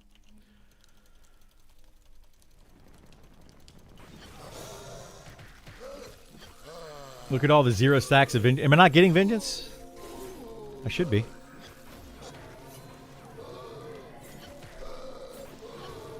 You have to, right now, you have to swap your, there you go. I got a vengeance stack. Right there. Oh, you're saying that it's 0 on there? It should work, though. It should still function as vengeance. There's 2. Well, I just used Frenzy and it didn't use it, which is weird. I don't know. It's kind of buggy. The whole vengeance thing is buggy, which is what I keep saying. Like every time they update these classes, they come in super buggy. It's kind of frustrating.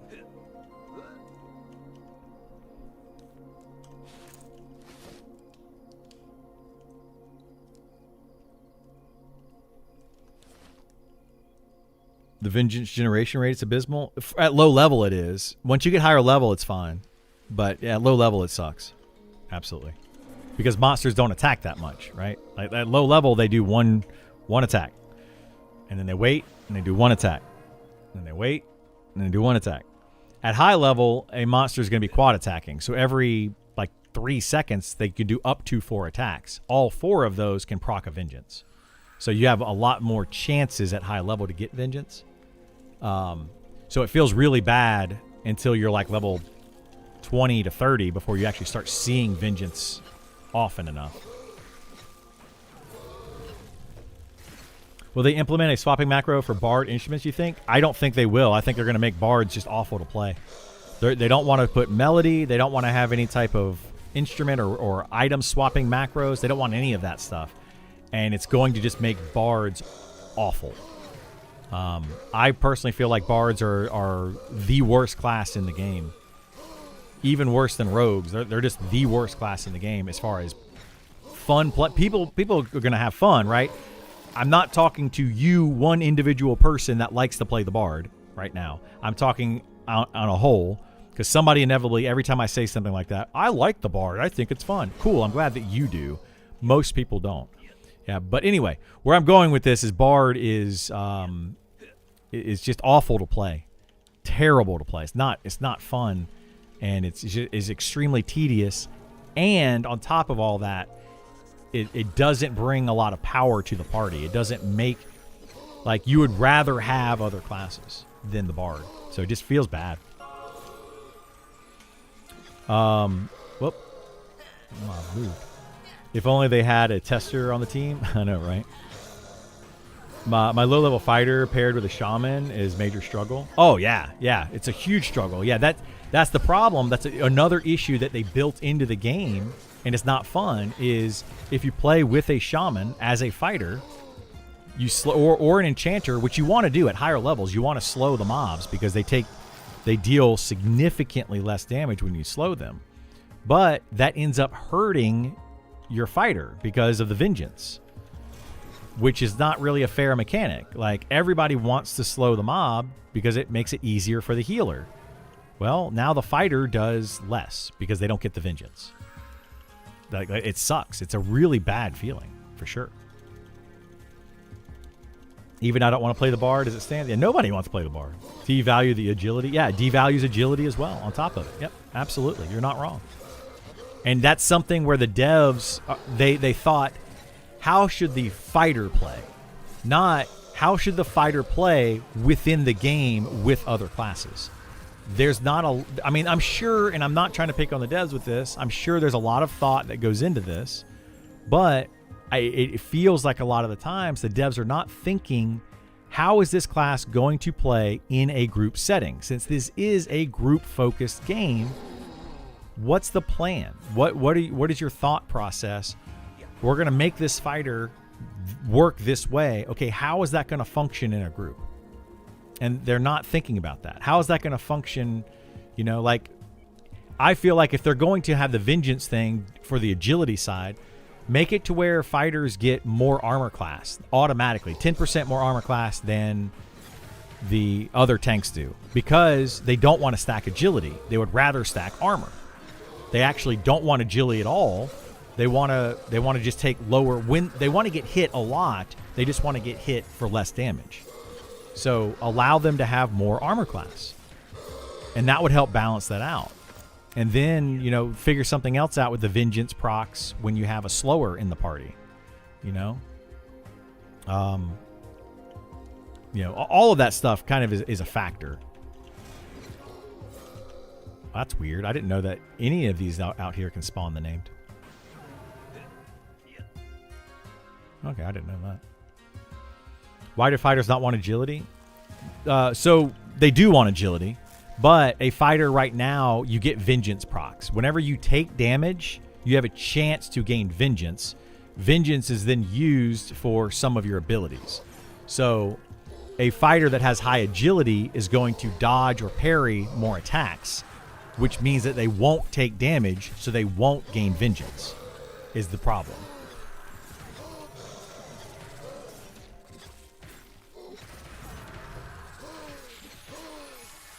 You gain vengeance on a miss? No, you don't. Who says you gain vengeance on a miss? You gain vengeance when you get hit.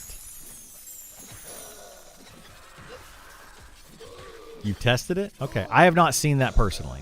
So, you're supposed to gain vengeance when you get hit. It doesn't say it right here. You're fueled by vengeance. Yeah, it's supposed to be when you get hit.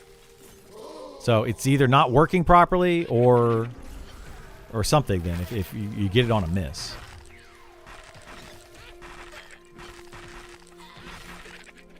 But that's the argument that people have right now, is that vengeance procs when you are hit.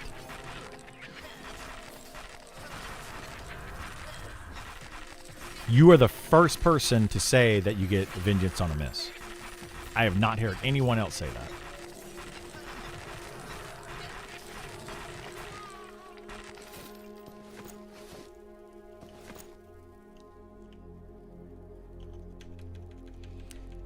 My fighter's a halfling with very high agility for his level, and I barely get it stacked. Yeah. They haven't properly tested a lot of things. A lot of things they haven't properly tested. I would agree with that.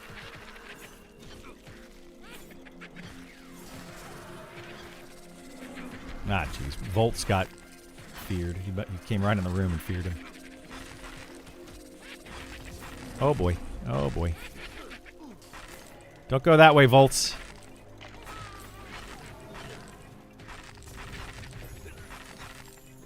He should be okay. I don't think there's anything that's going to get him. Unless he goes into that one side room.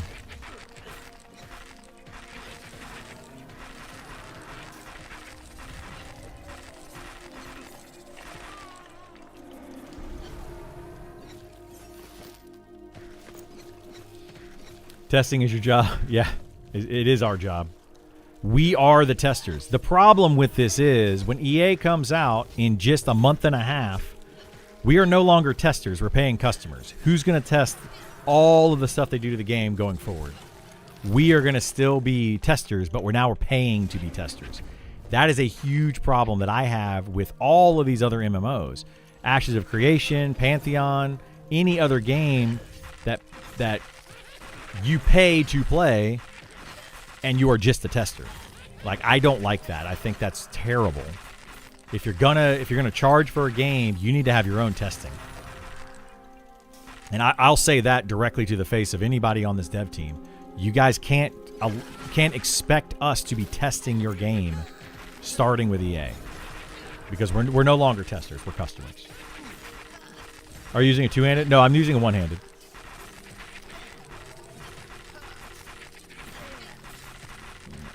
How much dodge percent do you get per agility? We don't know.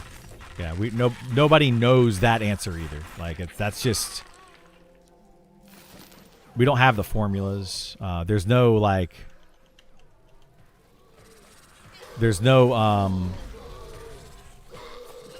nothing that tells you how much dodge percentage you have in game. If I pay for a game, I expect to be fairly tested out already. I do too. Yeah, I'm right there with you guys. We're customers. You know, I don't go to a sandwich shop, buy a sandwich, and expect it to be like, well, we haven't tested to make sure this sandwich won't kill you, right? We haven't tested to make sure that this meat is actually not rotten.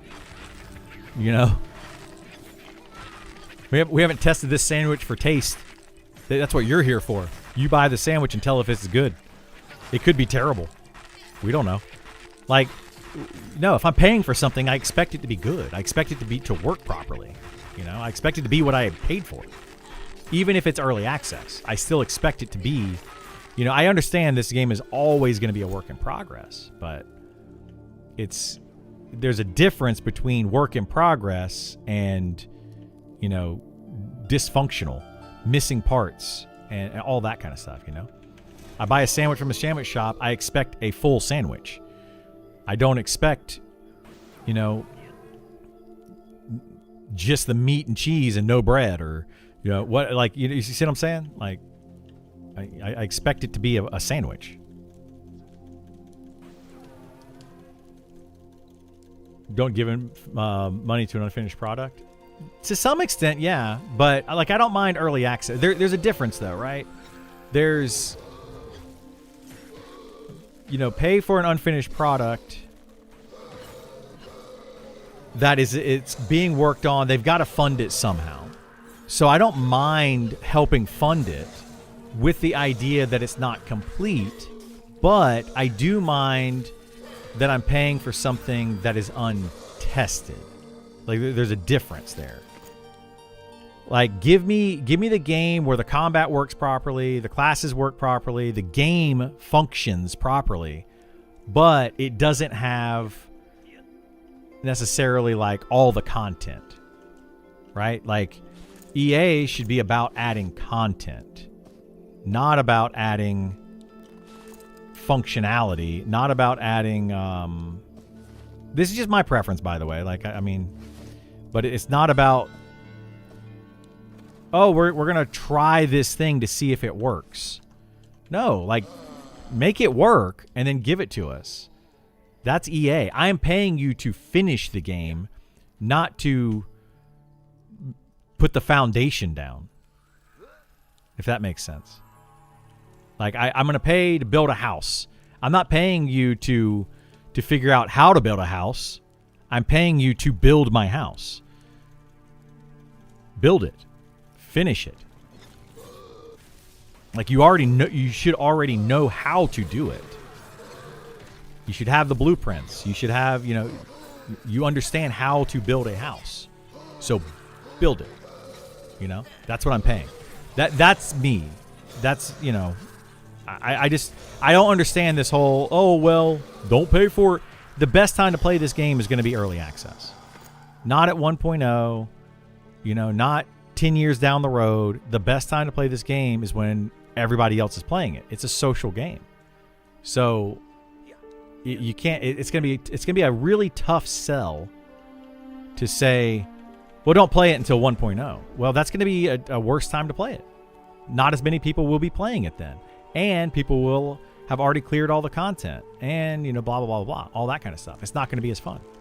So, but I get what people are saying. You know, well, don't, if you don't like an unfinished product, then don't buy it. But look at the other side of it. That's all I'm saying. The customer needs to be responsible. You know what you're saying? Yeah, they do. They do. There's a middle ground. Can you please tell me where I can find Red Mantle Keep? That should be in Night Harbor.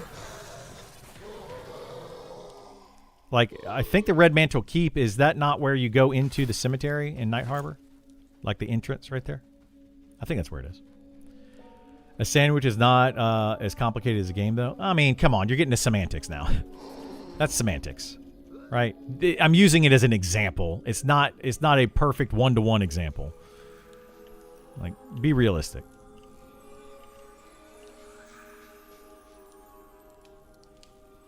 There will be bugs. There will always be bugs. The game will never be finished. Yada, yada, yada. I understand all that. You understand all that. Now you're just trying to argue. Yes, the game will always have bugs. Every game will always have bugs. Always. Every game is not fully finished. Ever. Especially in MMO. It's never finished. So when do you pay for the game? Right? When is it considered finished for the customer? If that's the argument you want to make. It will never be finished. Ever. This game will never be, we're done developing the game. So, with that in mind, when are you supposed to play it? Because then your argument will always stand, well, don't pay for it if you want a finished game. It will literally always stand. At some point, both sides have to understand the other, right? At some point, you have to understand, I am a paying customer. You are the developer. I am paying for a product. You need to give me the best product you possibly can. And the customer also needs to know, we're going to give you the best product we can, but it won't be perfect. Right? So it goes both ways. I understand that it won't be perfect. You need to understand that I'm also paying you. Is the thing. Ashes of Creation is done? No, Ashes of Creation is finished. There's a difference. Ashes of Creation is over.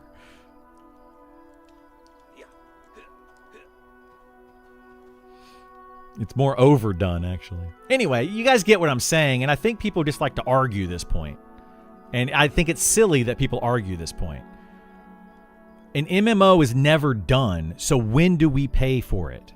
You know, if you don't want to have, if you want to only pay for a finished product that is completely bug-free in any type of software, you're never going to get that. So that point can always be argued, literally always be argued, and you know it's a silly argument.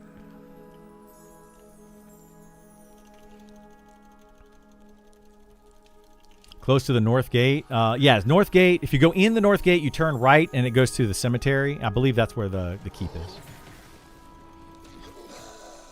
EverQuest finished at the end of Plains of Power. Changed my mind. EverQuest, again, was over at the end of Plains of Power. It wasn't finished. It wasn't done. It was just over. Yeah, I agree with that. I didn't like it much after that. Just found this game and your channel for the first time. Looking forward to possibly having a new frontier in MMO space. Awesome, yeah. I think you'll enjoy it, Time Skull. I think it's a really good game. It really is. It's a fantastic game. It has issues just like every other game does.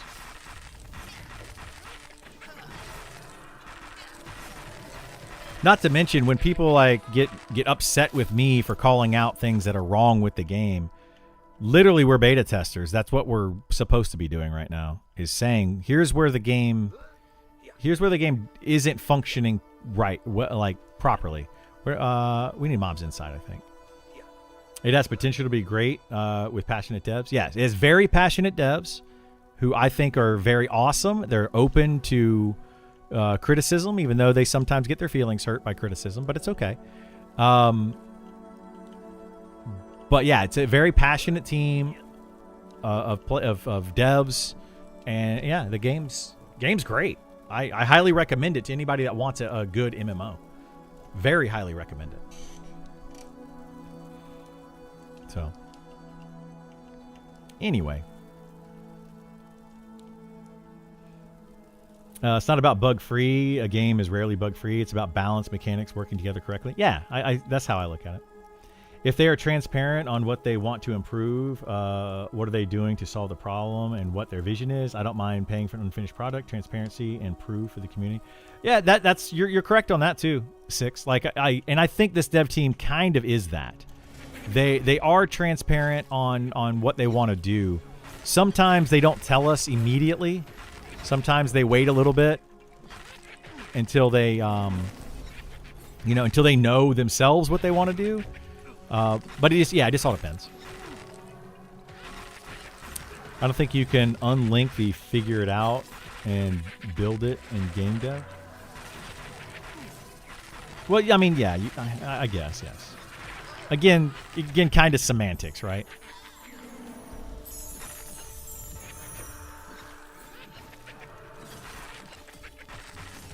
Like I don't mean like. I guess we're being a little too literal with some of the things that I'm saying. Like you guys know what I'm talking about. People are just trying to defend the devs or defend the game or whatever. I assure you, as far as content creators go, I am the most on board with this game out of any other content creator out there. So if I say something bad about the game, it's because I want it to be successful. I'm not the guy that's going to be like, oh, game's terrible, I'm going to jump ship and go to a different game, which is what a lot of the other ones are doing or have done.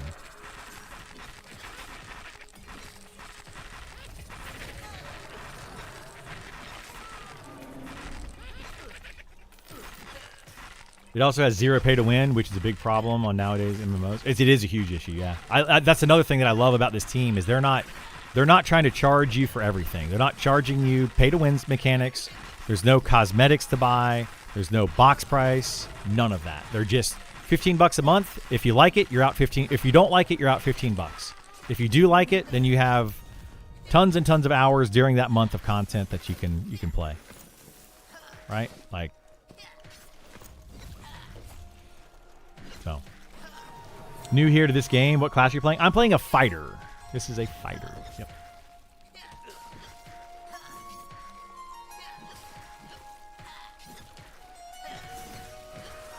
Beta testers saying there needs to be testers blows my mind.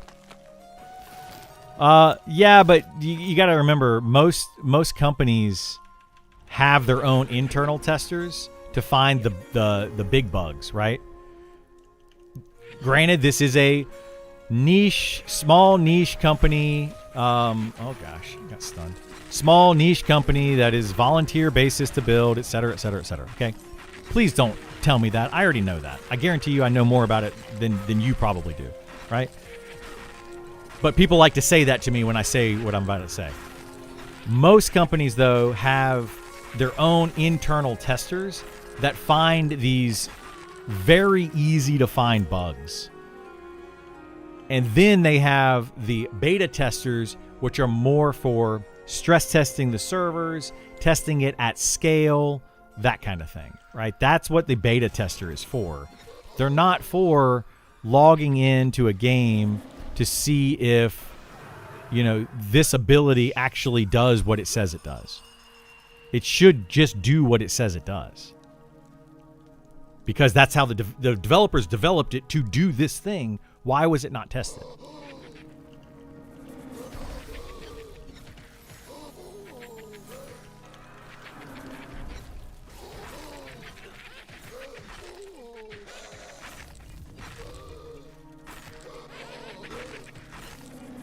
even with a small like indie company, they've got 50 people on this team. 50 people on this team.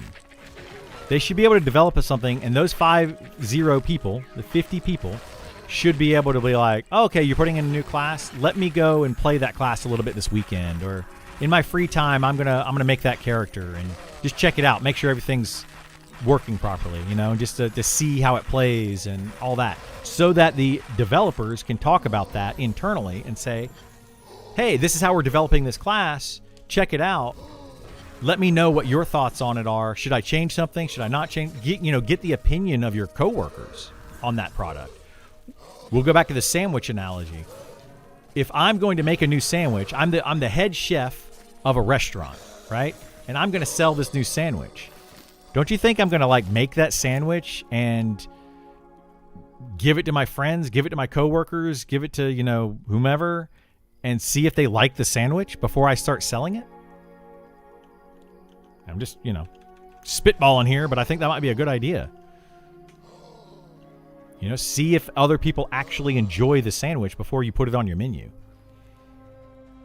Then, if those people enjoy it, okay, cool. You guys enjoyed it. Let's put it on the menu. We'll do it as a trial run for a month and see how many people actually like the sandwich and buy it. Like your average customer. And then, hey, how well does this sell? Does it sell well? Then we'll keep it on the menu.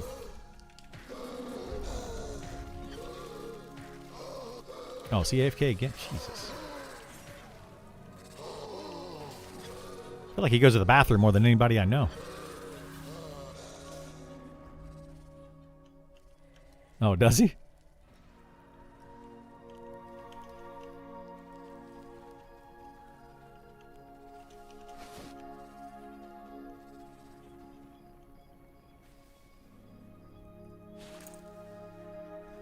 Oh, wow.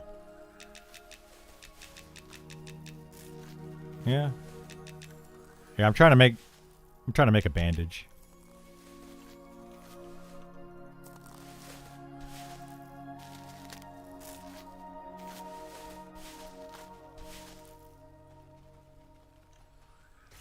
No, one's on Sam now.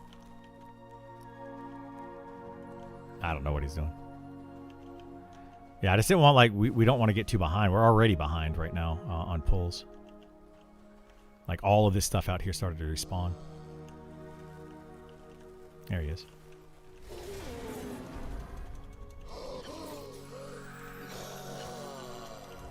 Alright, we should be good.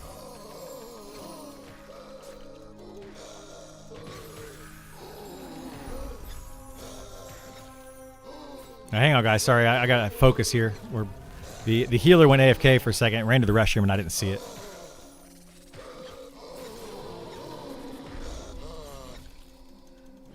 Anyway, I know deep dives are still due, but do you have any classes that you'll play in EA yet?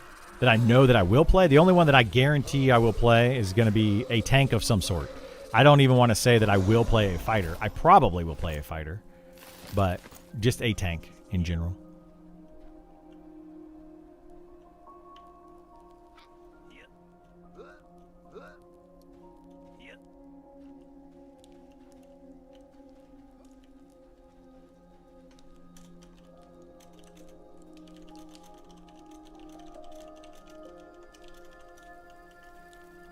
All right, we good?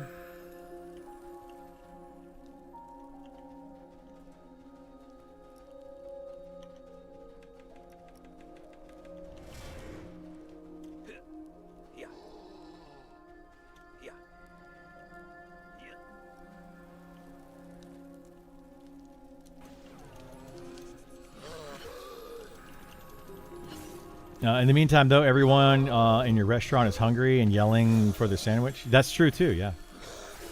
Yeah. Everybody's just like, I want my food. Give me your sandwich. I don't care if it's broken. They say stuff like that too, to kind of go back to the conversation we were having.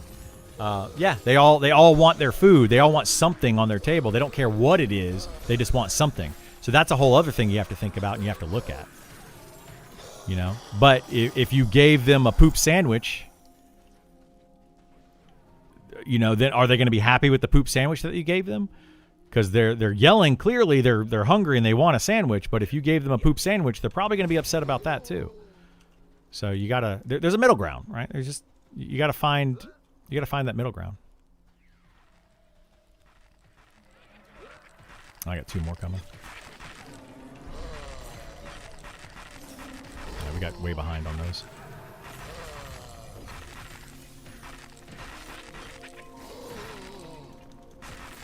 So yeah. Anyway, it doesn't make anyone right, and it doesn't make anyone wrong in those situations. You know, people get mad at me and they're like, "No, Criddle, you're wrong because blah blah blah blah blah whatever," and it's like, yeah, it doesn't really make me wrong.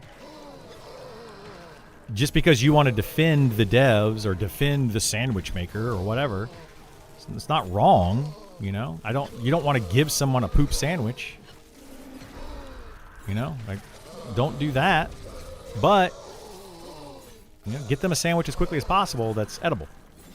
When is Fallen Watch Dungeon coming out? Tomorrow, sometime. I'm assuming in the morning tomorrow, but I don't know what time.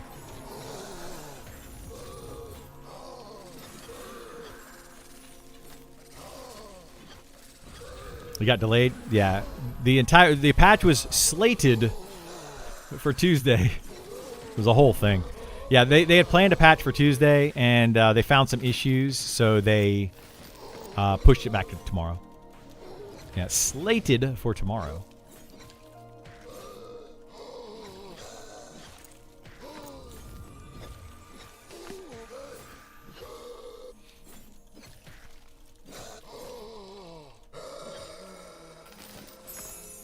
Yeah.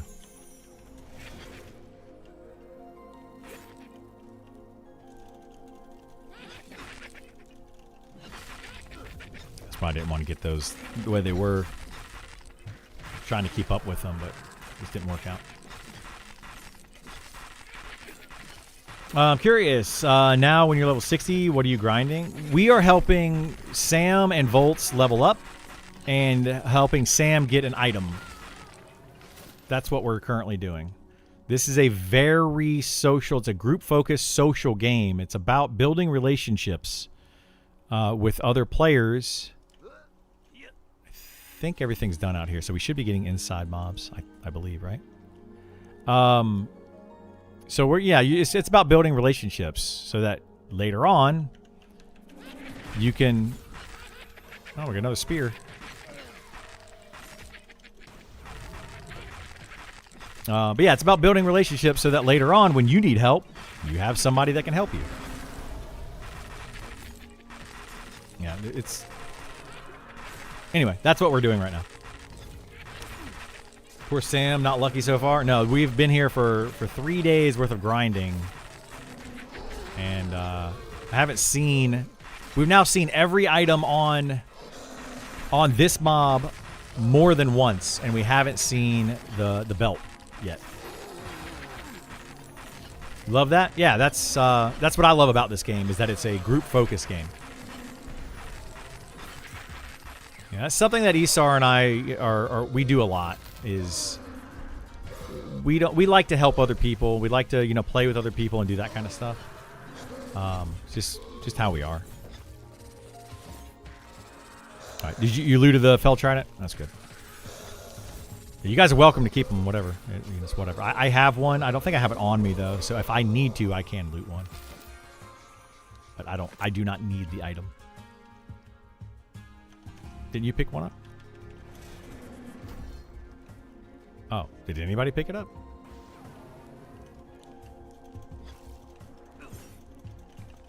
Yeah, I thought you looted it. Hopefully it didn't rot.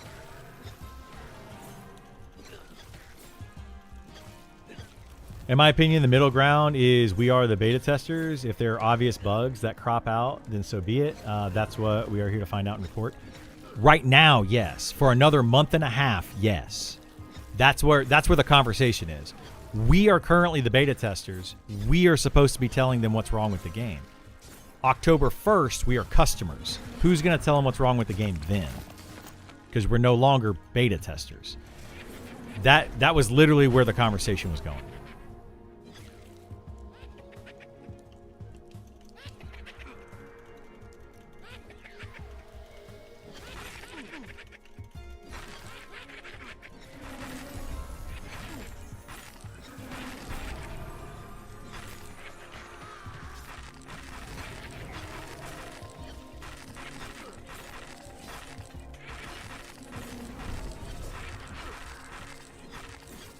Because, like, I'm telling you right now, come October 1st, you're going to have a lot of people just on the forums, arguing, complaining, all of that kind of stuff. It's going to be a massive headache for the devs. Like, really annoying for the devs. I think we have one in the room next, right? Like, you're already seeing, like, Trent, for example. Trent's already posting a bunch of stuff like, hey, guys, here's why you should be petitioning. Here's why you shouldn't be petitioning. That's already happening, and we're only in beta with, you know, a few hundred people online at a time. What happens when we have thousands of people online on different servers? Those petitions are going to be way more. It's going to be a massive headache. So they need to, like, figure it out what they're going to do at scale. They're posting on Discord, hey guys, don't petition for these things, do petition for these things. Here's an example of the difference, etc. How many people are going to go and read that on the Discord? Not many, right? Sure, there will be several, like, there could be a lot, but it's not going to be everyone, and it's not going to be the majority of players. You know, it's going to, how many people are going to go read the play nice policy? That alone is going to be a big problem. Just go online, go to their website, and read the play nice policy.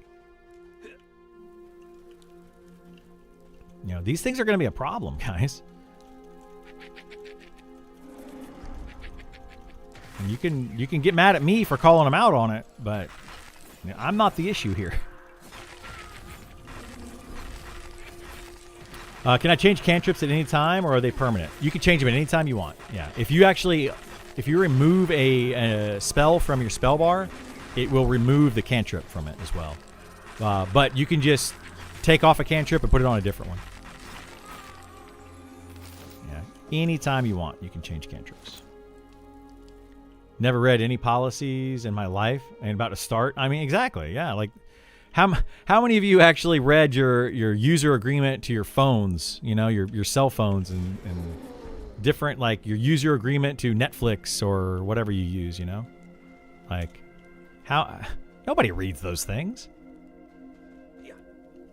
But they kind of expect you to read them here. They expect you to be on the Discord and read how petitions work. What's considered a bug, what's considered not a bug. You know, they expect you to do all that. I read them every day before sleep. What do you get to the second sentence and you're like, South Park episode about EULAs is great. It is, yeah.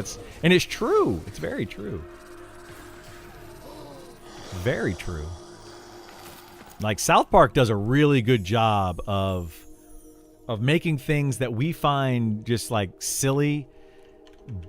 They make them serious. Like, you know, they really, they nail it.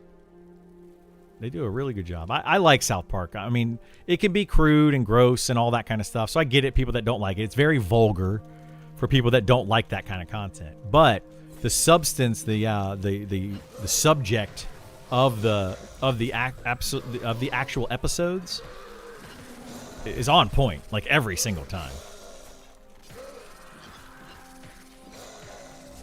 Who said anyone was mad at you? Oh, a lot of people are mad at me, Rising Raven.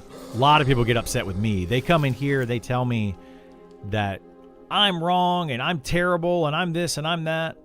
It doesn't happen as much anymore. People are starting to realize that's just who I am. I talk about things. But there's a lot of people that don't like me. And it really is because that I just say it like it is. I'm very blunt.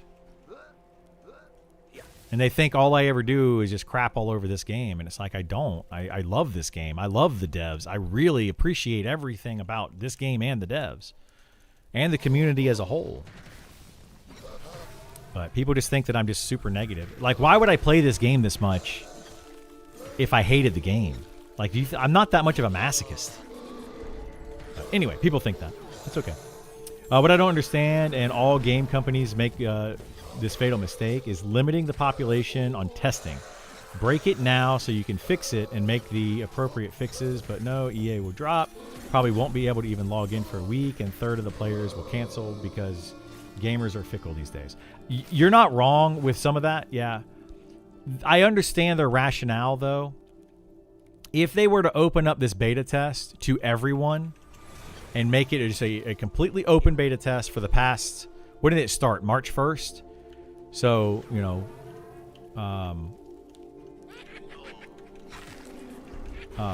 what's that? All of March, April, May, June, July, and now halfway through August. You're talking 5.5 months. People would have burned out. People have already burned out on the beta and have quit playing the beta and moved on to other games. So the problem with that, and I get where you're coming from, so I'm not trying to dismiss what you're saying, because you are correct. But the problem with that is if they were to just give this game to everybody, a lot of them would have already played the game, burned out over the past 5 months. They wouldn't even get it on early access on October 1st. They wouldn't pay for it. That means they're not going to make any money, and that means that people would they would treat the open beta as early access, and they would play the game and then quit the game, and then nobody would ever buy it. So that's the other side of that. But I don't disagree with you that now the problem is going to be that early access is going to start. It's going to be buggy. People are going to be paying for it. And they're going to get frustrated, and they're going to cancel their subs and not play it. That will also happen. Which one of those, though, is going to cost them more money is the question. You know, the few people that get upset, I say few people, the people that get upset over it being a rough, rocky start of early access, or the people that play for free for 6 months and then decide to not play the game and not give them any money at all. I think that the former is better than the latter. You know, they at least get something out of it. And hopefully those players will pay for a month. Maybe they get frustrated with the first week and they say, I'm going to come back and I'm going to check it out later.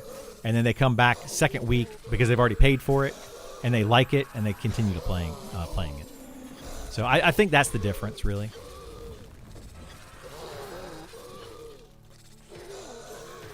They don't like you because you don't make an echo chamber? I don't make an echo chamber. That's one thing that I am absolutely not, is an echo chamber.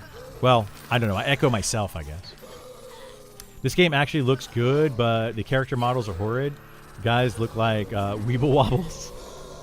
I mean, yeah, you could say that. I like the art style of the game, personally.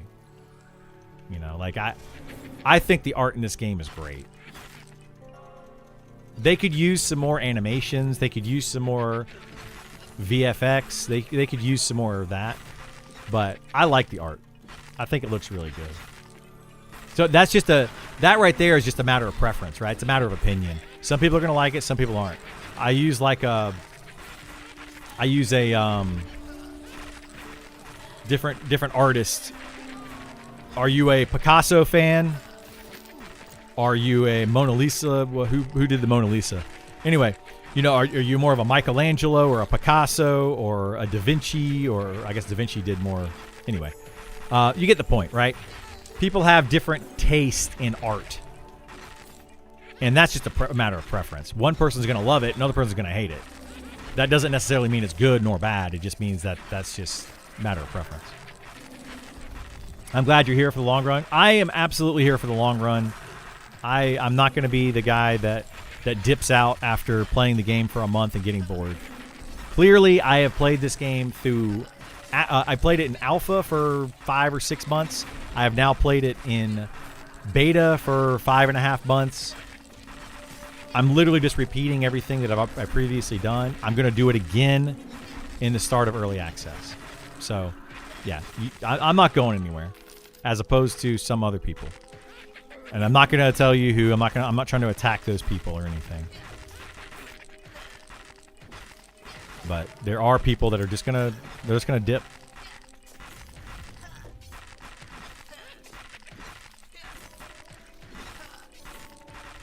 You can't believe they bother at PvP. I can't either, and it's coming out. Basically, like what happened with Pantheon. Yeah, Pantheon is blah. Blah. Yeah, I'm not gonna talk about Pantheon today. Graphic look killer. I love the style. Just some of the characters. Oh, you talking about like how like my dwarf, I don't really like the way the dwarf looks, if that's what you mean. Like the dwarf literally looks like an ape. His arms touch the ground. If he were to extend his arms straight down, they would touch the ground while he's standing up perfectly straight. He's an ape. And I think they look silly, but whatever. I'll get over it. The game looks good. Yeah. I love the game. I think the game looks fantastic. At least they finally let us out of PvP prison, right? They finally did it. They finally said, let's do it. Let's give all PvP access only people access to PvE and PvP, and let's see what happens. How many people are on the PvP server? I asked this yesterday, and nobody could tell me because I don't think anybody's on the PvP server to check. Like, how many people are on the PvP server right now? Does anybody know? Somebody log in and do a who all and see how many people are there. I bet you it's not many. I usually hate the short characters, but I like the halflings. I think the gnomes are my favorite in the game. Like, I would consider playing a gnome. I might even play a gnome for early access. Depending on how they change traits. Because they are looking at changing traits.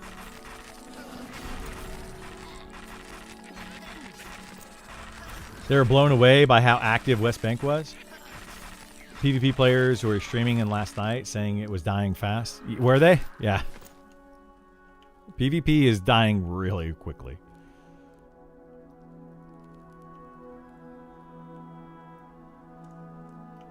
$77 on PvP, $427 on PvE. Yeah. Like, not shocked. Not shocked. I'll gladly start over despite getting 30s of PvP. Yeah. Yeah, like, that does not shock me at all.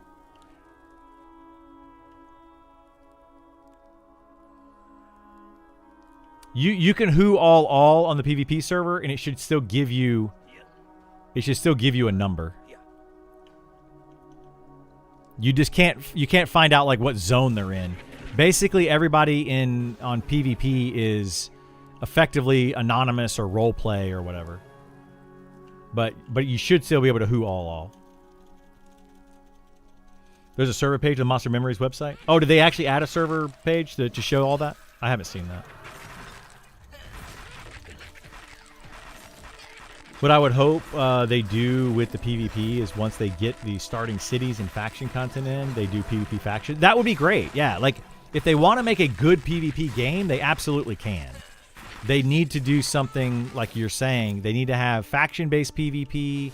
They need to have capture the flag style, like areas where you could take over something. They need to have a punishment, like a faction-based thing where, like, if you run around and just do nothing but kill other players, the guards find out about it and they won't allow you into the cities.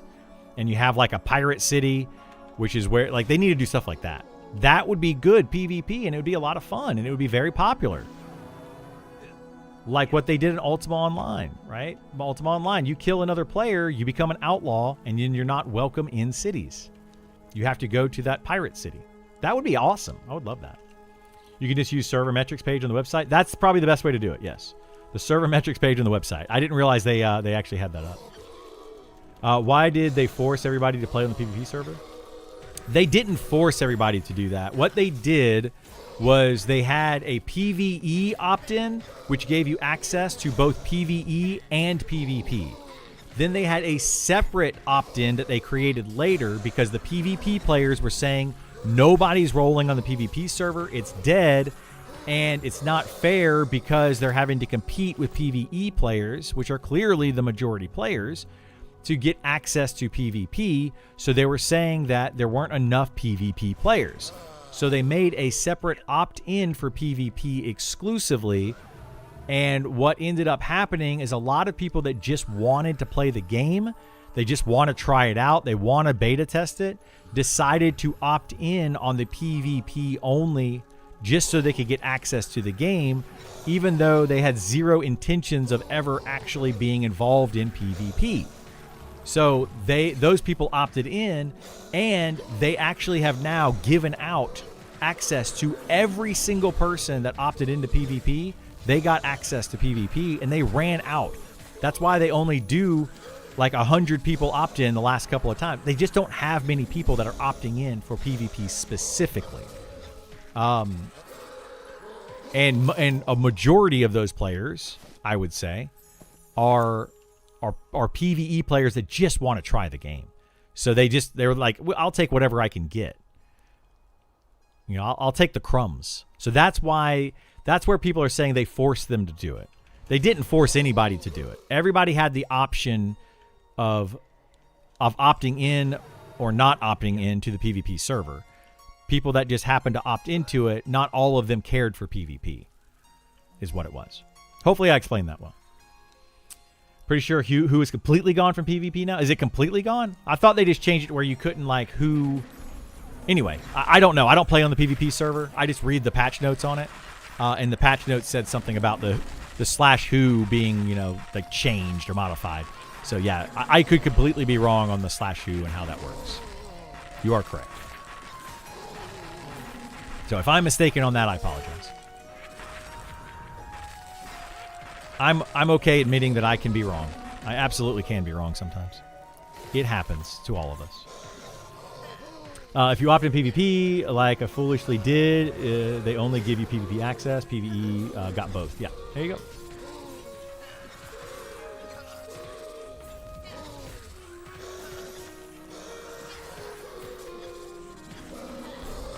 go. They did it in EQ as well, and it was awesome. Starting area feels safe. Racial areas felt safe. Nearby zones were safe. Everything else was dangerous. Yeah, they could do, like, there's a lot of things they could do with PvP to really make it fun. But the way that they have developed PvP in this game, in my opinion, is not fun. And if they plan to develop it, if they plan to make PvP fun, it absolutely will take away from the development of PvE. I don't care what any dev says about this.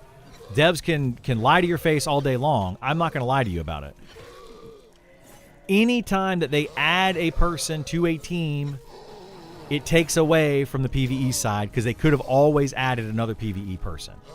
Always. Especially when they become paid. It's just the way it is. So, you know, having PvP does take away from the PvE side of the game. It absolutely does. It may be small. It may not be like a measurable amount, but it does take away. It's not nil, right? It's not zero. Experiment successful, confirmed what everyone knew. Time to lock in. Exactly, right? Experiment successful. That's how I look at it.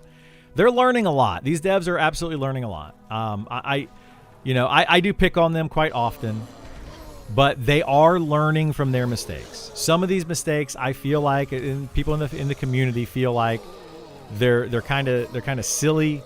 They're silly mistakes that probably shouldn't have happened in the first place. But you know, as long as they're learning by it, then it's not really a bad thing, right?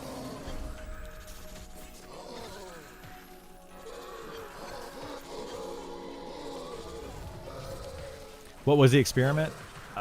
Well, somebody in chat just a second ago said the experiment was a test to see if possible non-PvPers would become interested in PvP over time to test out the community ahead of EA for the PvP server there. So that's what Bob said just a second ago, and that's the experiment that we are now referring to. Whether if that's the case or not, I have no idea. I don't know. But Sean kind of made it seem like that was the case many times. He was like, what Sean specifically said on his stream was, I'm gonna paraphrase, not a direct quote, but it was basically that some players who opted into PvP that wanted PvE, but they opted into PvP and got it, are now enjoying PvP. That was Sean's statement, right? Is that true? Probably. There's probably a few people that were like, I have zero intentions of PvPing, and I'm now going to go play PvP, and I'm going to enjoy it. Did that happen? I'm sure it did. You know, if one person did it, then it happened. But it doesn't mean the majority of players want that. It doesn't mean anything else. 1 out of 1,000,000 is it did happen, right? You're telling me there's a chance. That's kind of the thing. I don't think it was a successful test, is my opinion on it. So, anyway. Did a lot of people ditch PvP? Several people in my chat have ditched PvP, Isar. Yeah. I don't know if a lot of people quit. I feel like a lot of those PvP players just quit playing the PvP server altogether. And they probably don't even know that they have access to PvE at this point. But I can tell you this. PvP has had roughly 100 people online daily, while PvE has had roughly 400 people online daily. And now you can see that swing where somebody just checked and it was 427 people versus 77 people. So it seems like 25% approximately, based on just those numbers. Of course, this is a small sample size, but based on just those numbers, it seems like 25% of the PvP players did, in fact, switch to PvE. Just based on that one statistic. Now, is that enough to really give you factual information? No, it's not. I've taken many statistic classes. That's not enough information. We need more. But it's a start, right? It's a starter area.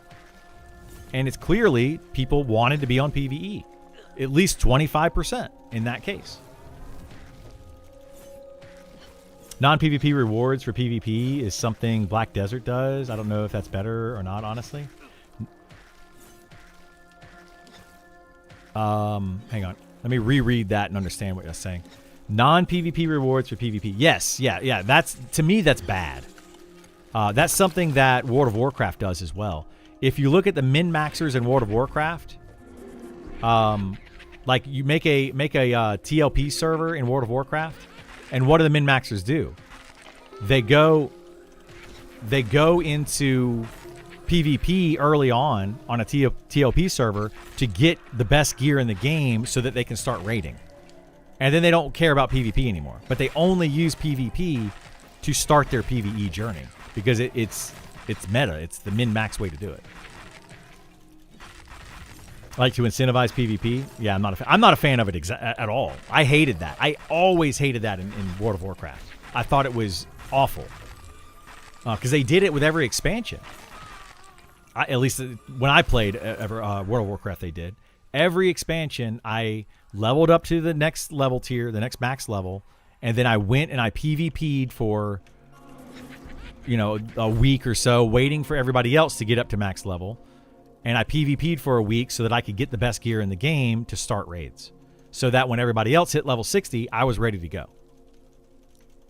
And it was awful. I've even played it in games before where PvP gave you experience on your PvE character.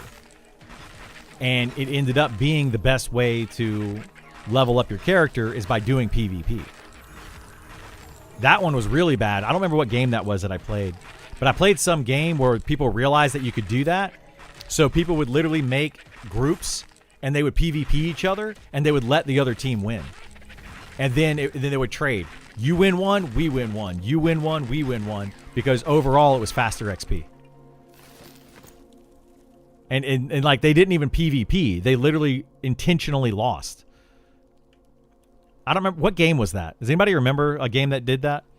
But it was really dumb. It was like you're intentionally losing so that you can get XP faster on your PvE character.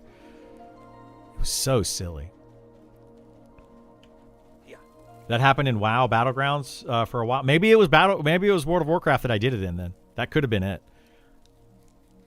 I didn't do it enough to remember that time frame because I thought it was so dumb that I just quit doing it. But literally, you would just intentionally lose, so then the other team would intentionally lose, and then everybody ultimately wins at the end of the day.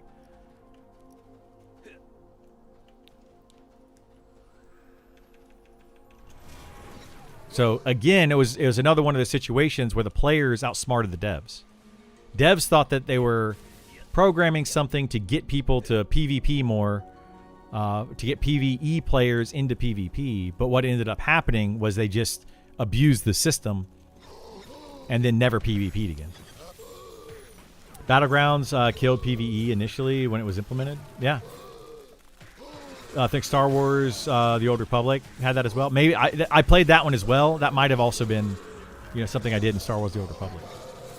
The hut ball, right? Playing hut ball, and it's like, okay, hey guys, we're gonna intentionally lose this battle. You intentionally lose the next hut ball. Oh, is Dory pulling now? Okay, I'm gonna let Dory pull. You love butter chicken. I had butter chicken last night.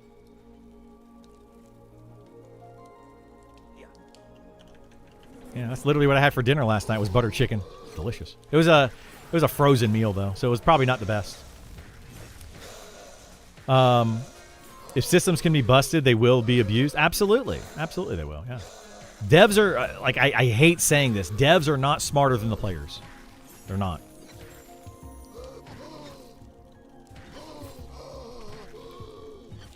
And the devs that think they're smarter than their players are the bad devs.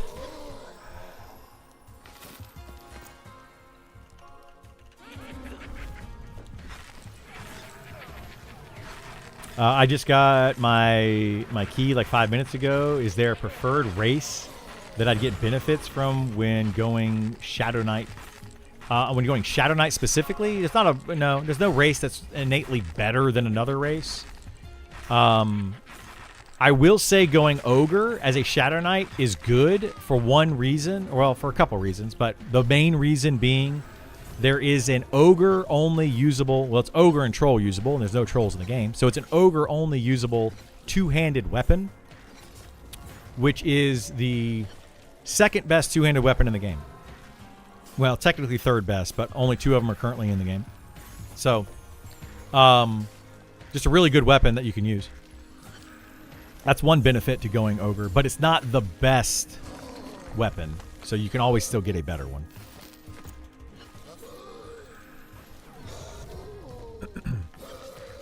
Ogres also get an additional stun. It's a long cooldown on it, but they get an additional stun. So that would give you 3 interrupts on the Shadow Knight. One interrupt is your kick, second interrupt is your grip, and third interrupt being their stun. So you'd actually have 3 interrupts on a Shadow Knight as an Ogre. So it's another benefit to being Ogre tank. I would not say, though, that it is the best race to be, necessarily.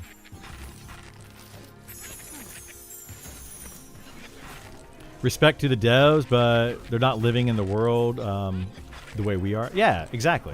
Yeah, all the respect to the devs. They're doing a fantastic job in this game. Love the devs. They're working very hard on it. All that kind of stuff. Absolutely no hate towards the devs, right? But they're not playing the game as much as we are. Clearly, they're not. If they played the game as much as some of us are, they would never get any work done on the game. So I'm glad they're not playing the game as much as we are. But maybe listen to some of the people that are playing the game as much as we are, right? We're putting in 10, 20, 30, well, I was going to say 10, 20 hours a day, not 30, because you can't have that. But you're putting in, 10 plus hours a day into a game. They're putting in 8 hours a day at most, probably, developing the game. If they're lucky, because it is a volunteer team currently. So, very few of them are actually putting in a per day amount of time as some of us are putting in playing it. So we probably see more of the issues and we experience more of the gameplay than they do. Minimum 30 hours a day, or you're casual. Exactly.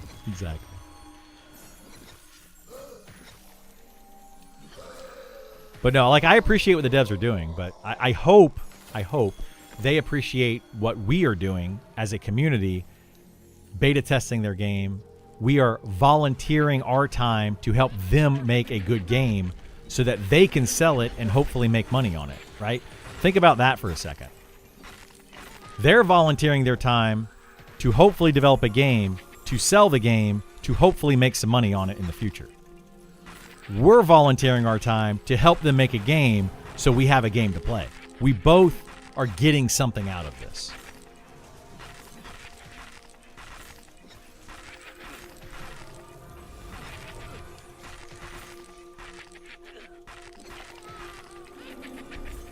Is there a race you would implement into the game other than what they have already? Oh man, I could come up with a bunch of races. I'd like to see a cat race.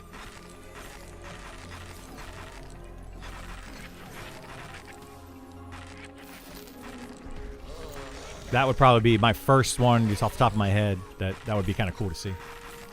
No furry stuff. Yeah, and that's the thing. Like, what I like doesn't necessarily mean what other people like.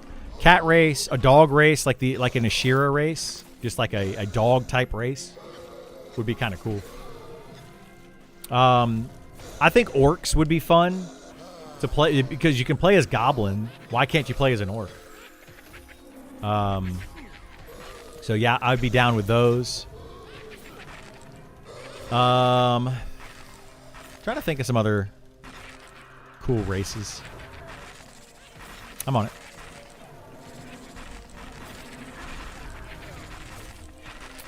I don't know. Kobolds? Yeah. Kobolds are kind of like that dog race, right? Like a kobold, a Shira kind of race. They're kind of like a dog, in a sense. Undead race. Undead could be cool. I mean, World of Warcraft did it, so I feel like if they did it in this game, everybody would just say, they're copying World of Warcraft. Like, World of Warcraft is the first game to ever have an undead race. But yeah, that'd be cool. Be able to make skeletons or zombies or something.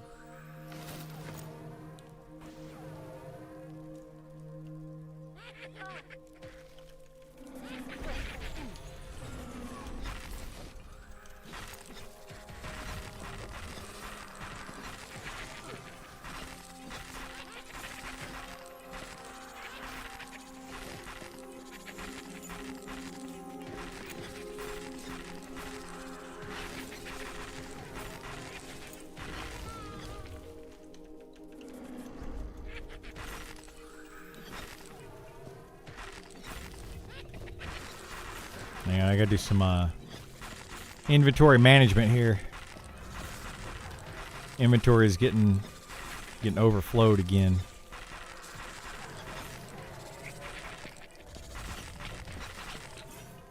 I don't know why that was so country of me. I was raised in the South, so I've got a little country. My inventory is getting overflowed again.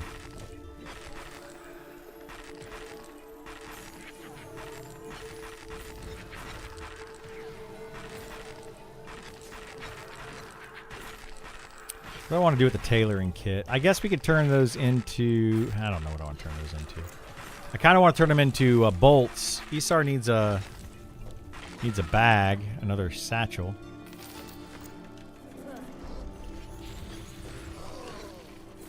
Oh, Costco.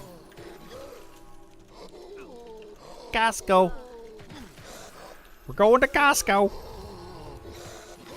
Let's pick up a hot dog. Get a pizza. It's cool, though. Undead rogues rule. Yeah, I like the undead idea. They could have easily charged for this beta access. Another win for them. They could have, but I think if they did charge for this beta, that would have hurt them. Because then we would have ended up with another Pantheon situation. You're making us pay for a game that is clearly in... a testing stage. Right? I think that's part of the problem of why... This is why I talk about why I think that early access needs to be as polished as possible. I don't want to see another Pantheon or Ashes of Creation situation where we have a game that we're paying for that is just constantly being reworked, constantly making promises that are not being delivered, and all that. Like, it just... That just feels bad.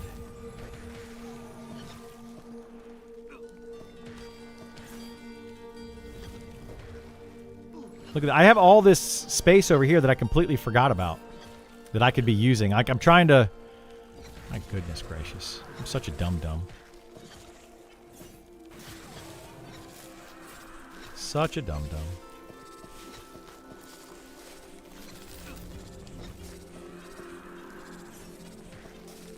I think I can put that in there. Put this back down here now.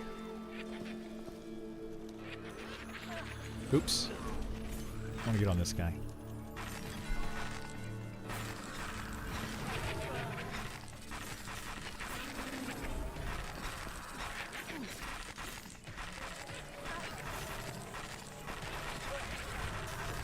Like, believe it or not, I'm looking out for the best interests of the devs.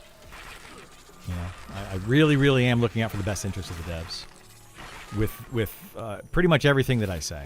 Like, I may not be 100% accurate, or you may not agree with me, but my intentions are always to make this game great.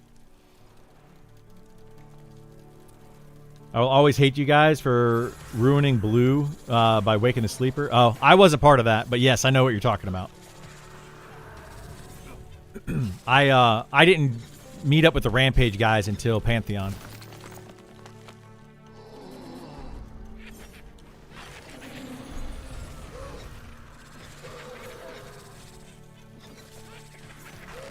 But yeah, there is a lot of hate towards Rampage, for sure. I get it. I live in the Barrens. No Costco here. Oh, that's rough. How do you live with no Costco? Welcome to Costco. I love you. Welcome to Costco. I love you.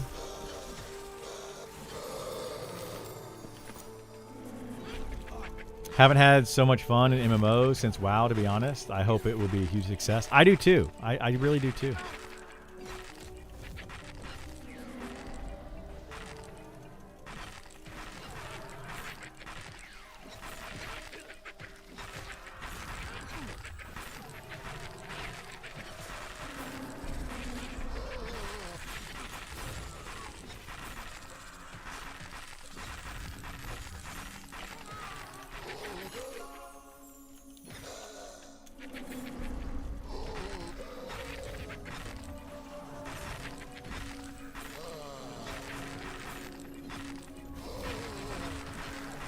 Costco's 2-pound bags of grilled Chipotle chicken. Our new obsession meal, are they? I don't think I've ever had those. Sounds delicious, though. You guys are going to make me hungry again. Yeah, yesterday I was really hungry when I got off the stream, and I ended up making... Well, I waited like an hour, but I ended up making that butter chicken. I like this game more than WoW. Less emphasis on combat. I like that too. I think I agree with you on that statement.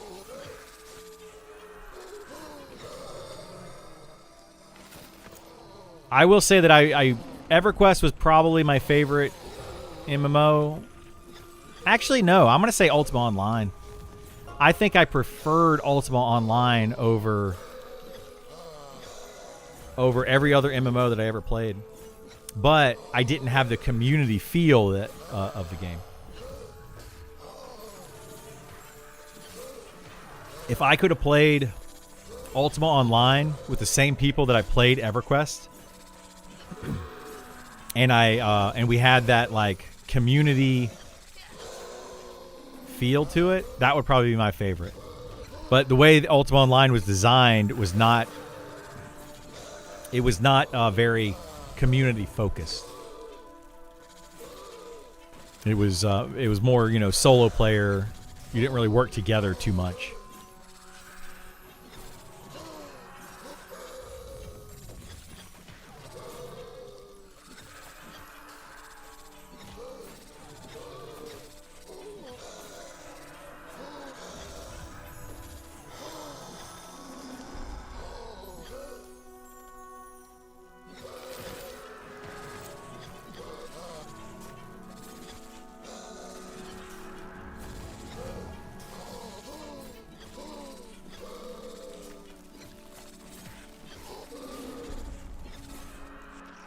Oh my gosh. Dude, why do I get so many text messages lately?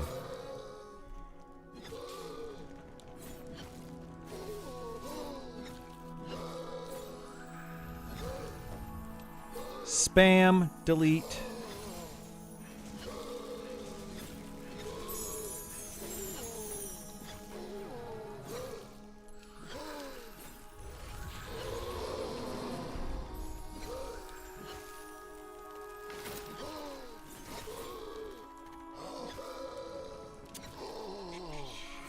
You tried Outlands? It's got guild bosses and treasure maps.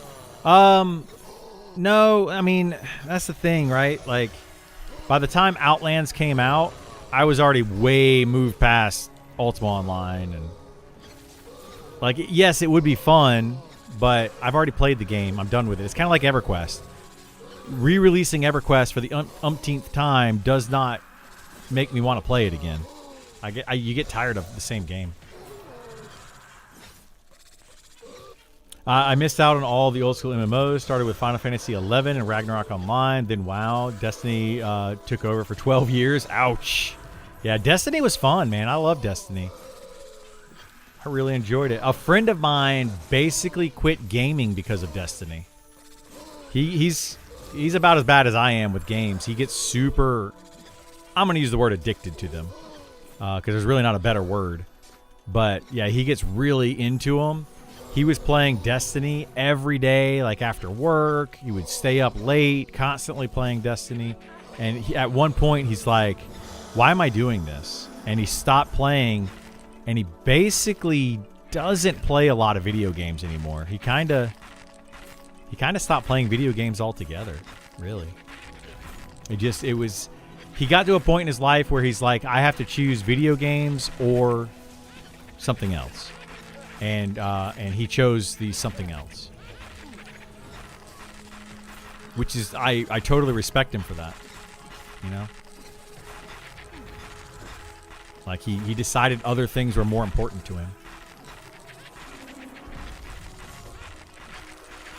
I could never go into top-down games. Still can't. You don't like top-down games? I love them. Yeah. I love top-down games. Now, I wouldn't be the player that plays like this. Could you do this? Could you guys play like this? Do you know anybody that plays like this? There are people, by the way, that play like this. That play games like this. It's a weird perspective. It's like playing Gauntlet. Right? I'm playing Gauntlet.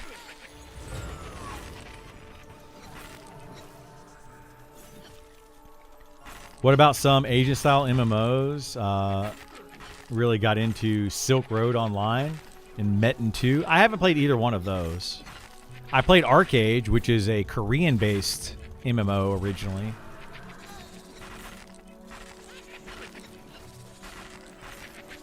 I only use the camera angle if I'm tanking and I'm surrounded. Oh, yeah. Yeah, the top-down view. The tanks, sometimes you have to do that. Standing against the wall. Yeah, well, what I do, if I'm standing against the wall and I'm tanking over here, I do this. I don't do this. Like, I put it over here.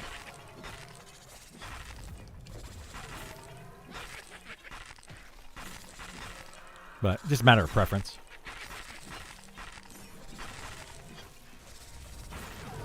I'm curious what they're going to do with this new camera angle they're adding in tomorrow with the update.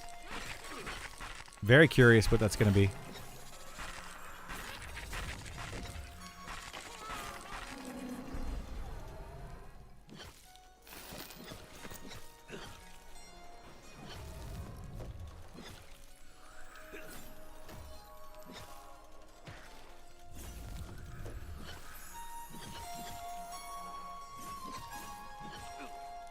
Selfie camera?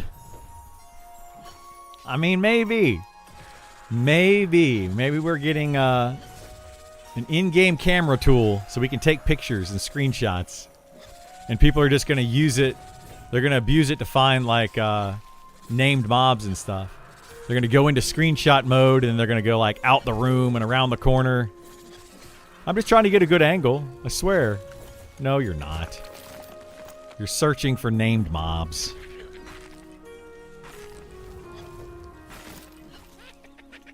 When did they add idle animations to Wood Elves?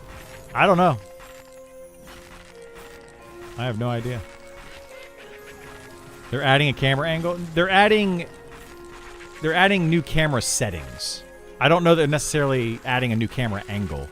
I think they're just adding new settings to it.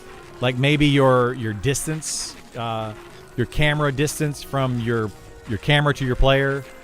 I don't know. Maybe first person is going to be... Those are the only two things I could think of off the top of my head. So you could like scroll out farther, or first person looks better. Because like right now in first person, it does this. Like you get a lot of silhouette. Like you get a lot of, you know, my weapon, my character kind of clips through, my head kind of clips through. I'm thinking there might be fixing some of that. That's really the only thing I could think of. Either that or allowing you to scroll out farther from your character, or both. Feel like it's not as immersive of a game if it's two down inside the character or third person. Easier for me. Yeah, I prefer a third person over the shoulder style if I want to be immersed.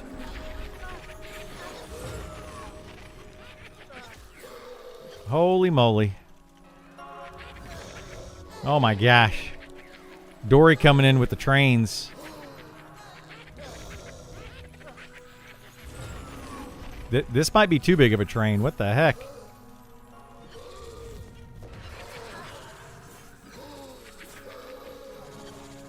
No, I think she's got it. She's got it. I think my favorite story from UO is Richard Garrett talking about the perfect ecosystem they made where rabbits eat grass, wolves spawn to eat the other abundant rabbits. Wolves starve when the rabbits are gone. And they let players in who killed everything that moved and cut down everything. Harvest materials. Yeah, it was all really cool. I loved Ultima Online. That was like an amazing game the way they did that. And that's kind of what New World tried to actually build in a sense. You know? It was almost like a 3D Ultima Online with being able to cut down trees, and the trees actually fell. You could actually literally cut down a forest.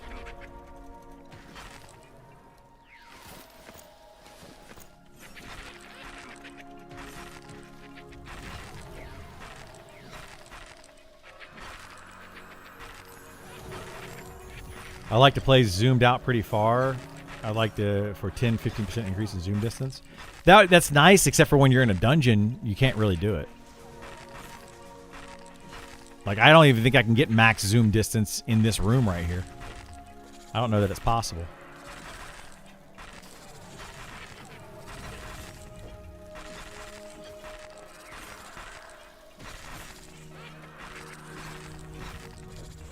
Where'd our DPS go? Everybody have to go AFK?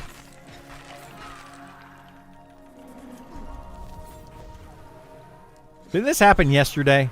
Dory pulls like the entire dungeon, and then all DPS went AFK. I was like, what the heck? You had fun with New World? I had a blast playing New World until I got to the end game, and it was literally just groups and groups and groups of people running around harvest or looting chests for gear. That was literally what the end game was, and I was like, this is dumb. Like, this isn't fun anymore.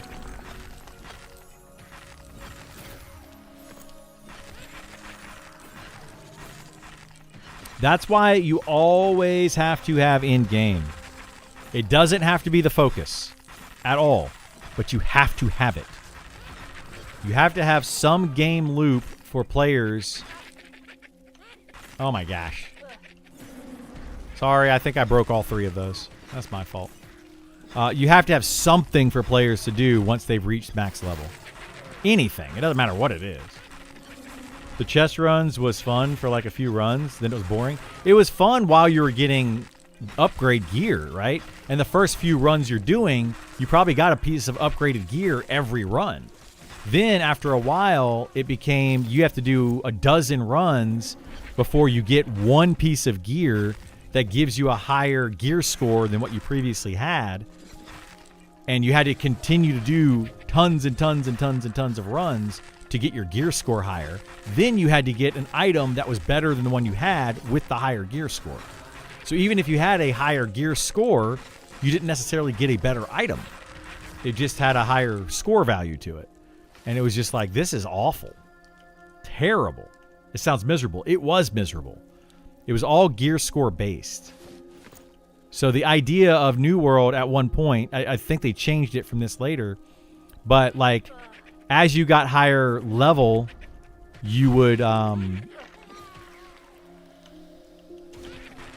get gear score that was slightly higher, and I think 600 was the highest, but when you got to max level, you were only at like 400 or something, 400 maybe 500, and you had to go and do these like chest runs, and it would go from like 500, and you might find an item that's 501, and then you have to equip that so that your gear score goes up. Then you find an item that's 502. Then you find an item that's 503.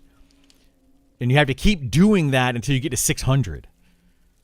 And then you have to keep doing it again to get like the best stats. So if you needed strength or if you needed intelligence or whatever stat you needed, you then had to find a 600 gear score item of that stat. It was freaking terrible.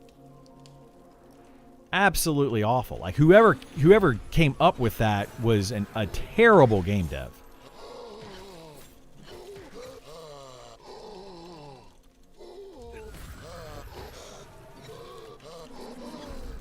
The PvP was fun in that game. Sad the Castle Siege or whatever they called it. Massive lag issue. Yeah, the PvP was fun when they did it and they had like the siege battles and all that. When you were in a guild and you owned a town or city or whatever, and then another guild tried to take it over and they had to schedule it. That was super fun. That's where PvP is done well. Is like you have an objective to go after. I feel like New World had potential to dominate the MMO genre, but devs flopped it. Absolutely. They absolutely did, yeah. They could have made that game amazing, and whoever was at the head of that just absolutely dropped the ball. I love the crack of stone and echo when mining. Oh, dude, yeah, the sound in New World was amazing. You hear just some of like... You could hear somebody mining from a mile away or cutting down a tree. Read an article that said Amazon was pulling out the MMO market altogether. They got their butt handed to them, sadly. They did. They were not... They tried to throw money at a game. Right? What the heck? Why is this... Oh, Wyvernhide Tunic. I was like, what the heck is this? Is that good? That's actually decent. Does Vor want that?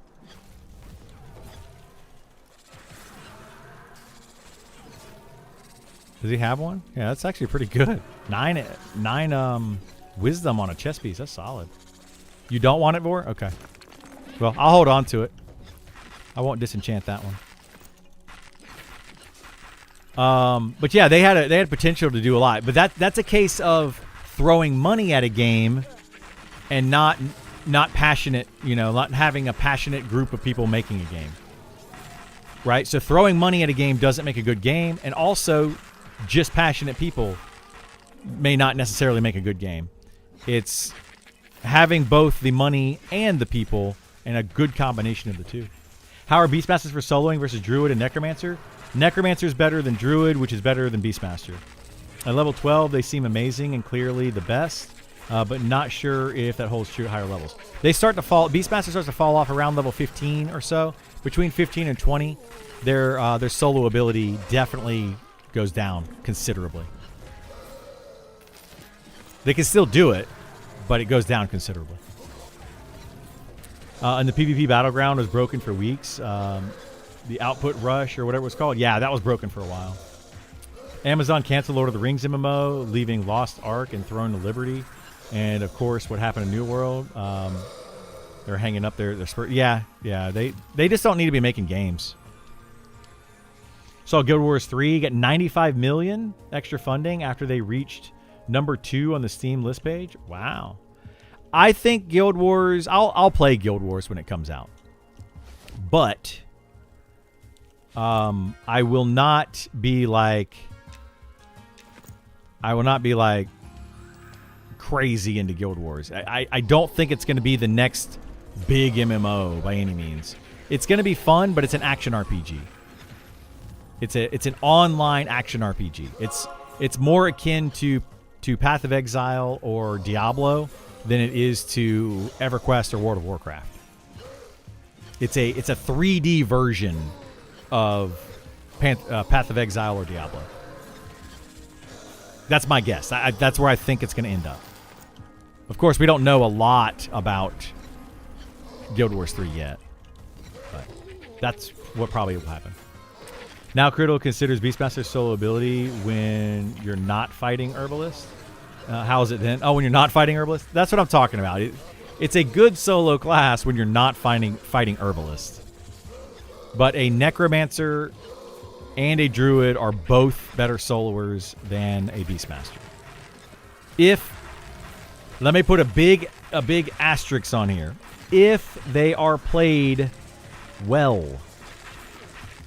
That's the problem with everything that I say. If it is played well and you're knowledgeable, if you know enough about both of those classes and the game in general, right? Necromancer's best. Druid is under that. Beastmaster's under that. Guild Wars 1 and 2 never had the Holy Trinity, tank, heal, DPS, CC. Yeah, exactly. That's why I'm thinking Guild Wars 3 won't have it either. If Guild Wars 2 has the jumping puzzles, or if Guild Wars 3 has the puzzles like Guild Wars 2, yeah, you're going to pass.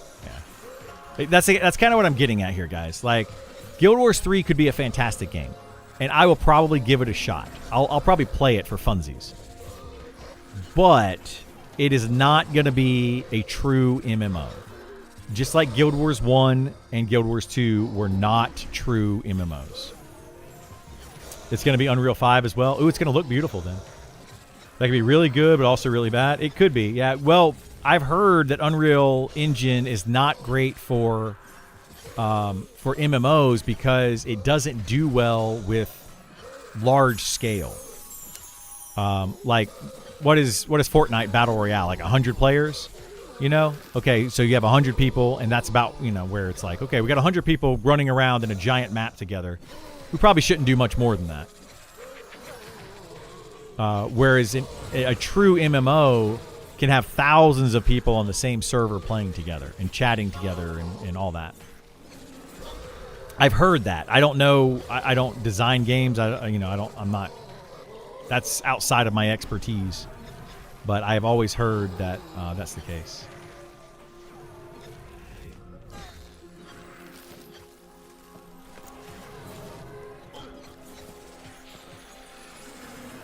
Is that your solo tier list? No, that is not my solo tier list. That's those three classes. Somebody asked specifically about those three classes. So that is my solo tier list for those three classes. In order. That's it. Enchanter is better than the Druid and the Beastmaster, for example. Like, there's...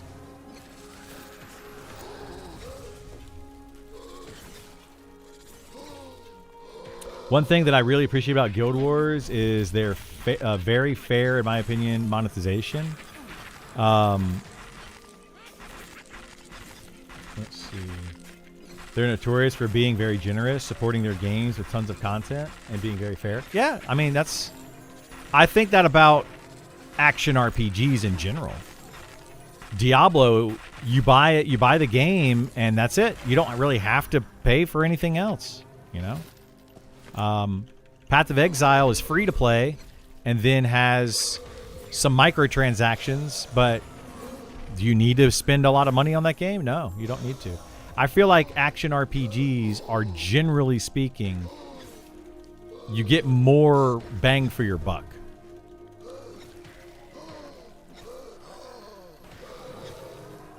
Because they don't usually have a box price and a monthly sub and microtransactions. They usually don't have all of those things.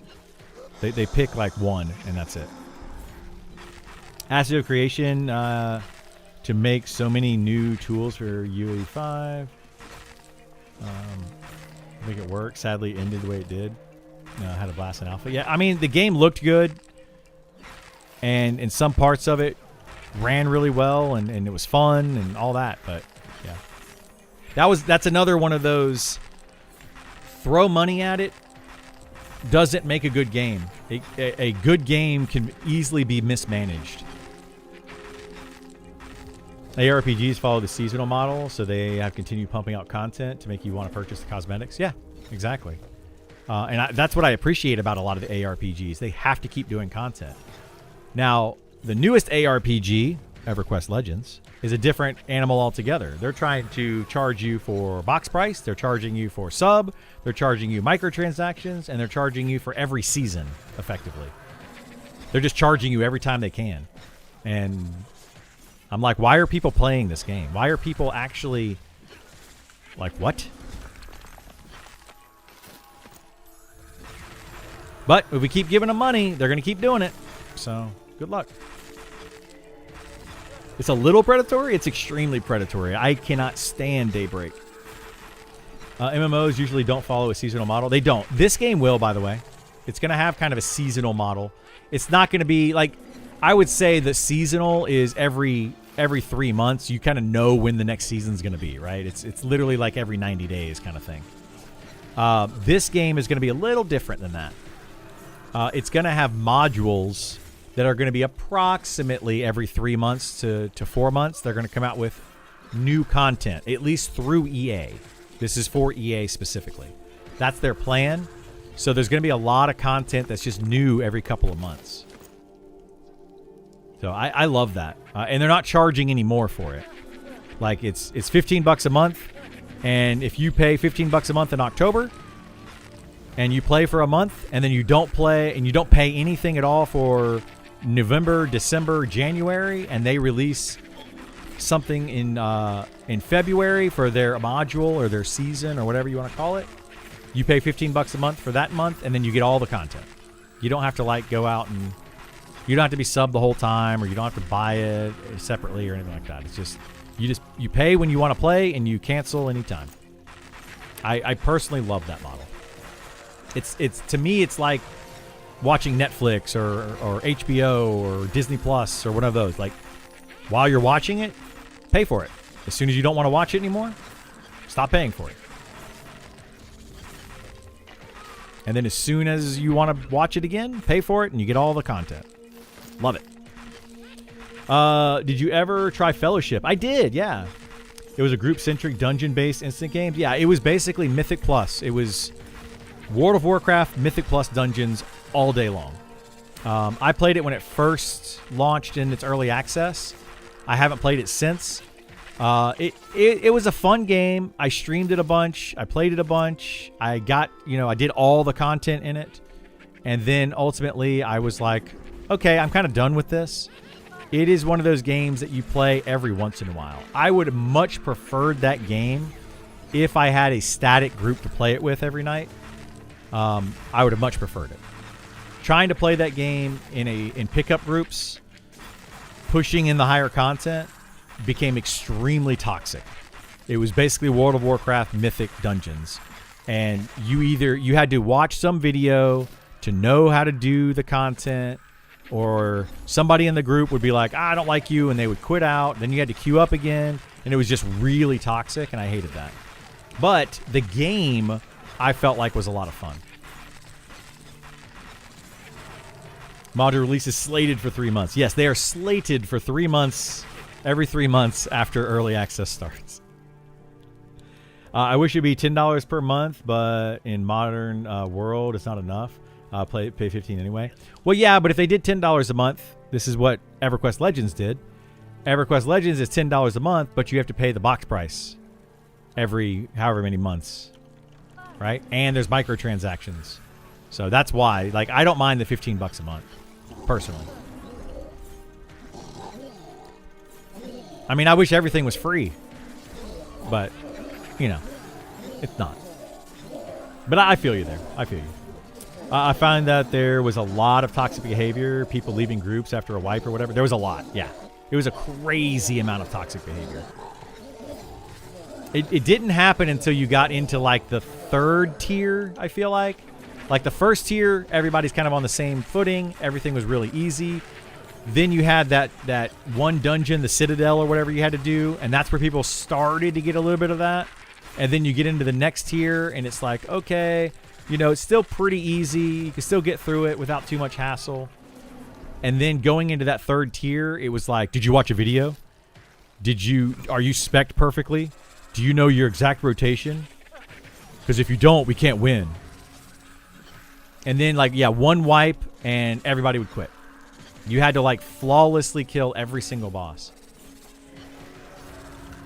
So it was very challenging for the players, especially the new players or the casual players. If I played the game for 10 hours a day for the first week, so I put 70 hours into the game, I'm in tier 3, and we're all failing together to learn the fights, right? And we push into tier 4. Well, it was fine you fail your first time in there, but then you make a second character and you're playing through for the second time and you get to that point again. But there's a new person that just finally got there the second, third, fourth week into the game. They just got there for the very first time. They've never done the dungeon before.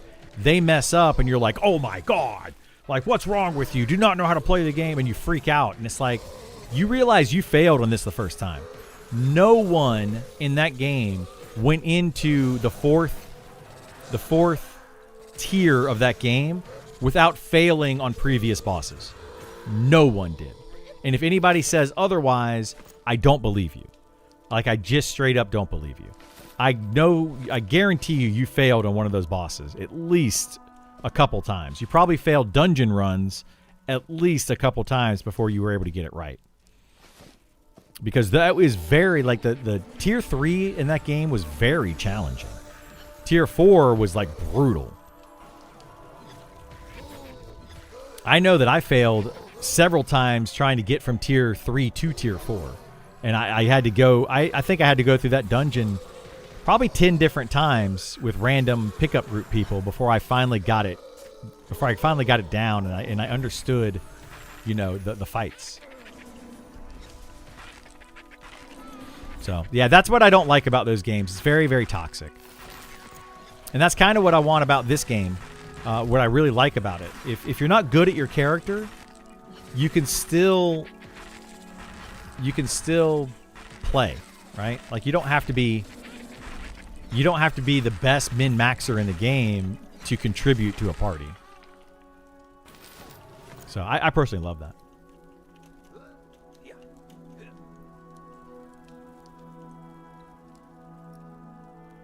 Fellowship tried to be a dungeon game that adopted the seasonal model. So you have to re-level and re-grind every few months. It was supposed to be mythic dungeons for more relaxed or casual players, but it ended up being pushing a bunch of us away. Yeah, it ended up being more punishing for the casual player, because every 3 months you have to re-level a character and relearn all the dungeons and relearn the new boss fights and all of that. Relearn the meta, you know? Like, it became extremely punishing.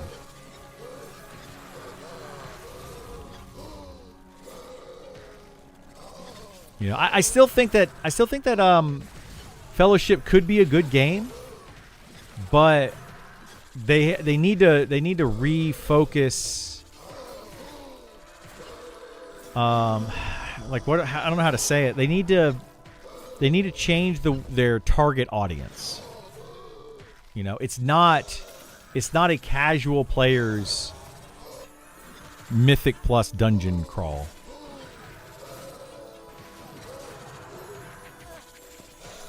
It's clearly a hardcore player's Mythic Plus dungeon crawl.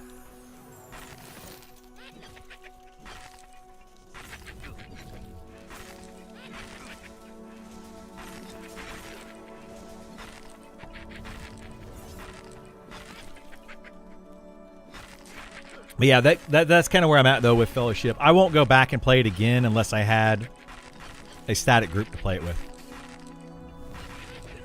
Like, I don't want to pug it again. It was fun pugging it the first time around when everybody was new, and I put in enough time into the game to where I kind of stayed ahead of the curve, so learning it wasn't as big of a deal.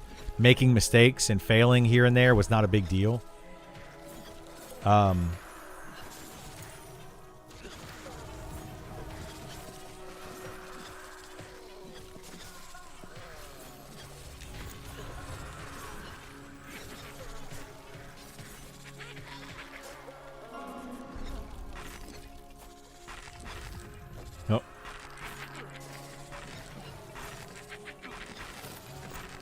Yeah, I'll tell you about that in a minute. Hang on.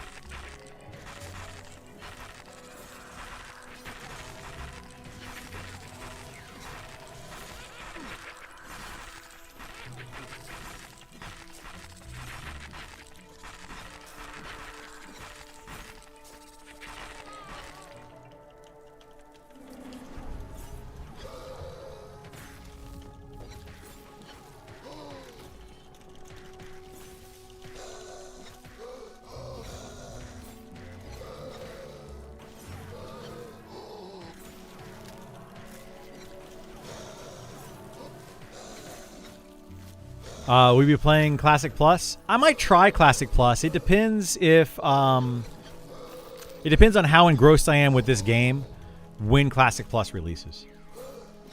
I don't know what your experience was, but it seemed like there was literally only one meta spec, and if you don't do that meta spec, oh yeah, that's absolutely what it was.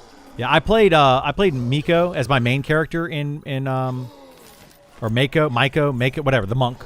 That's what I played, and I learned very quickly you had to do this spec, you had to get this weapon, you had to do this exact thing, otherwise you couldn't win, right? Because everybody expected you to be playing that certain way. Mako, I think was what it was. So yeah, I learned very quickly. I tried to do a different spec in the beginning, and it functioned for the first, like, I don't know, 2 tiers for sure. But yeah, by the time I got into the 4th tier of that game, or tier 4, whatever that was called, and like the hardest dungeons, by the time I got into that, yeah, that spec didn't work anymore.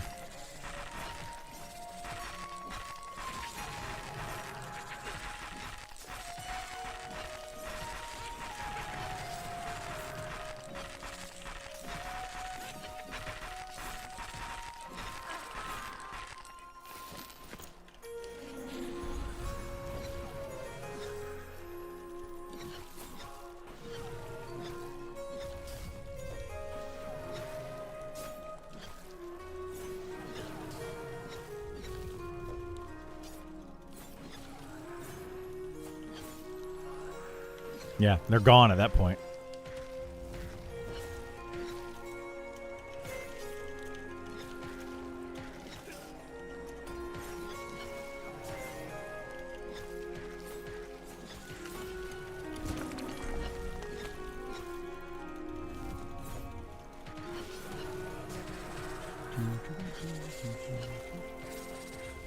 Hey, what's going on, Des? How are you?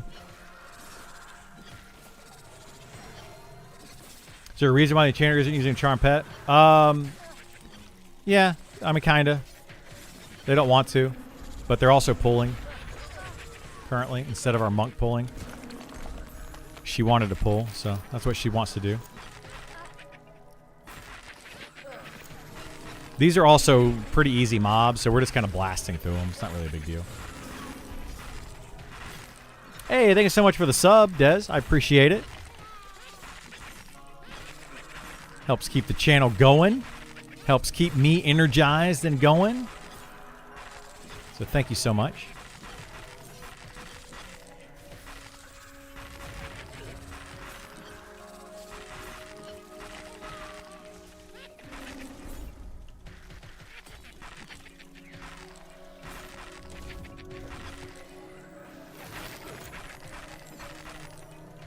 And Italica coming in with a sub too. Thank you so much, Italica. You guys rock. This will make the belt drop, right?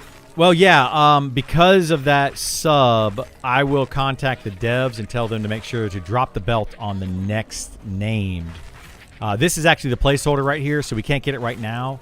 But after we kill this placeholder, 10 minutes later, it's going to be a name that's going to have your belt on it. Give me 1 second. Let me make sure I let them know. Okay, we're good. Yeah, we're good. It's coming in 10 minutes.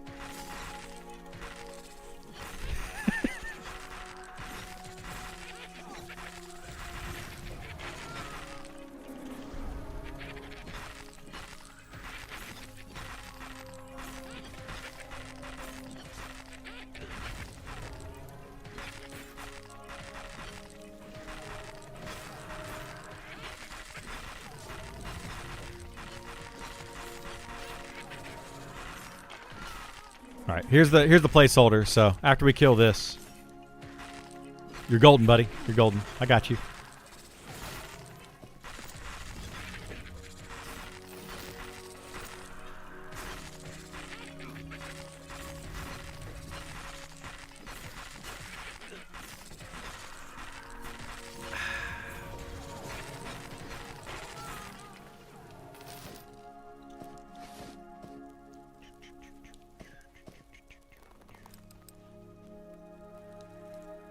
"33 seconds. What?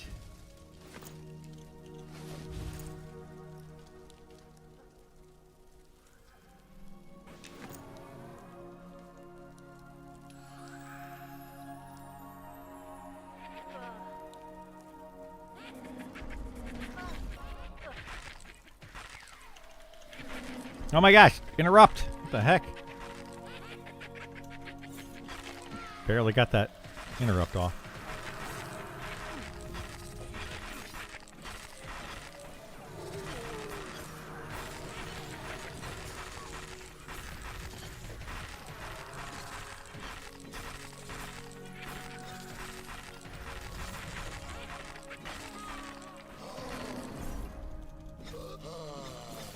Oh boy, we got to figure out what I'm gonna eat for dinner tonight. Suggestions? Any suggestions?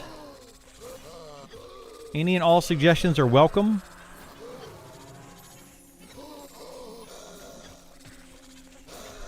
Oh, I know what we're having for. Never mind. I mean, you can still make suggestions. Alfredo, that sounds good. I think my girlfriend's got an idea, unless she doesn't want to cook tonight. But she was planning on cooking something. We got one of those HelloFresh boxes. Long story short, you guys know what HelloFresh is, right? The one where you can pay monthly and they send you food like every so often for like the next 5 meals or whatever it is. She logged into her HelloFresh to see if they had any deals, to see what the menu was, etc. And when she logged in, it automatically reactivated her account and charged her money. And they just sent us a box. Like, it literally just sent us a box. And she's like, I didn't order this. So, yeah, it was a whole thing. You having pizza, Desric? Nice. I like pizza. I did HelloFresh for a long time till we lost our jobs. We loved it. I like HelloFresh. It's a little expensive, but if you get the deals on it, like if you get the coupons or the deals or whatever that people can do, it honestly isn't that much more expensive, if more expensive at all, if you really break down everything. And it's very easy. The best part that I liked about it is they would send you the food and all the seasoning and everything. So you didn't need to have a pantry full of seasoning. So yeah, I loved that. I think HelloFresh also is one of the greatest things you can do in a new relationship. And here's what I mean that. So like you get into a new relationship with someone, let's say you're dating somebody for a year, you really like each other, and you decide that you want to move in together and take those next steps. Or you're just dating somebody for about a year and they're always at your house or you're always at their house and you're just kind of spending the night with each other a lot, right? And you do dinners together and all that. You don't have kids yet. You don't have any of that. It gives you something to do. It gives you like an activity that you can do together. I think that HelloFresh is like one of the greatest dating things that you could do that's not expensive. It's cheaper than going out on a date and going out to a restaurant or going out to, like a bar or another activity. It's super cheap.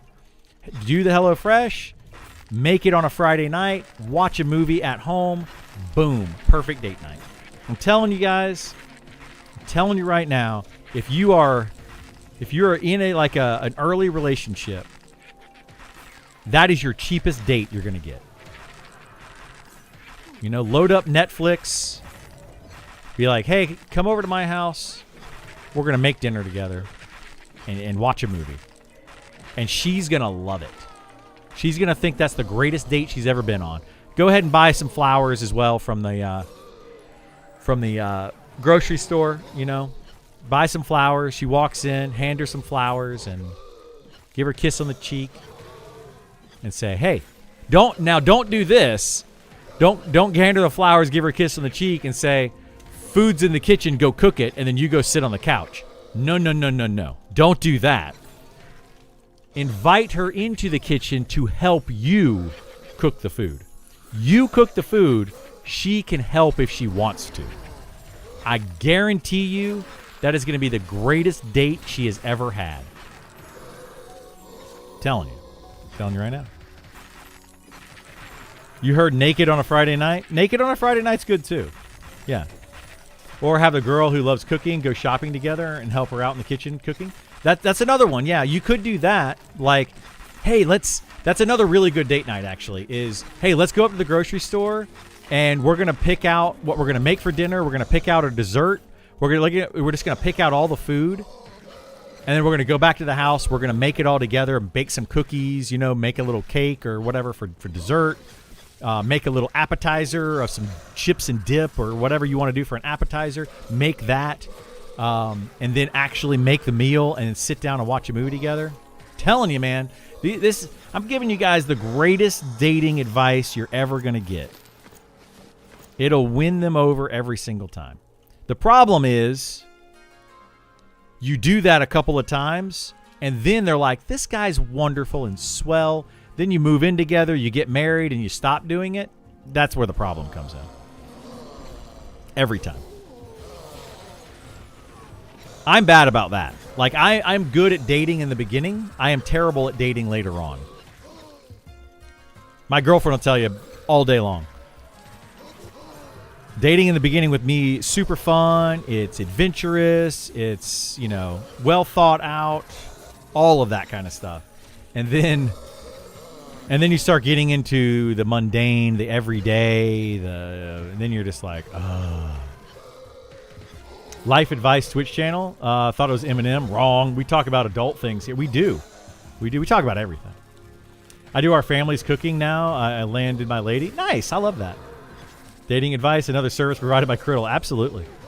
Absolutely. Every once in a while, I still do that, right? My girlfriend does too. Like, she got that HelloFresh thing, and she... Like, every once in a while, she's just like, I'm cooking dinner tonight. You know, don't worry about it. I got this. And then every once in a while, I'll just go to the store, and I'll pick up something, and I'll bring it home, and I'll slap something on the grill or whatever, and I'll make dinner, too. We both do that. And I think that's, you know, it's good. It's good. It helps. What we don't do is go out enough. But I don't like to spend money. I hate spending money. So I don't want to invite her out on a date, and then I have to spend the money on it. I don't like that. I don't really have any money to spend, so that's part of the problem.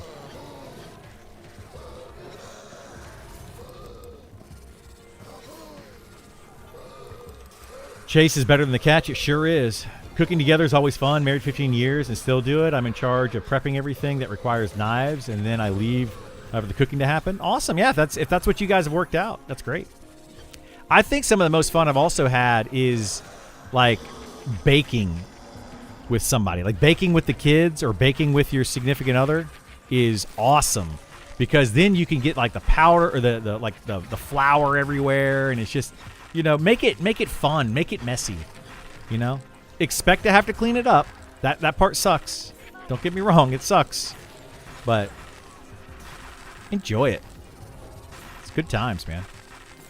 The ladies love it. I promise you the ladies love it.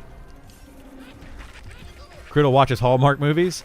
No, I don't, but my mom and my sister do. I've seen plenty of them. Tonight's your night. You may pick $3 menu, and this time, yes. If I take my girlfriend out on a date, that's exactly what ends up happening. Okay, where are we going that's cheap? I'll go anywhere cheap.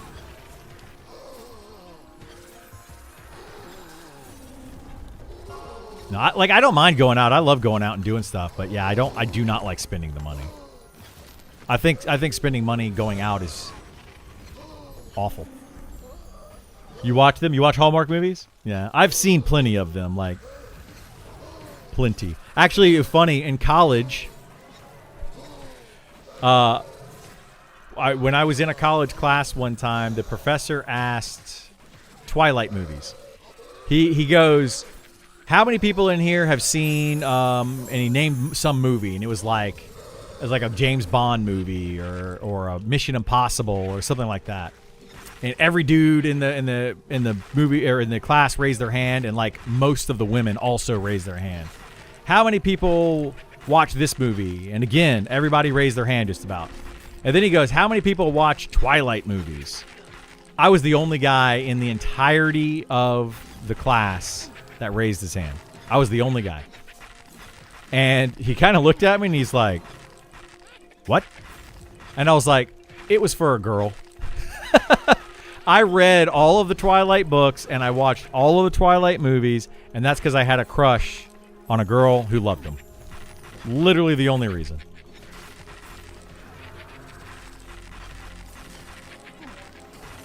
But that's how I feel about Hallmark, you know. Like, I don't watch them necessarily. I don't turn them on by myself. But my mom always watched them. My sister always watched them. So I kind of grew up. I also grew up watching Days of Our Lives and General Hospital. All those shows. I can't stand Hallmark movies. Exact same plot, just different spin. It's always the same plot, yeah. It's always city girl comes back to country where her country roots and falls in love with the nerdy kid that lived down the street, or her old crush. That's pretty much all how they change it every time. But it's every single time. City girl falls in love with country boy from her old small town. And it's always around Thanksgiving or Christmas. It's always around one of those holidays.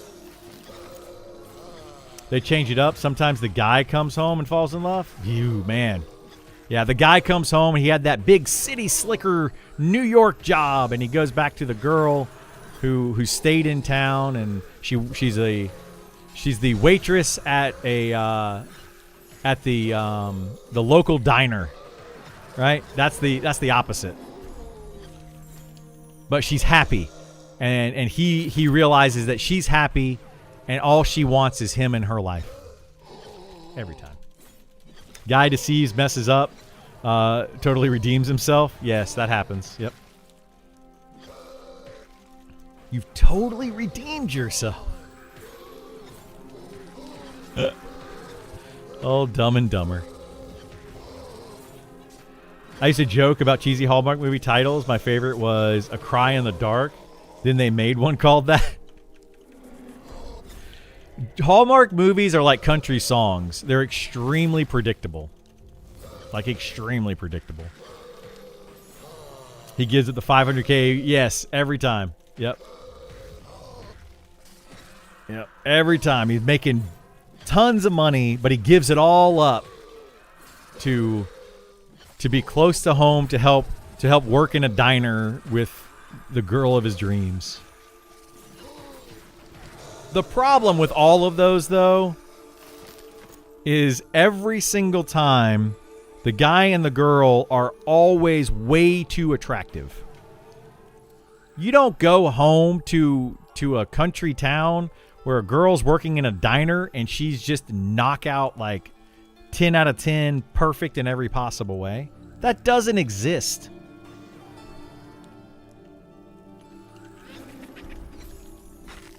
Like, that girl found a multi-millionaire dude and has moved in with them in New York, or living in his beach house in Malibu while he's working in New York. That's what happened to that girl. It does if you're blind. Isn't A Cry in the Dark about the dingo eating a baby? Is it? Dingo ate your baby. Sounds like me out of group healing.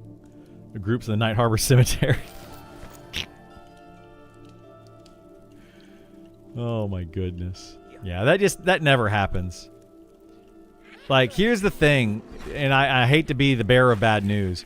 The girl that doesn't get married and like moves on in her life probably has a bunch of baggage of some sort. There's something going on there, right? We all have baggage. But the one that never moves away from home, there's a reason. Most of the time. And is that reason one you're willing to deal with? Whatever it may be.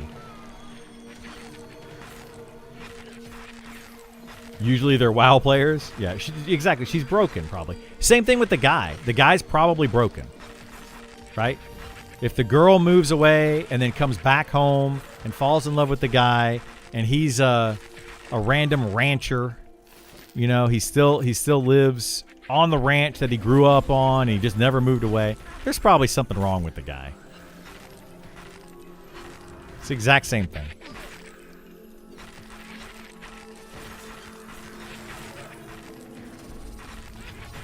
Guy probably doesn't bathe. He probably like sleeps in the barn with the animals. Smells terrible. Overweight. Missing a few teeth.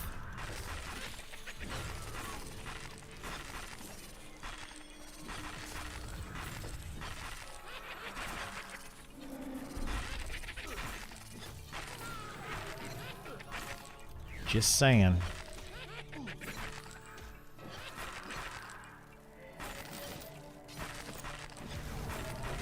There's something wrong with there is absolutely something wrong with everybody. You're right.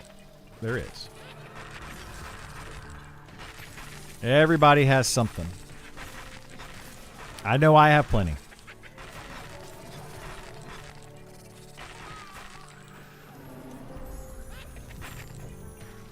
I probably have more than most, honestly.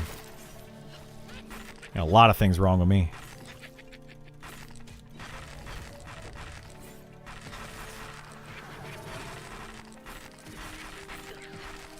The hot crazy matrix? Yeah, I've seen that before, Volts. There's like a line, and it's like, the hotter they are, the crazier they are. Every time. Oh, my goodness. His dad left him the ranch, and he's from the city. Yeah, that happens quite often, yeah.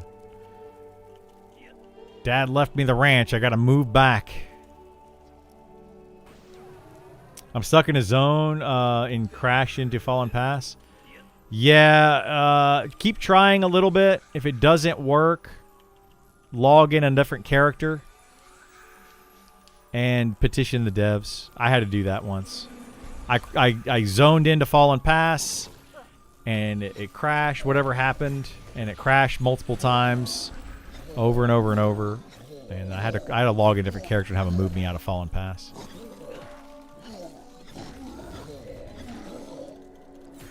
Heard closing your launcher might help, clearing your login. Yeah, I mean, closing your launcher helps. Is like I rarely close mine. There's a memory leak with the launcher. Supposed to help with that stuff. Don't know if it does.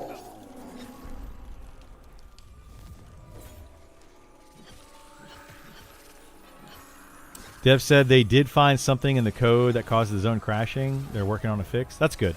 Yeah. Those are the kind of bugs that, like, you know, going back to that whole bug thing where I pick on the devs for bugs being in the game. Those are the kind of bugs that I'm like, okay, that happens, you know? And I'm not going to really pick on them for that. As long as they find it and they fix it.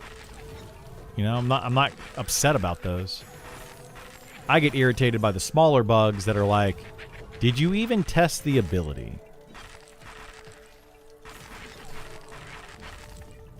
For example, the second wind on a fighter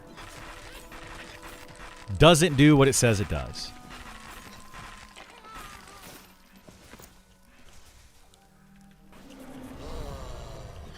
Well, it does what it says it does, but not the amount that it says it does. It's a much smaller amount.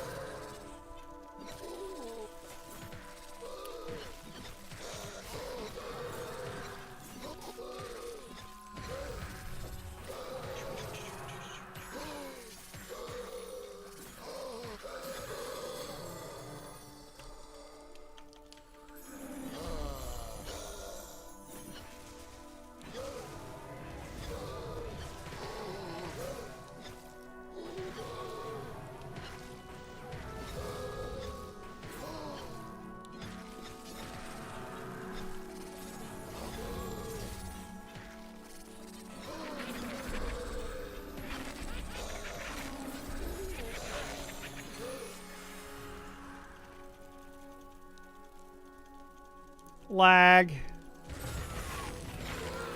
Clearly, closing your launcher does not fix the lag spikes that we get. I hope that those are resolved at some point soon. Those lag spikes are really annoying. And they have been in the game for a long time. And they're long lag spikes. Luckily, that kind of stuff doesn't matter that much. It's not like a big deal. But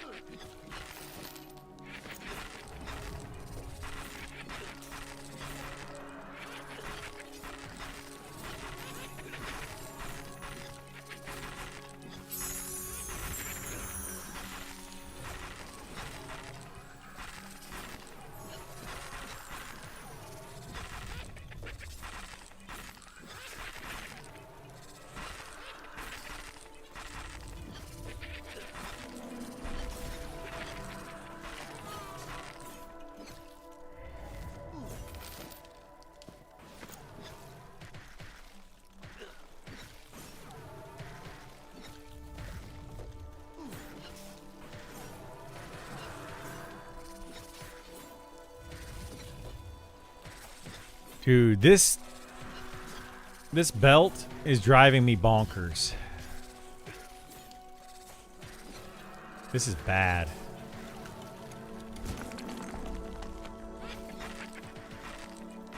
How have we gotten multiple of every item that this mob drops and not one belt?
It's the flowing black silk sash all over again.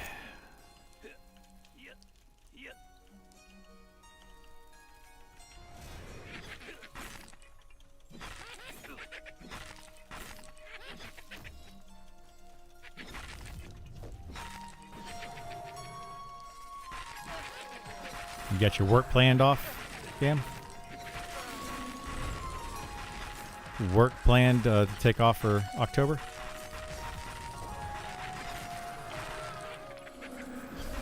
Yeah, October 1st is supposed to be the actual EA date. We don't know yet. they, as far as I know, they're not going to give us a time. They're just going to do it whenever they feel like it.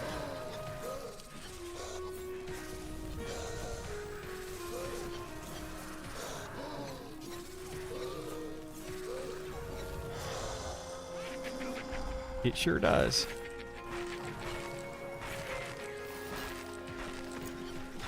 Yeah, I've been saying it's the worst class in the game.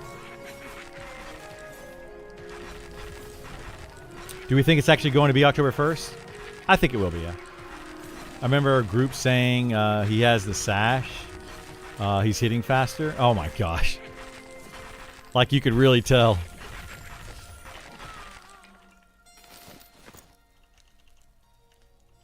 The overall game? Oh, those have been hit or miss. Honestly, they put stuff in, it's just buggy as hell. Like that's all they do is they put something in and it's just we find a ton of bugs with it and they over the next couple weeks slowly fix it. They're not. They're not gonna make. It's just not gonna be done by then. Like you just have to just accept it at this point.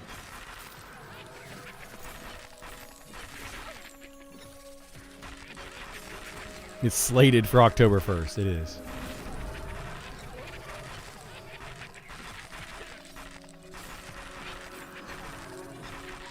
That's coming out September.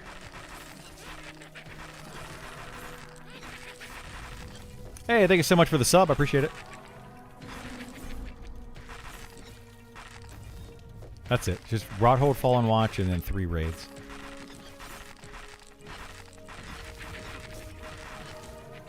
Yeah, the Deep Gnome is coming in, but they pushed that to a big update in September. But basically, you're going to have like 2 weeks at most, and then they're going to be shutting down the servers. Well, it's like 1 to 2 weeks they're going to shut it down before early access. And we don't know when the Deep Gnome's coming in, but it's coming in sometime early September, which probably means, you know, a week into September.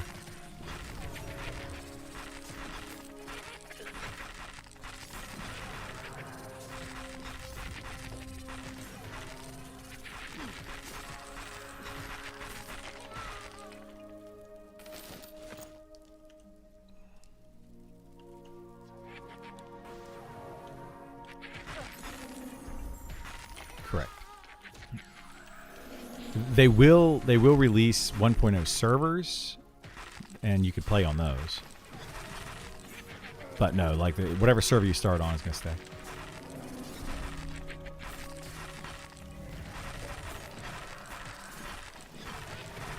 What day is October 1st? Is it a Tuesday? I thought it was a Thursday. Is it Tuesday?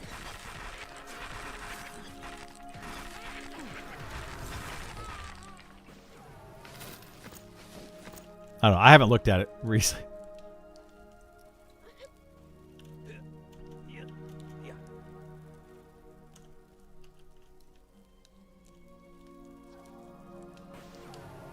Yes.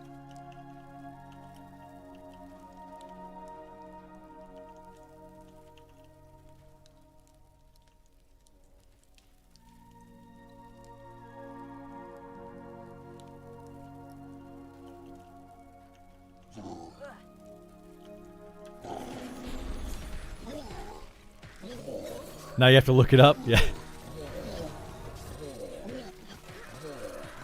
They might.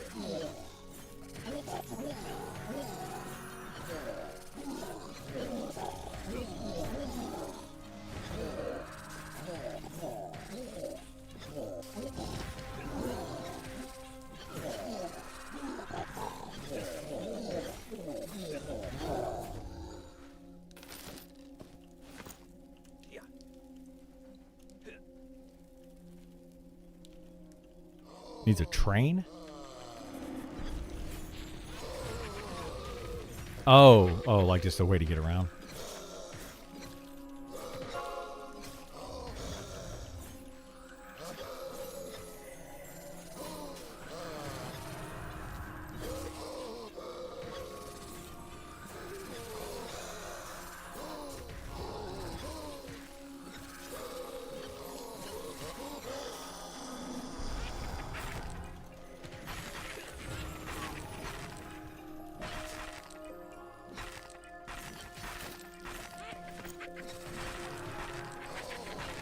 I mean, what Zeppelins were in, Oh,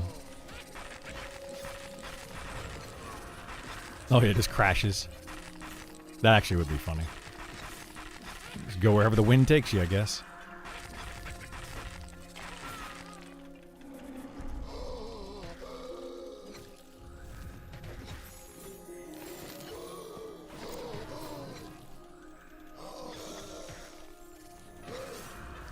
World of Warcraft had the airships. The Zeppelins. Yeah. Oh, yeah, they completely ruined it. The only reason you would use those for is just to get from one continent to another. That's it.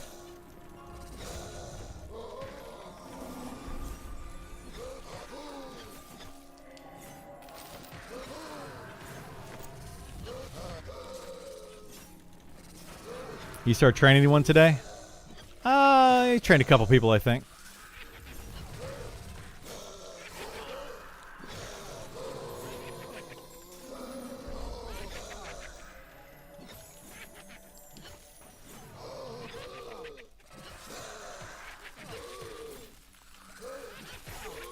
If and a big if they do postpone it for whatever reason, I think it might damage the launch in a serious manner. I agree, yeah.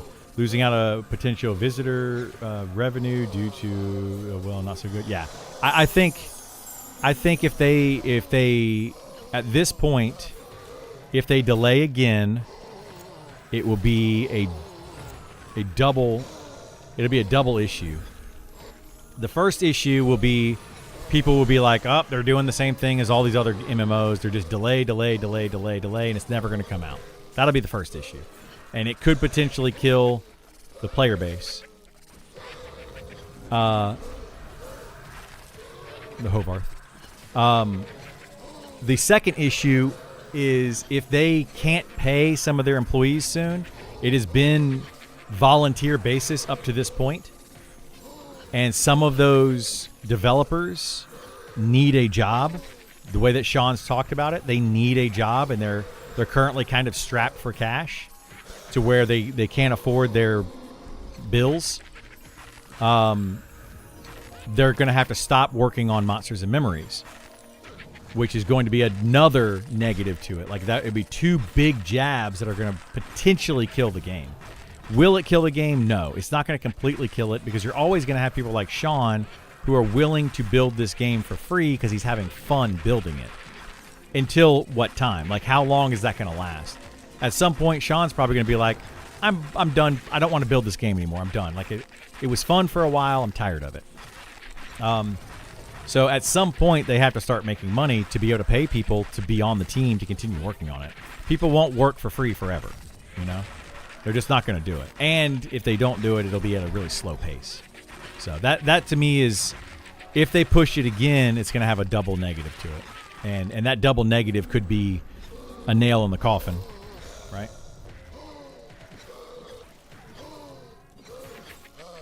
I played the trial and enjoyed the game. Is it a long EA period or short, like PoE 2, or getting some extra money in EA last a couple weeks? EA for this game is going to last minimum a year. Like, absolute minimum a year. It might be longer than that. It's going to be a while.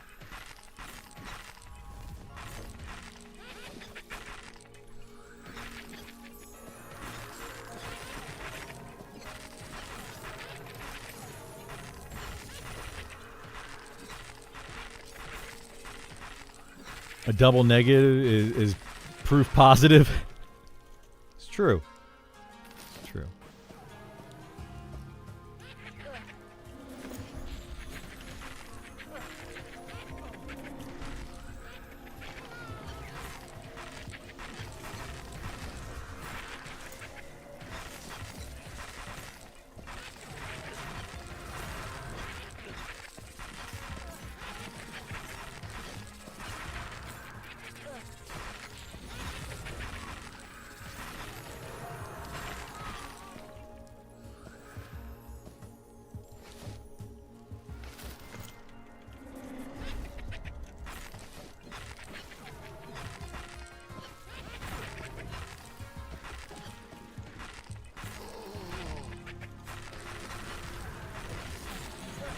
How do I get my sub back? That's not a belt. You're right. That was not a belt. That was also like the third placeholder after I said that. we had to kill a few placeholders to get the names. My bad. Sorry. I think I programmed incorrectly. Let me fix that. That's a bug. That was a bug. Totally a bug.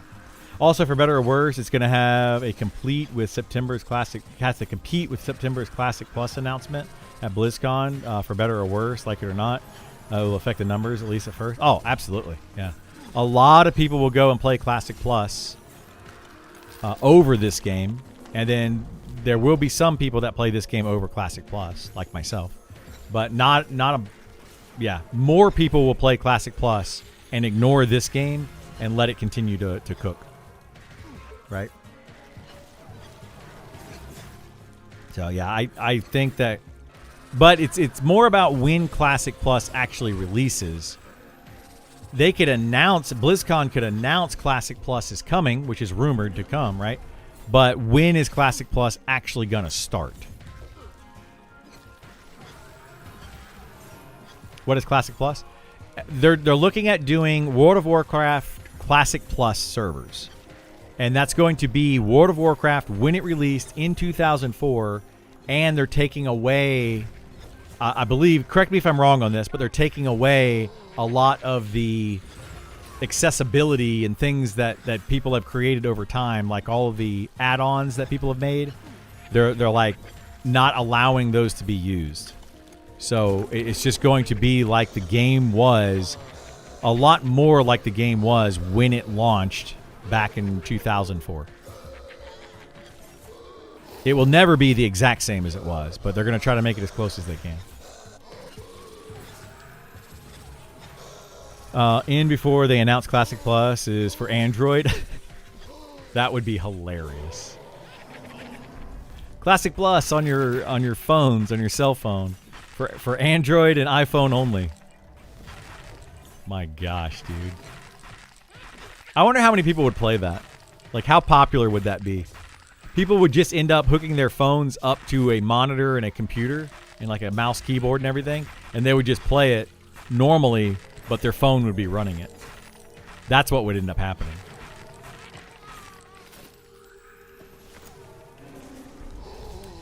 Does chat not have phones? Wait, what?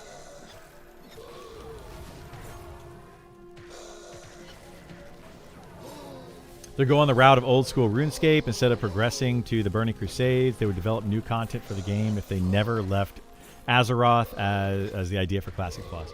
Yeah, there's some other speculations like that going around too. I don't know that's going to be what happens with Classic Plus. It might. But they're making it literally 2004 World of Warcraft. They're going to get as close as they possibly can. First purchase, yeah, $9.99. Didn't they already have a Vanilla WoW? They did. They've done Vanilla WoW a few times. But the problem is when they've done Vanilla WoW, it's not Vanilla WoW. It's got all the add-ons. It's got all the features. It's got literally everything that they've made in World of Warcraft over the last 20 plus years, like integrated into the game. So, and they made it to where it still has the same. It was just a progression server is all it was. They didn't really change much. This time around, they're supposed to be, getting rid of all that stuff, getting rid of all the add-ons. You're not going to have "Run away, little girl, run away." You're not going to be able to use all of those things. It's not going to tell you like what was that called? The DPS meter that turned into a raid meter thing. Like it literally tells you everything. Like here comes the next whatever. Like they're getting rid of all that.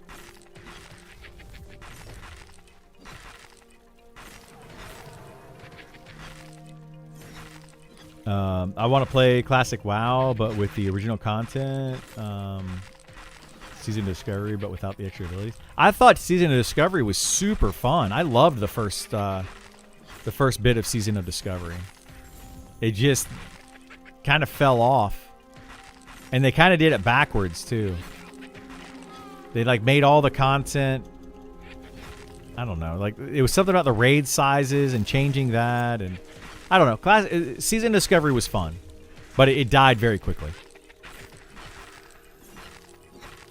What is this? Midnight Mesh. Oh.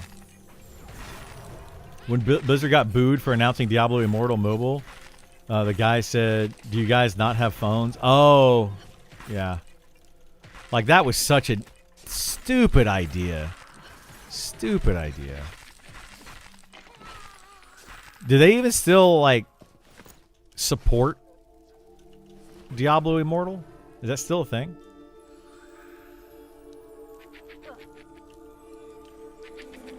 Like, they clearly don't know their player base, right? Like, Blizzard did not understand their player base, because if they did, they would know that they are diehard PC gamers. And the difference in a PC gamer versus other gamers is that they don't want to play anything except for games on PC. It's like having a diehard PlayStation or a diehard Xbox gamer. They don't want to play on another system. They want to play PC games, and they want to play exclusive PC games. That is Blizzard. Like, that's the people that Blizzard has sold games to for decades. They don't want console games. It made them so much money. Did it? Pretty sure Diablo Immortal is a cash cow for them. So it goes. Thankfully, we have this. I don't see how. I don't know anyone that played... Well, I guess you have the whales. That's the problem. You got the whales that play Diablo Immortal. I don't know anyone that has ever played Diablo Immortal. Not one person.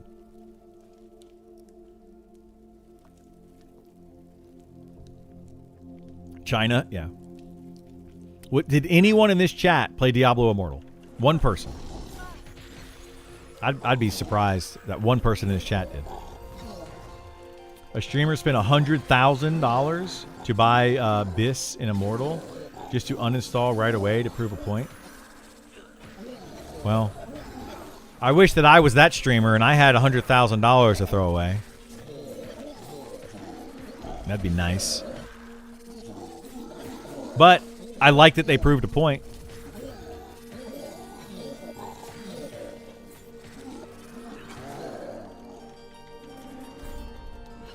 You played it on PC? Nice. Weird point. It's a weird point, but I get it, right? Pay-to-win games are silly. They're silly. Like, why would you have a game that you can pay to win, or pay to progress to progress faster? Like, if you could buy any item in a video game, or you could buy advancement on your character in a video game, why are you playing the game? It just doesn't make sense to me. Other than to show off to your friends, right? Just to show off, like, look how much money I have, or, you know, look at the cool stuff that I bought.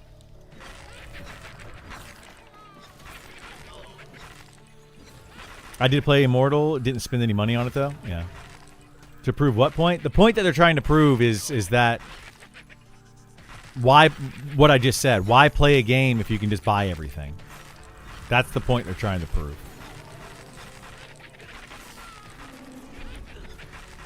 So, I mean, I get it. It's a silly point, though. It's a waste of money. That irritates me because that $100,000 could have gone to something much better.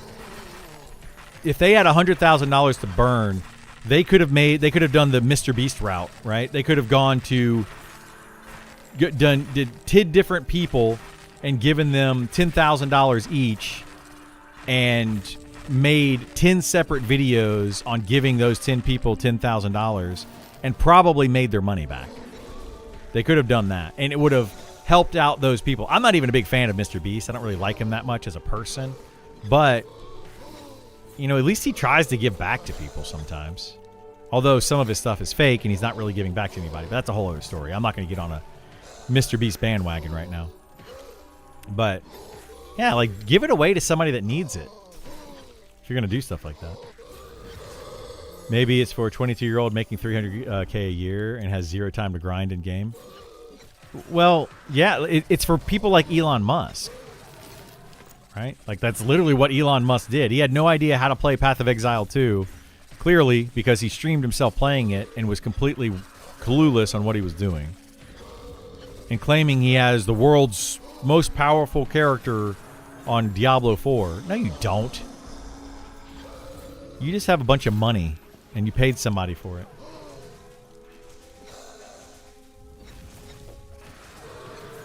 PoE2 streams was insane. It was. It was nuts. Like, are you kidding me?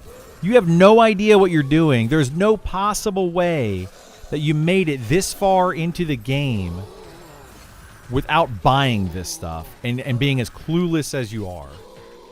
No possible way. Elon Musk faked that whole thing. Didn't he loot a normal legendary and replace it with Abyss? Yeah, he did all sorts of stuff. He didn't know how to get into one of the maps. Like, he didn't understand how to actually get into the map. He was like, oh, I need to click on... He had no clue how to do it. And people were like, for you to have the gear that you have, you would have had to do hundreds, if not thousands, of those maps. And for you to not understand how the maps work doesn't make any sense.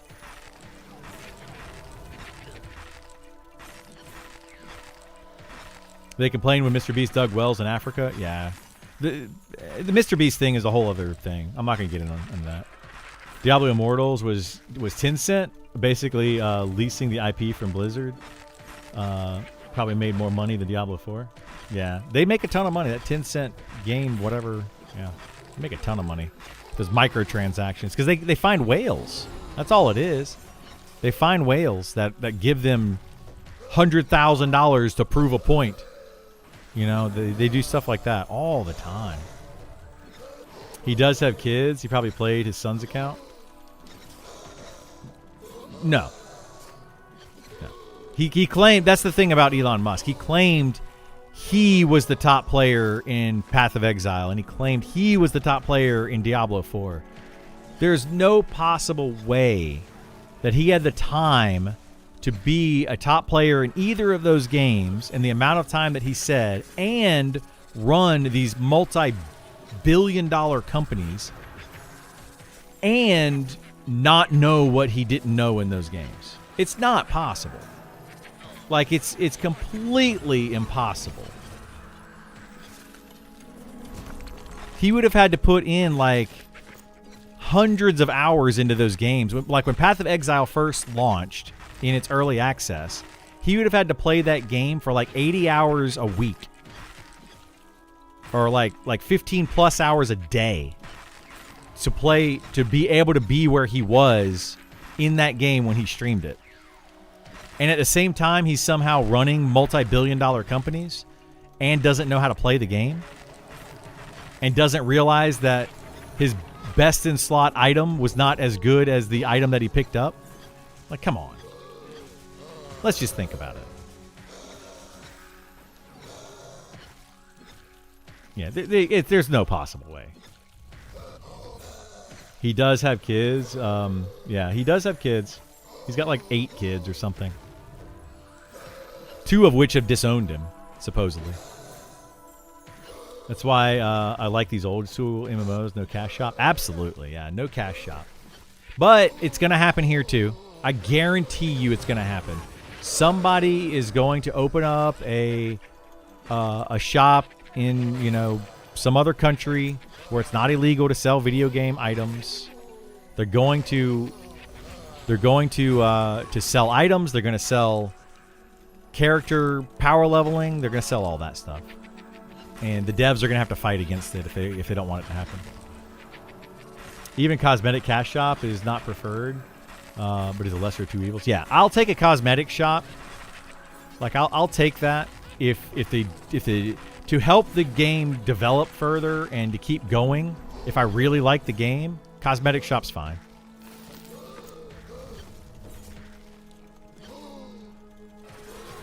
But I don't think that Diablo 4 needed a cosmetic shop. I think Diablo 4, yeah. I mean, I bought a few things through that. Like, I probably spent $200 on Diablo 4. Well, I bought the game for like the 99 bucks or whatever it was when it first came out. And then I spent maybe another $100 on it.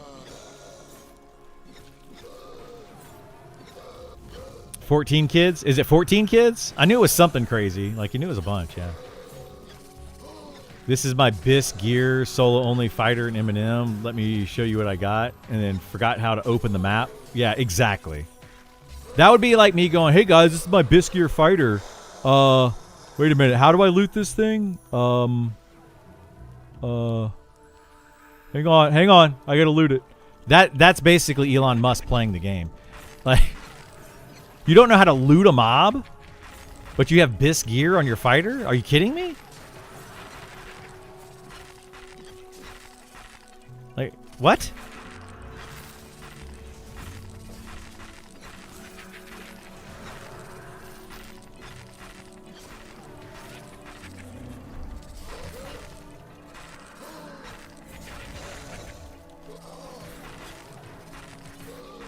Yeah, Elon Musk, honestly, is probably the biggest con man to ever live. He's conned the entire world. And I will die on that hill. I mean, he's successful. I'll give him that. But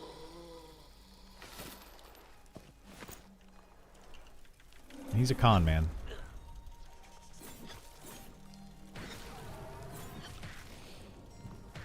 I knew he had more than 8. I have no idea how many kids he has. I don't pay that close attention. I just know he has a bunch. And one of them is trans and has completely disowned him. That's the extent of my Elon Musk knowledge. I think he also had a baby. It wasn't a miscarriage, but I think they died of like infant sudden death syndrome or whatever it's called. Second biggest, but we want to avoid politics. I think he's part of that, though. Right? Let's be honest. I'm going to avoid politics. I know we skirt it a lot here, but I do avoid politics. But yeah.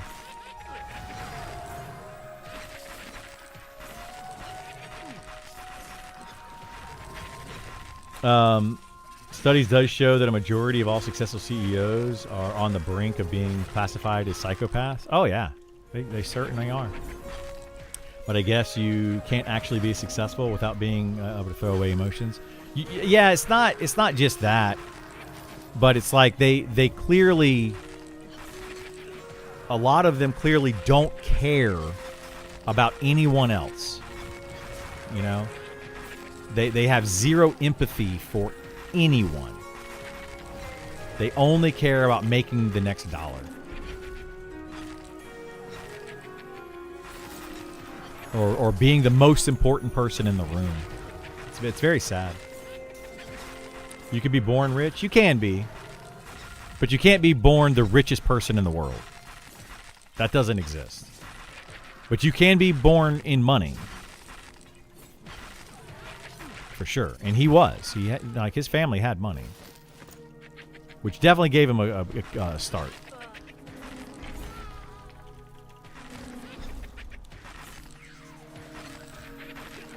What cash shop would you be okay with in Monsters Memories? None really. I don't want any cash shop in Monster Memory. Even a cosmetic shop I don't want in this game.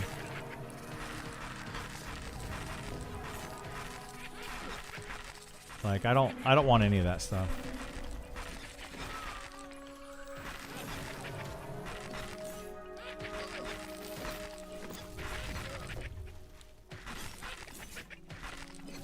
I didn't want to throw in too much into the statement, but they're horrible, pretty much.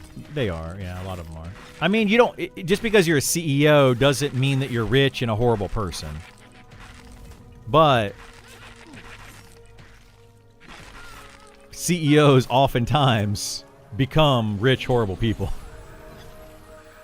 You know, they have what they call FU money, right? Like, they don't care anymore. They don't care about anybody. They have so much money. They don't have to care anymore. I would be okay to pay for expansions in M&M rather than have a cash shop. Yeah, I would much rather pay a box price than have a cash shop in this game, for sure. Yeah, a cash shop would ruin it for me. Any type of cash shop would ruin it for me, because like even if they did just a cosmetic, which is the only cash shop that I'm okay with, even if they did a cosmetic cash shop, it ruins it because you see somebody and you see them with a cool item and you think, like, where did you get that cool item? Like, how can I go camp that? And it has nothing to do with, like, spending money. It just has to do with you camped an item.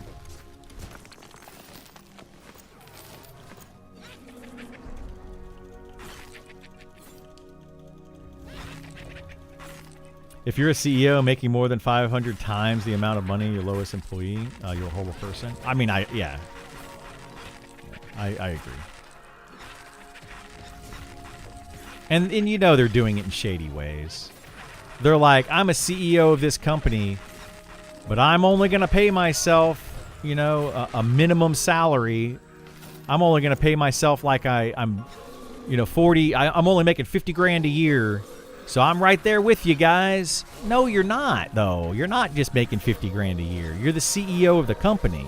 You're making stock dividends. You're making, you know, you're able to sell your stock for that you may have cost you a penny, and now it sells for $10,000. Like, dude, you're making so much money hand over fist. You're selling you're selling your what do they call it?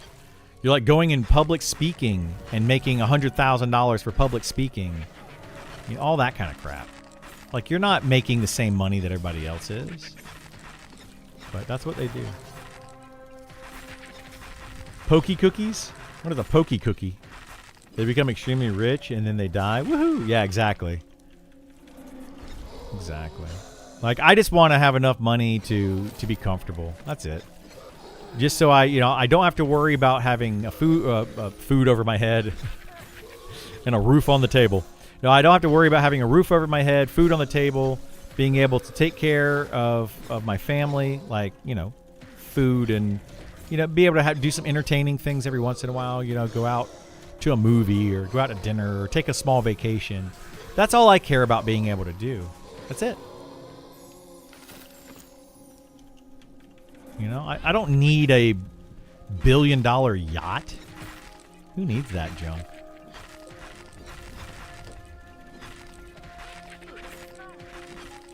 Unfortunately, the items at the moment look so generic. They do, and that's the main reason why this game needs to come out in early access, and people need to pay for it. The first people getting paid on this team, I can all but guarantee are going to be the art team. Like, they're going to tell us exactly, too. Supposedly, like, Sean says that he wants to be very transparent on this. So the game's going to come out early access. They're going to tell us how many subs there are. They're going to tell us where the money's going, how they're spending it, all that kind of stuff. And they're going to tell us who they hire, who gets paid, who's on the payroll. I guarantee you the first 5 people to be on that payroll are going to be art people. I can almost, like, I can just tell you right now. I think ZBrush is going to be on that list. Probably Zukin on that list. Telling you right now, guys. Like, and those are art guys. They're going to be the first ones paid. And I am all for it. Like, I am 100% for it. Because that's what this game needs. The faster they can get art in this game, the faster they can push out more content. Where is my... There it is, leather.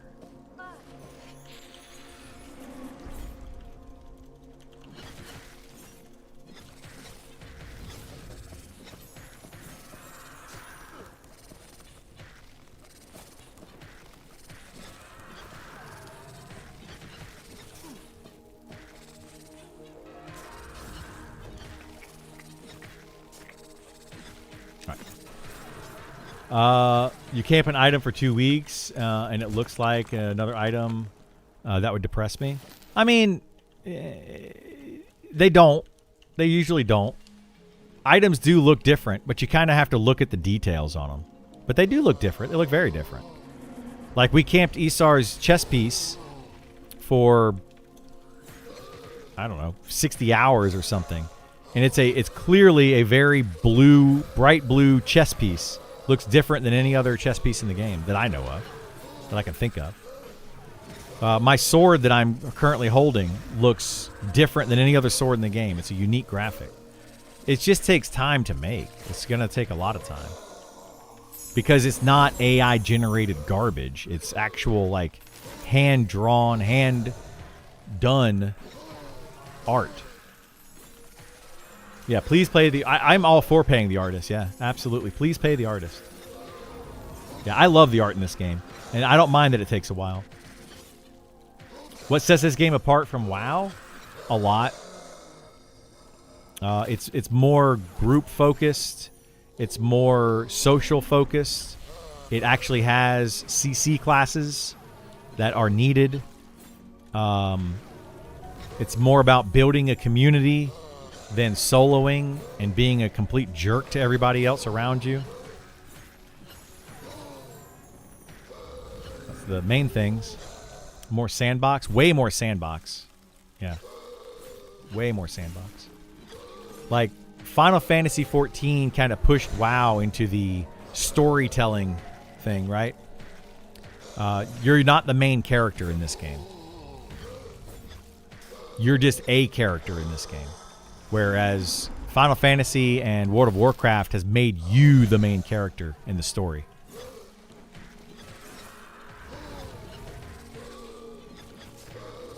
Yeah, 0 instances. Yeah, there's no instances in this game. Everything right now is currently contested, which I like.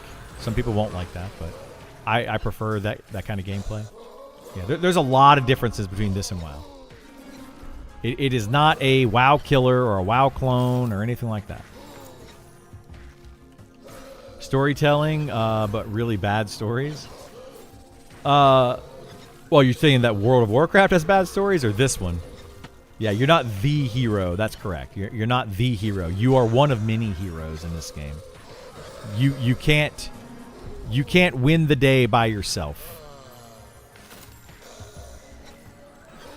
There's a bunch more armor, textures, weapon models. Extra step going on. Yeah, there's a lot. Hey, there's Zukin right there. Zukin, get paid. I can't wait for you to get paid. I was literally just saying that you and ZBrush need to get paid probably first. You're probably going to be 2 of the first people on the team to be like paid members. My dwindling bank account would like that. I'm sure it would. Yeah. And I'm here for it, my friend. I'm here for it. I want both of you guys to be on that payroll first. Among like, there's other people that I want to get on the payroll as well, of course, but dude, like you tell them, Zukin. Like, I don't need to tell you guys this. Zukin can tell you. Art is what slows game development down in this kind of game. The devs that are making the content, they can push out content quickly. Like, they can go and, like, Sean can go and make a dungeon in like a week and just like fill it in with a bunch of, you know, stuff, and just throw some monsters out there. It may not be perfect, but yeah, having the textures, the correct textures and the art to be able to make the dungeon look cool, that's all the art team, and that takes a lot of time.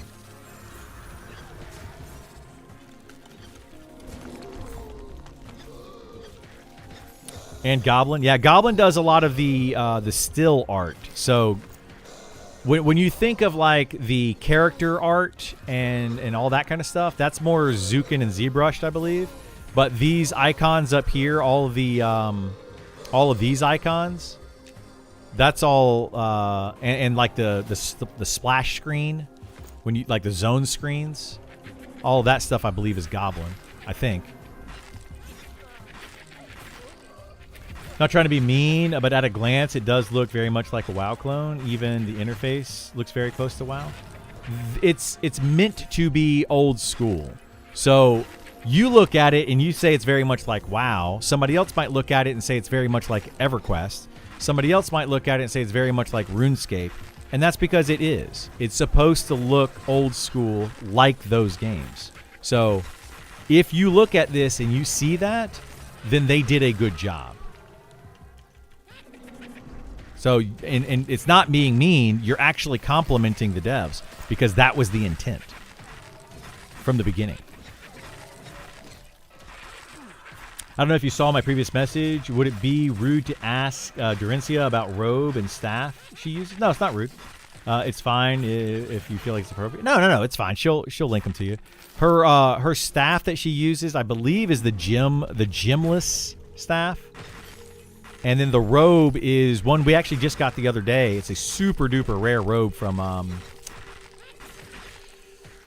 Upper Salmon Vethis. If she wants to link them, she could link them. But yeah, it's from Vethis, and it's a very rare. They're both bis for enchanters. Bis items. I'll probably get her to link them in a second. I forget the name of the robe, but that's what it's from.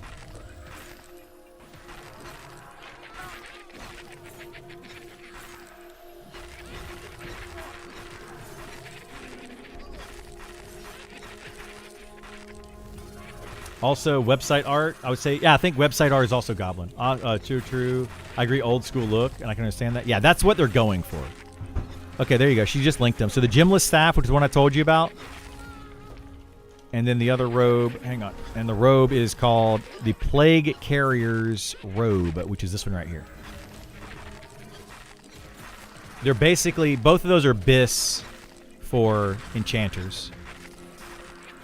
Enchanters that want charisma, specifically. Whoops. Oh, shoot. Sorry. There you go. Yeah, if you guys see something on the screen that you like and it stands out, like those are unique looks. That robe, the purple robe, is very unique. The gemless staff, I agree with what they were saying a second ago. The art, right? The art style and some of these items in the game is very samey. And like that gemless staff, it could use some tweaks. It looks cool, and you can tell that it's unique once you learn different weapons in the game. The reason we know that it's a gemless staff is because it starts out small and it gets wider at the top, and it's like it looks like a special type of wood material. But you wouldn't know that by just looking at it. It just looks like a generic stick, right? Like a large stick. But an actual staff, actually, I'll show you what a generic stick looks like in this game. It would look like this right here. So if I put that on, that's what a lot of staves look like, is this generic stick. That happens to be another one of the best items in the game as well, which is the stirring stick. It needs some updates, but it's literally a stirring stick. You know, that's the whole thing. That's what it is. You know, it's not supposed to look like anything special. It's just a giant stirring stick. So, yeah. I would love to see the link if it's fine. Yep, there you go. Did that. We need more robes. Absolutely, yeah. More robes would be really cool. Because there's that robe. There's another robe off of the robed figure. It's like a black robe. Looks pretty neat and very recognizable. Trying to think of what else is out there that looks recognizable robe-wise.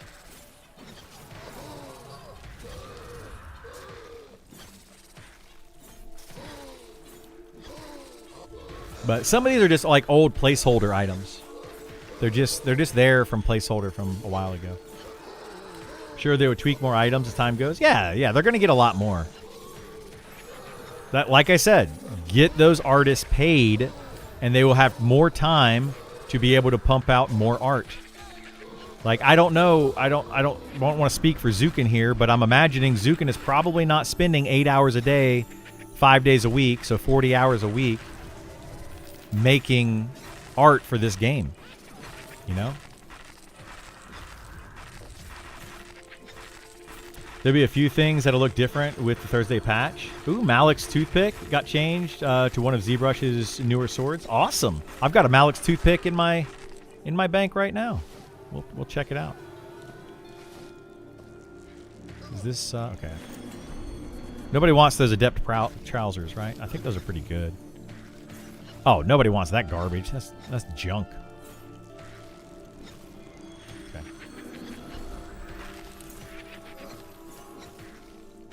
Okay. Decent strength, but it seems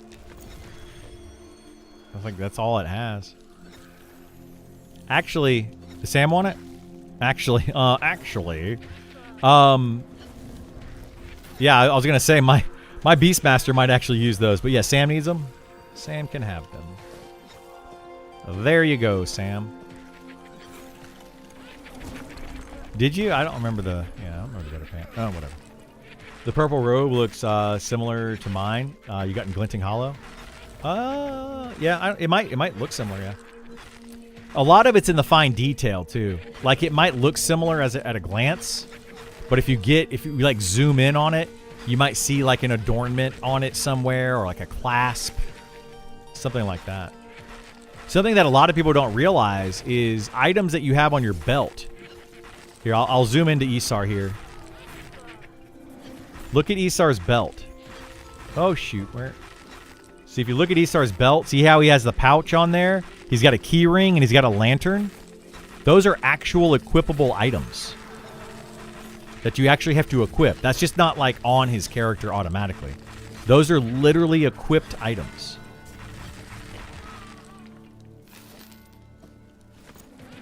So like the art is amazing in this game. You just have to actually zoom in to see it sometimes.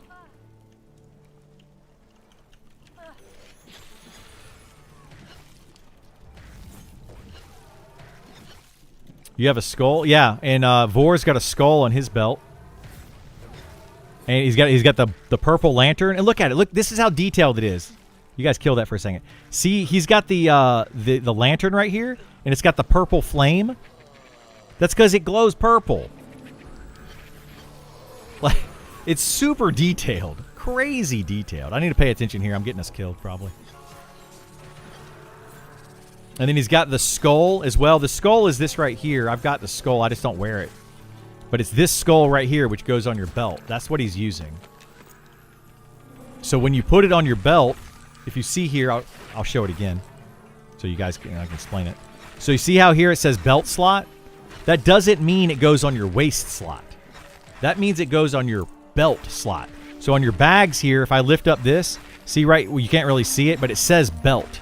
These three slots right here are your belt slot. You can either put a pouch, which is what I have on mine. So if you zoom in on my character, I have 3 different pouches on my character. But if I put that skull on, it'll have a skull on one of those belt slots rather than a pouch. It's super detailed, guys. Super duper detailed. It's a beautiful thing. I'm going to take a shot every time you say belt. Belt, belt, belt, belt, belt, belt, belt. I hope I didn't kill you. Don't do that. Don't take a shot every time I say it. He's got to finish your drink.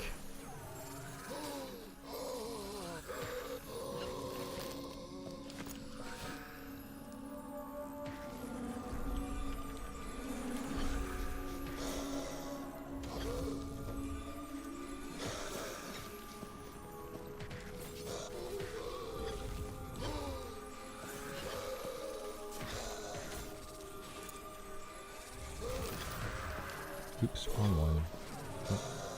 Oh yeah, I need that. Okay. Oh shoot.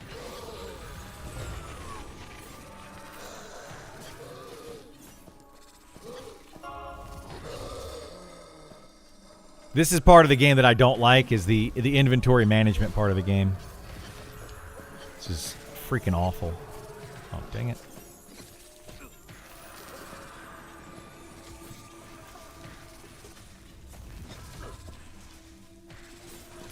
Like somebody over there at Niche World's Cult is like, okay, how do we add friction?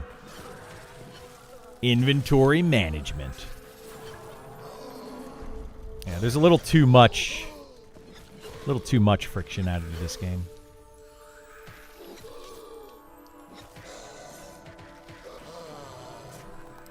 I want to play my baby cleric, but hesitant until Thursday. I mean, you can play it now. It's It's updated. It's good. I'm cleaning up cloth and leather. I'll give you later. All right. Yeah, sounds good, Vor. Yeah, we'll work on it later.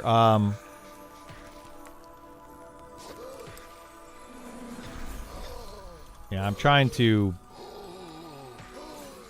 keep leveling this stuff so that I can make better bags for us.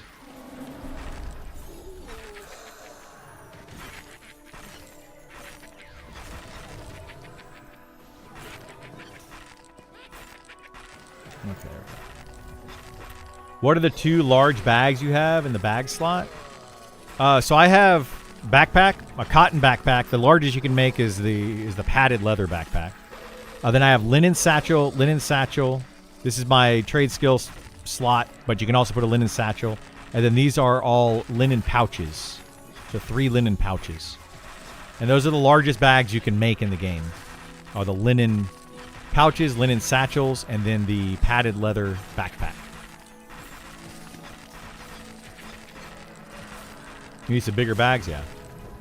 Can they hurry up with Elementalist rework? Yes, dude. I really want that Elementalist to come out. It could be awesome. They could really do awesome things with it.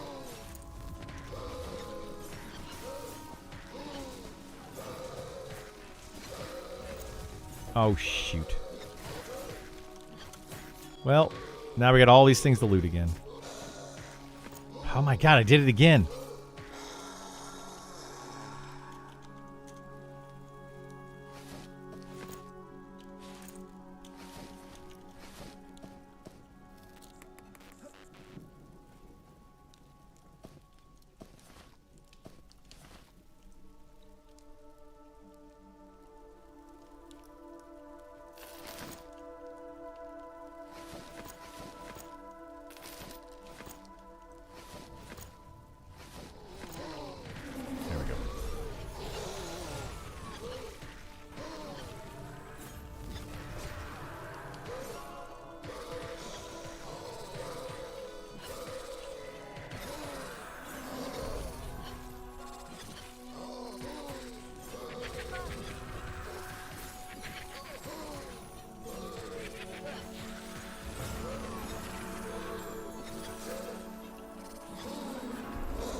Okay. I swear the low-quality pelts only drop during certain hours. I mean, there is stuff like that in this game. And there's always a chance that it's bugged. And certain things that are not supposed to drop at certain hours do drop at certain hours. Now, there's always a chance something's bugged and doesn't work right.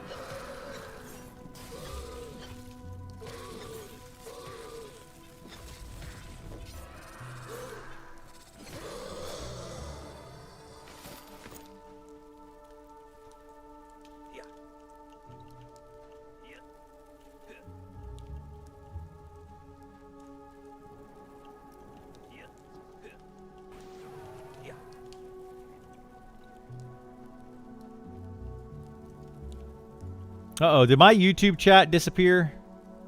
I think it did. Well, I'll have to switch over to this. Leatherworking almost isn't worth it anymore now that you need wood, resin, limestone. Oh, you're talking about for tanning? Yeah, it feels bad. They made it way too expensive, I feel like, to do tanning. Like, it was just way too tedious. More of that friction that they wanted to add to the game. Like, do we really need it to be this freaking annoying to tan a hide? The answer is no. That's a rhetorical question. It does not need to be this tedious.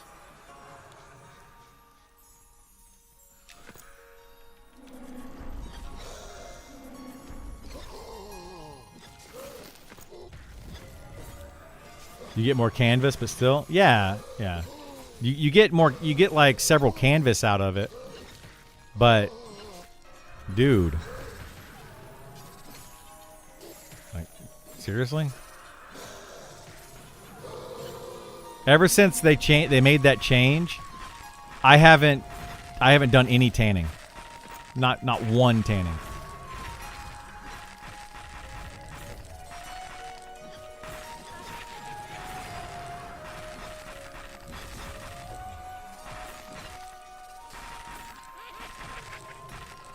Like those kind of changes to the game, in my opinion, are bad. Like you need to be making the game fun, not tedious. What's the problem? Seems fine to me. Have you done tanning in this game? Like, how many trade skills have you done? Before I try to explain the problem with it.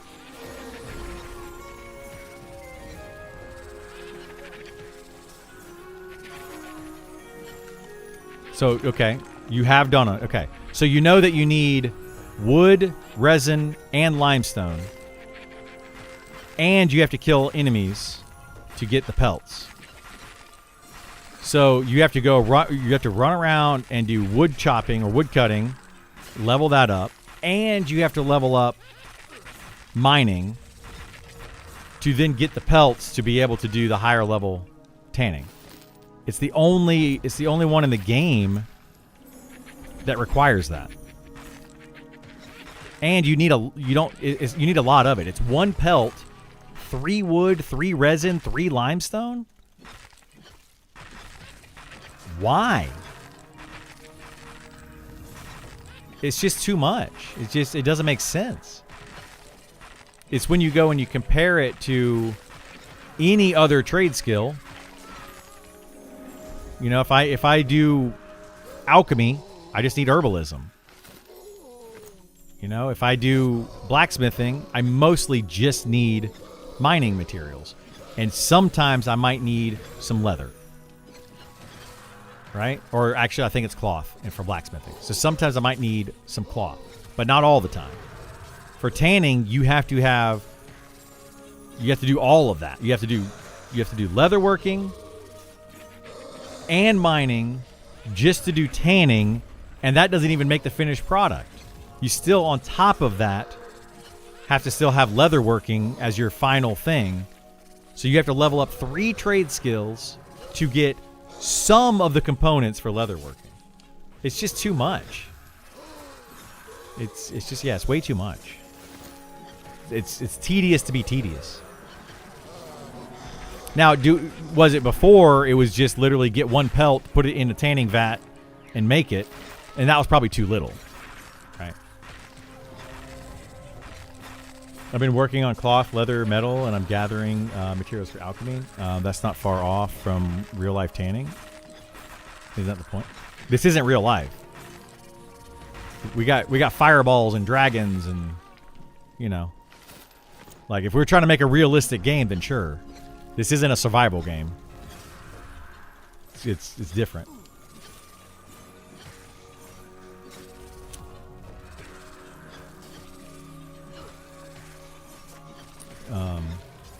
I love how similar the undead and dungeons are to real life. Yeah, exactly. Yeah, like I get it if we're playing if we're playing The Forest, or if you're playing like, you know, some sort of survival type game, then yeah, let's make it a little bit more realistic, but it's a video game and we're supposed to be having fun. And now you're like, oh, you want to tan something? Okay, well, good luck. There are survival elements? There are survival elements, and what I'm saying is those are too much. Too many survival elements in a game like this is bad. You don't want that. It becomes tedious. A survival game that is the game. Is the survival elements are the game. So that's what you play the game for.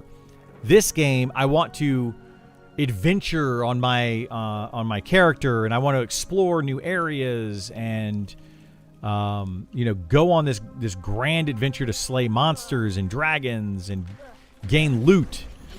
That's what I'm playing. I don't want to play a survival game. If I wanted to play a survival game, I'd play a survival game.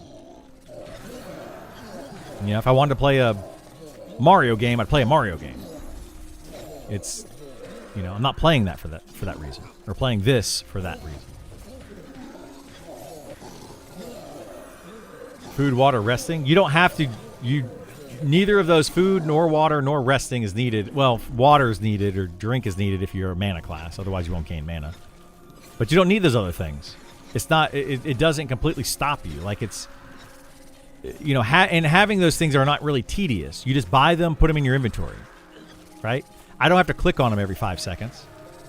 I don't have to actually actively eat the food, right? That's completely different. If this was real life, it'd be more realistic if I sat down at a dinner table and I prepared my food every time I had to eat it. And I took time to sit down and eat my food. That would be realistic. This is just food in my inventory, and it automatically eats it while I'm slaughtering monsters. So it's not supposed to be a survival realistic game.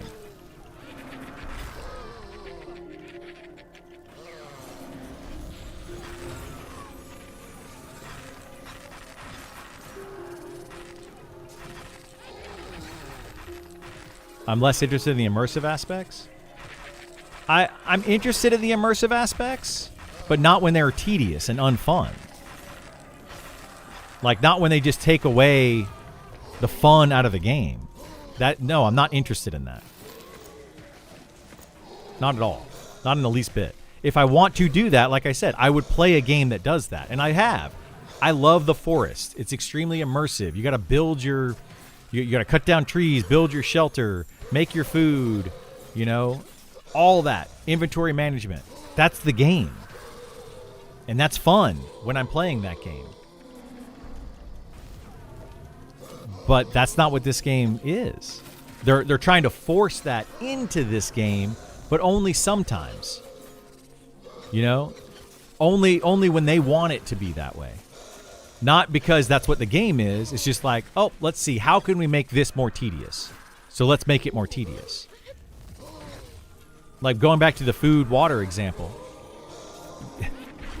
They could have literally made that more tedious, where you have to open your inventory, right-click the food, your character sits down, eats the food, drinks the water, takes all the time to do that.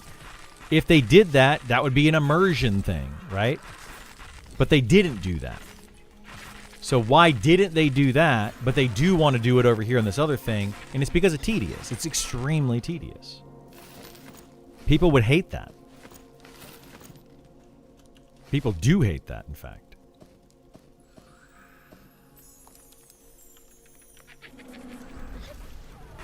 Not everyone does, right? I don't speak for literally everyone.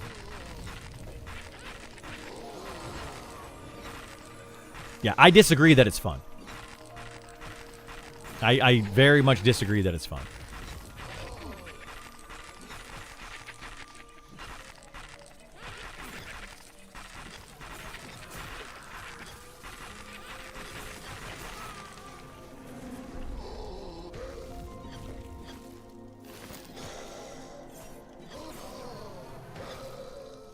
Tedious would be okay if it gave XP for trade skill? Yeah, I mean, maybe. Maybe. You're really enjoying the crafting? It's been a core pillar of my gameplay so far. I adventure so I can get crafting stuff. I've done all the crafts too. I have every single craft over like 230. Like I do a lot of crafting. But that particular one, tanning, specifically the way they changed it, is the most tedious one. And it's super freaking annoying. Very annoying.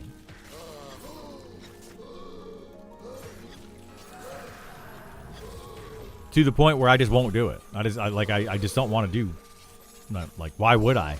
I'll just kill monsters and I'll get scraps and I'll turn those scraps into canvas. Problem solved. Like, why can I kill a monster, get 6 scraps, turn it into a canvas right here in my leather kit, right? My portable leatherworking kit right here. I could turn those 6 scraps into canvas.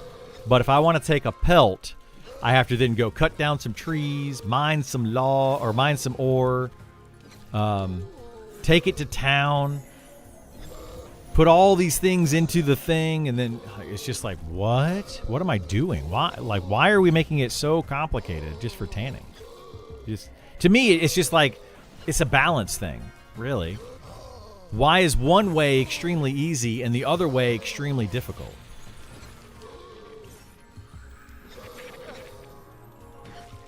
Like, I just don't get it. I don't find sitting in a dungeon farming the same mob for hours very fun. There can be room for both. But that's the thing. There's not going to be room for both. Really. Like, there can be room for some of that. Yes, some crossover. But you gotta make your game. Right? Decide what kind of game you want to be. Are you going to be a very tedious, everything is a pain in the butt to craft game? Or are you going to make a very tedious sit in the campfire and grind monsters out game? Or are you going to make a very tedious, you have to learn how to platform jump over all these things game? Or do you want to have, like, should bards have where you have these musical notes that you have to press and you have to push the exact musical note? Like they could turn bards into Guitar Hero, right? Like, sure, they could do all of those things. There's room for it all, but there's not. There's not room for all of that. Like, you're just making. You got to pick and choose what you want your game to ultimately be, and make that game. You can't be like, we want it to be every game possible. Like, it's going to eventually take away from some other aspect of it. That's the problem that I see with it. So, like, I don't disagree with you. Yes, I understand that sitting and camping in a camp for hours and hours and hours on end is not the game for everyone. You're right. But that is literally the game they're building. But as far as crafting is concerned, that's not the game they're building with crafting, except for tanning. Tanning is the only one that they've made that way. The rest of them work a completely different way. So why did they make tanning so tedious and annoying to do, but not the other crafts? That's kind of what I'm getting at. Is it's fine if they want their game to be that way. It's absolutely fine. But would you not make all of them that way? Because if crafters like that, then you should make it that way for crafters. So, I don't know.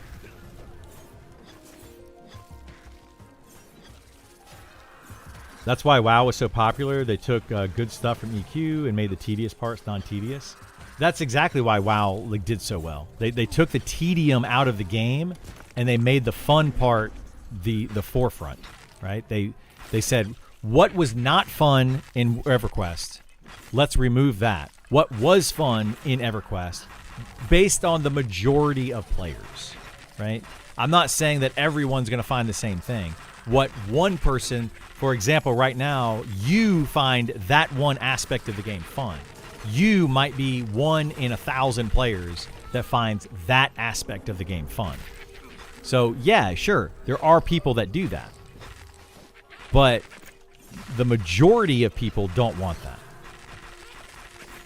It's going to be unfun and tedious. And how should you develop a game? People have said this to me many times, so I'm going to say it now back to others. I say stuff like the game should be this, that, or the other thing, right? And they say, well, you're just one person. Why should they make the game around me? They shouldn't. They should make the game around the majority of players and how the majority of players for this game want to play it. So now I'm saying the same thing back. Why should they make this game that way for one player or a small handful of people that actually like that gameplay, rather than make it for the majority of the players that like this game, make it for those people, right? That's kind of what I'm getting at. You're not seeing how complicated crafting takes away from mob farming? it's because they have to now figure out how to do it. It's where do the items come from? How do we want to build this? They're taking programming time away from other aspects of the game, not mob farming specifically, right? You're trying to tie two things together that aren't directly. There isn't a direct line between tedious crafting, mob farming. Direct line. That's not the case. But it is like, okay, well, what does a developer work on? What does their main programmer work on? Do they work on creating new ways to make combat fun? Or do they work on how to make crafting tedious? That's what I'm talking about. It's the same argument with PvP versus PvE. You have a limited number of people and a limited number of resources to build something. Okay, well, you have to put those resources where they're most needed or most wanted. And I think that putting those resources into creating a VAT system where it requires all these different things is just tedious. And it's just annoying to me. And I personally feel like it takes away somebody that worked on that, could have worked on something different. And probably should have worked on something different. That's all I'm saying. How much tedium can they feed you before your patience wears out? Exactly. Like, the spellbook mechanic the spellbook mechanic is rough. It's very rough. I agree. Like, there's just a lot of things that they built into this game to make them tedious.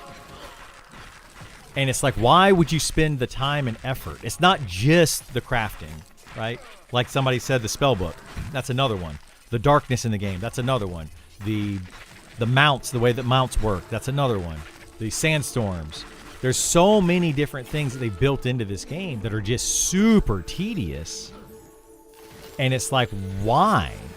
Why would you keep doing that?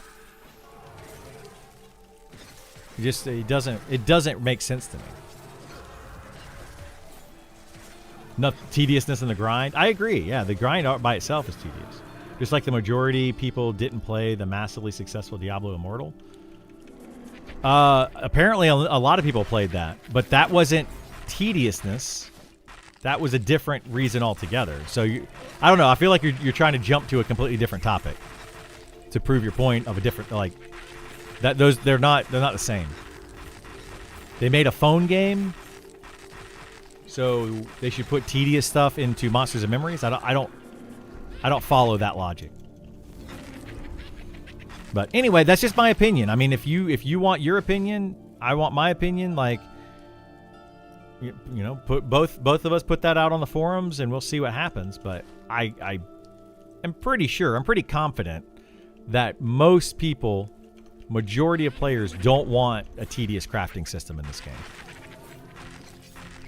They already think that crafting in general is tedious because going out, harvesting something, then going to town and making 10,000 of the same item over and over and over and over to get 2 skill ups is tedious, right?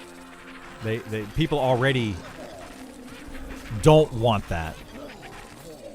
So I doubt that anybody's going to be like, hey, let's make it more tedious. Like the majority of players. Like that, it's not a selling point for the game. It's not what's going to get more people to play it and make them money so they can continue to develop it. And ultimately, if they don't make any money, they can't develop the game, tedious or not. So, like, your game won't get made. This tedious crafting game won't end up getting made if the rest of the game, if the rest of the game isn't fun for the other players.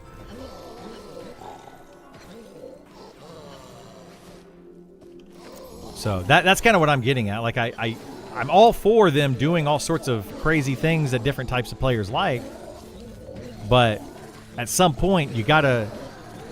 It's this, the scope creep is what they call it these days. You gotta de-scope so you can get things in that are more important. And then once you have the stuff in, at that point we can go, okay, now that we have all the things in the game that people want in the game to make the game sell and make the game popular, and there's players that want to play it, etc., Now let's add in those tedious aspects and it's all that stuff, right? Now let's find ways to make that and make it fun for the player. That's how I look at it. Adding them now is the exact opposite of what they need.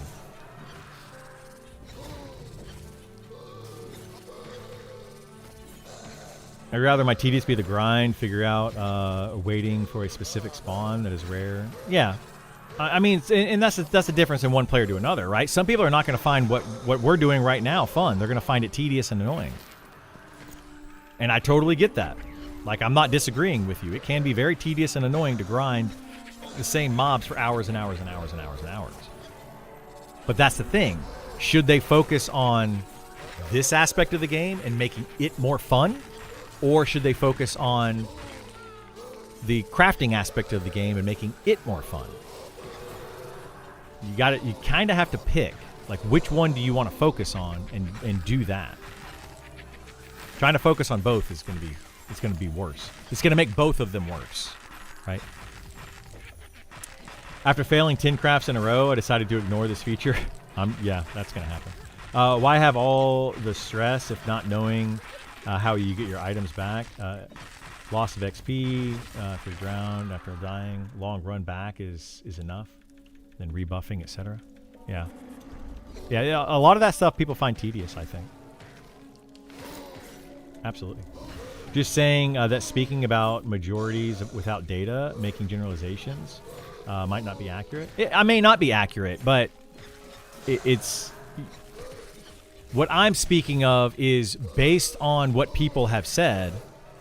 I see very few people when they added the tanning change on the forums, on Discord, in stream, on Reddit, anywhere in the game, go, man, you guys did a really swell job on that tanning. You did great. Keep doing stuff like that. I don't see that.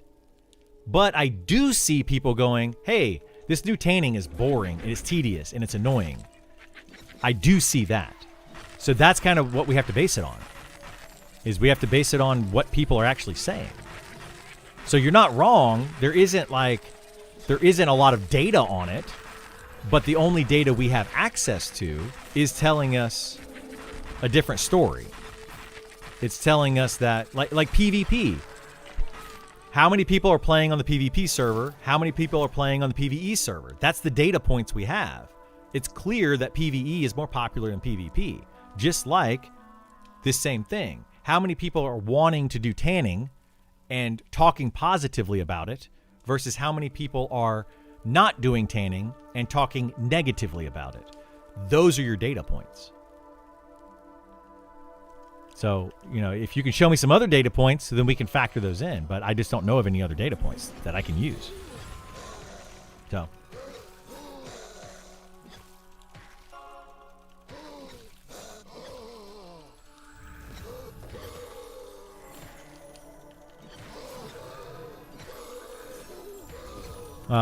I like the crawl as opposed to the camp. Yeah, I think a lot of people like that. I personally think that the crawl, the slow crawl through a dungeon is more fun than the camping aspect of a dungeon. I agree with you on that.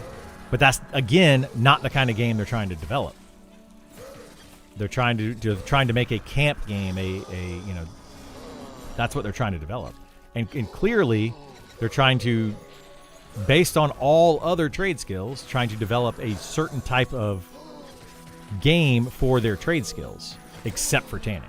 It's just it's a weird exception. It is it falls outside of the scope of everything else that they're trying to do. So why do that?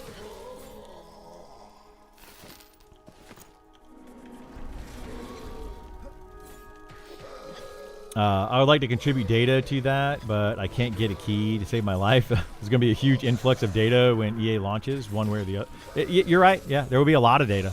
Absolutely. People, it'll come out eventually. What better? Add me to the pro crafting data points for now. Low-level crafting is delightful. What is your highest craft? Just out of curiosity. So you've crafted a bunch, or what?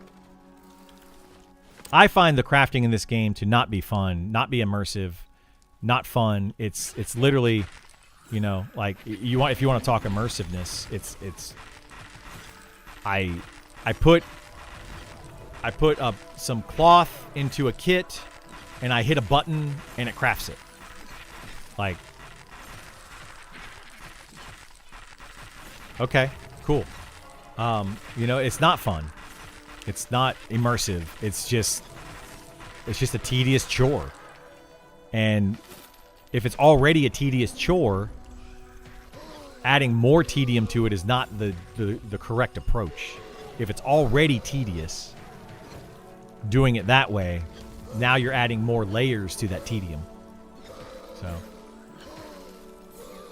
low chance of advancing your skill is definitely bad. You go out, fill up your bags with ore, whatever, skill up. Yeah.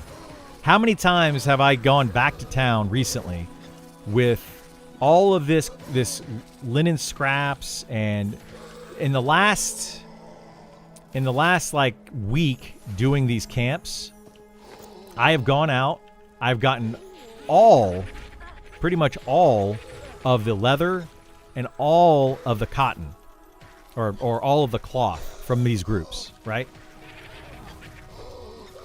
I take that back every day and I craft something with it to level my crafting.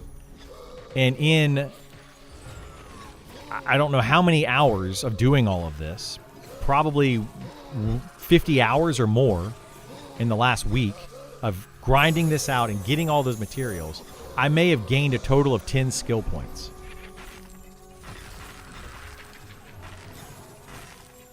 So if you want to do crafting, you're going to have to sit here and grind out for leatherworking and stuff.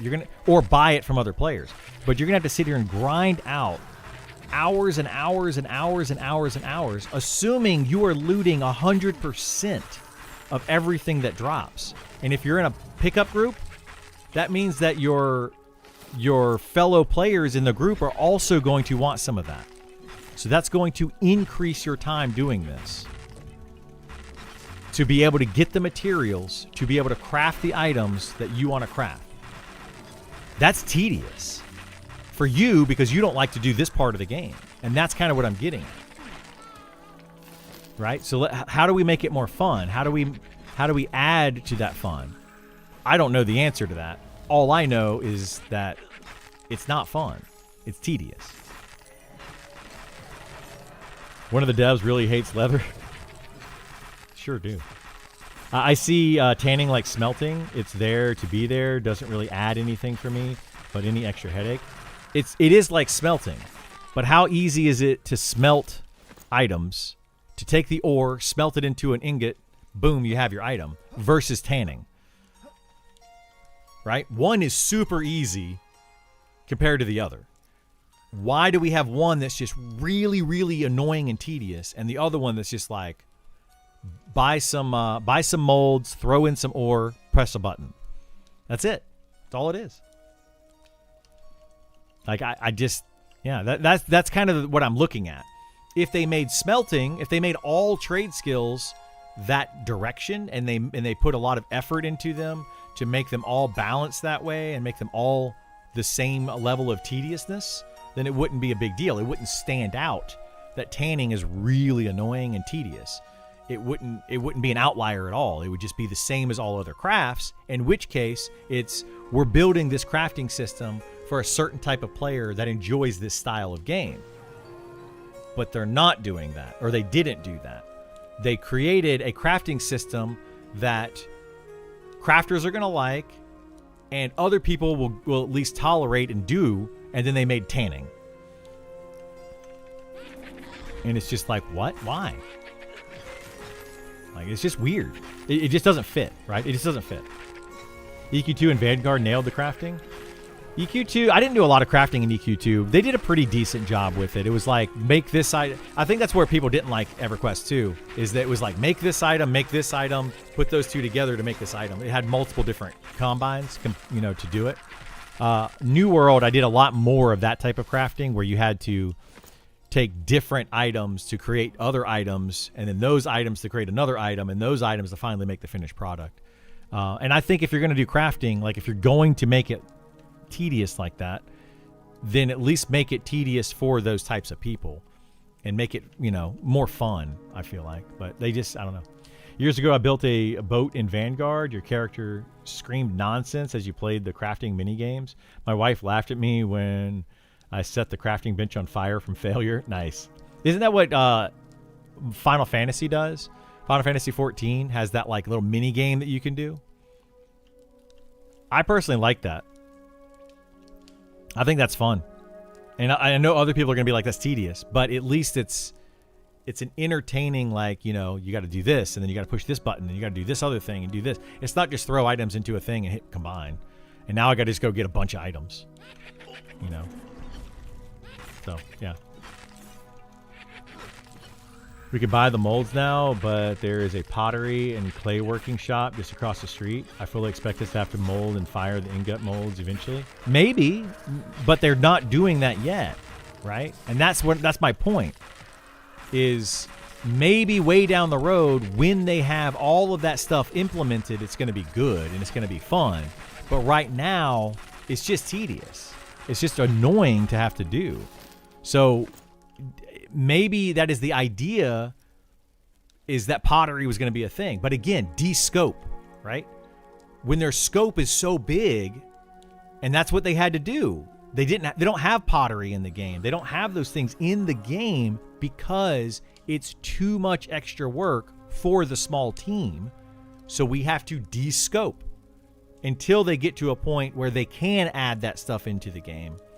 And it doesn't take away from the other aspects of the game. That was my point from the very beginning.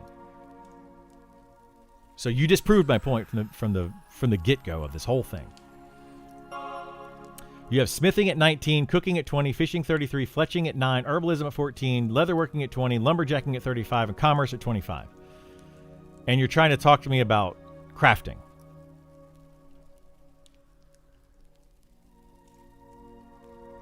Okay. I mean, I don't need to even discuss this. I have alchemy at 238, blacksmithing at 230. Commerce is at 9, so that's whatever. Enchanting at 253. Fishing is only 25. I don't like fishing. It's boring. Herbalism at 265. Like, I've done it. Jewel crafting at 230. I've done all the crafting in this game. Like, I totally get it. Right? But I'm telling you, it's tedious. It's extremely tedious. When you get to those higher levels, then come talk to me and be like, nope, this is still super fun. This is still great. I'm loving it. Like, I hate to be that guy, like, but dude, it takes a long time to level up these skills, and it's really tedious. Adrulan Online's crafting system playtest is great. Is it? I haven't done that one yet. I haven't tried it. EQ2 had a horrendous. I didn't like EQ2's crafting system that much, so I just didn't do it. But I had a crafter. I had a guy that crafted everything in EQ2. He was part of our guild. Good friend. You know, he made everything for us.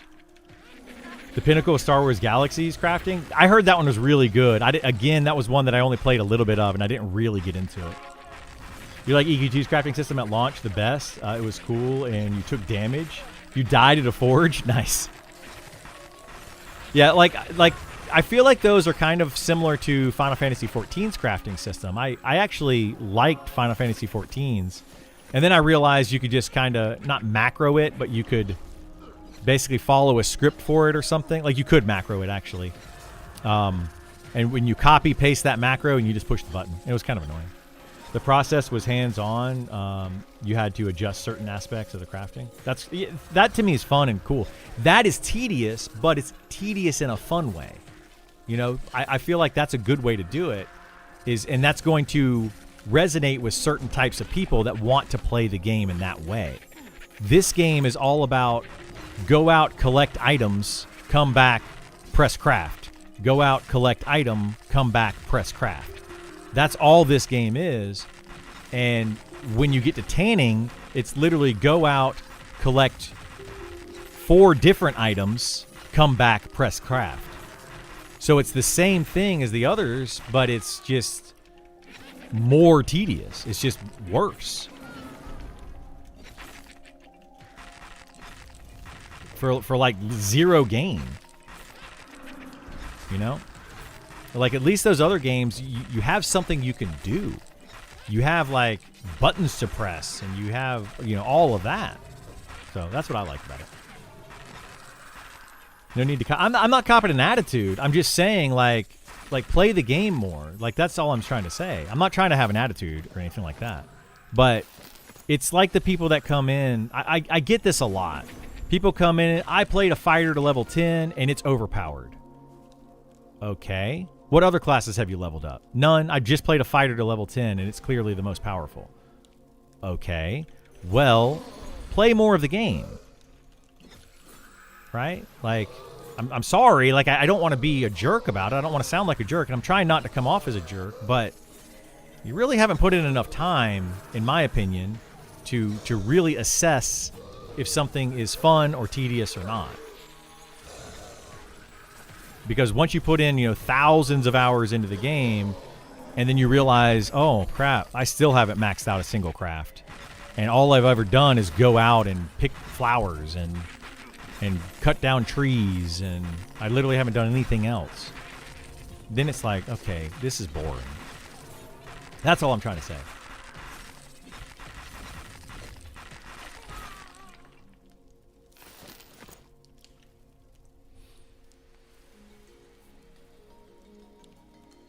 I'm not a fan of MMO Eminem's crafting system. There's very little I don't like about Eminem, but the crafting tops it currently. I'm sure it'll get better. I think it will get better, but that's part of why we're in beta, is to talk about these things, to say, hey, this is what I don't think is fun.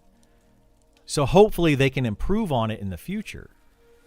You know, don't get mad at me for just being like, I don't think it's fun. I don't know why people get so upset about that sometimes. It doesn't make any sense. I'm just saying that it's not fun. For me, anyway. Seems like it's not fun for a lot of people.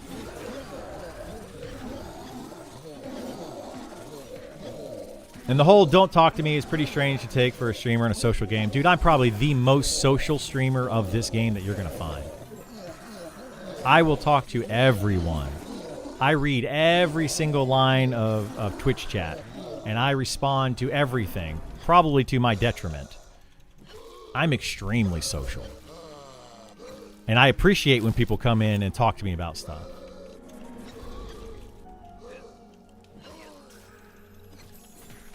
And I think that everybody, whether you are a brand new player to the game or a veteran player to the game, should have a voice in how the game is developed, because it's going to resonate differently with different people. Some people, you know, if you put in 10 hours in the game and you're just like, man, I haven't found anything fun out of this game yet, well, that's a problem, right? That's a huge problem. That's the early game that the developers need to fix and be like, okay, well, how do we make the game more fun and engaging to people for the first 10 hours so that they put in another 10 hours and actually find it fun? You know, I don't want to be that guy that's telling you, you got to play the game for 100 hours before you understand what the game is and you start having fun. Well, that's a terrible thing to say to somebody. No, you should be having fun from the moment you start the game, and you should continue to be having fun when you hit level 60 and beyond. You should always be having fun. That's the point of the game. And that's what I'm trying to portray and trying to get across is, sure, the opposite of that could also be true. It's fun for the first 10 hours, but then after those 10 hours, it's no longer fun. So the opposite of that is true, where you have to say, okay, why are the first 10 hours fun, and then everybody wants to quit? What do we do? How do we change the game to make it more fun for the long term? And that's not just crafting, that goes for everything. You know, how do we make the game, like, the grinding is super tedious and unfun because I've done it for 1,000 hours.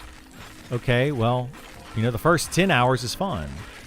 The first time I saw a sandstorm, I was like, dude, this is really cool. The second time I saw it, still pretty cool, but now I'm just waiting for it to be over. The third time I saw it, I'm like, oh my God, another sandstorm. Like, it didn't take long before I found the sandstorms tedious. But it started out great. And then very quickly it was just like, ugh. So, for me, crafting should be a system that is relaxing and ultimately provides a way for the player to make things for their friends. It's fun seeing a town full of people crafting and chatting. Tedium and endless, mindless features is unfun and unworthy of our time, especially with a slower paced game like this one. Yeah, I agree with that. I think that it, that's what makes it fun. I think, right, to make this would be more tedious, but I think it would be better in the long run. Take away these tailoring kits. Take away, your crafting that you can do out in the world. And you have to bring those back. And it would bring more people into town. And it would create more people selling stuff. And it would create more social of a game if all crafting was done on a crafting bench in town. And adventurers went out and got the materials and brought them back for the crafters. To me, that would make a better game. It would be less tedious for everyone involved because then you don't have all this inventory management. You don't have all the other crap that goes along with it. And it would just be more fun all around. The crafters would be able to craft more stuff. And the adventurers would be able to adventure more. And it wouldn't be this middle ground of trying to force everybody to do everything, but it's just really annoying to go out and do. So,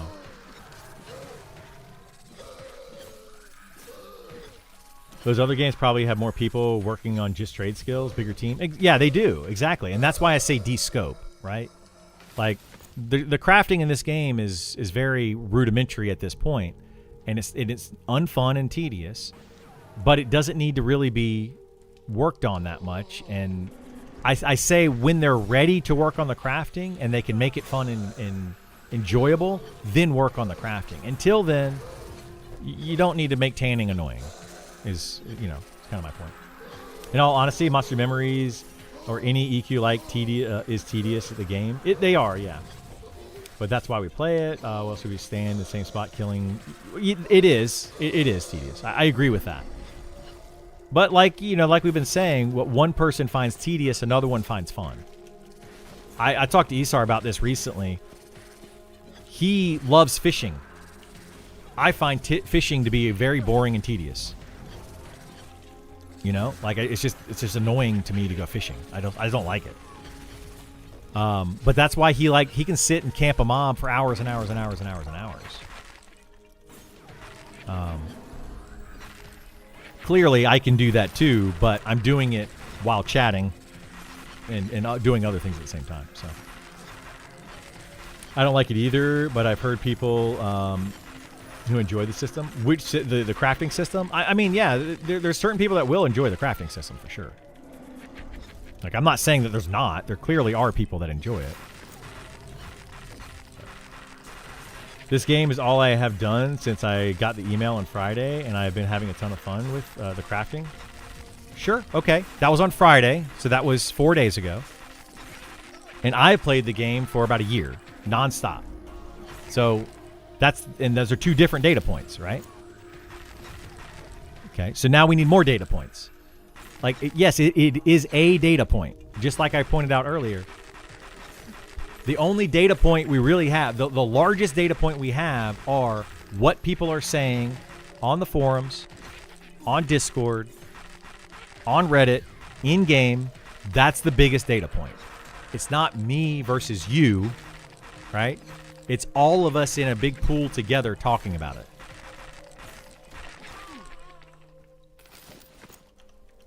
So, like, it's just because I find it unfun doesn't mean they shouldn't do it. Not at all.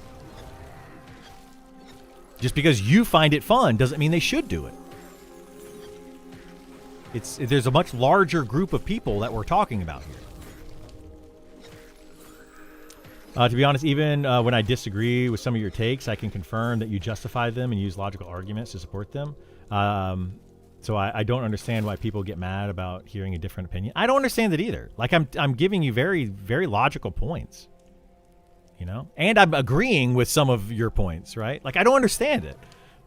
Why can you not see the other side of it? I've never understood that in anything.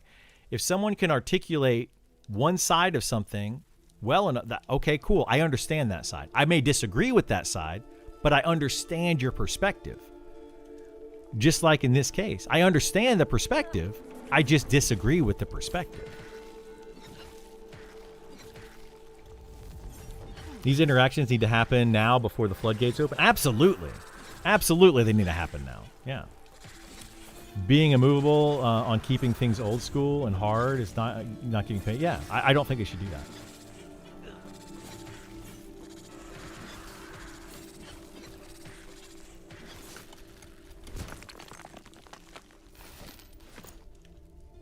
I don't, like, to your point right there, what you just said, I agree with this. I hope they don't sand off too many edges because people cry tedium. Me too. I agree. So why can't you see the other side of it? You find tedium in camping mobs like what we're doing right now.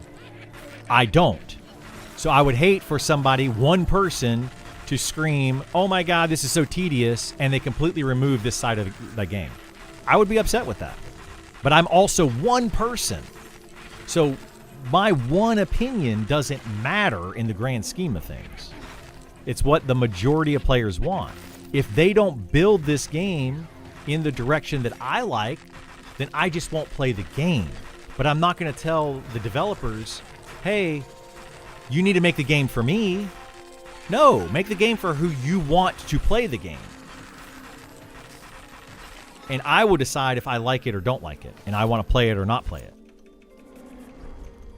Right?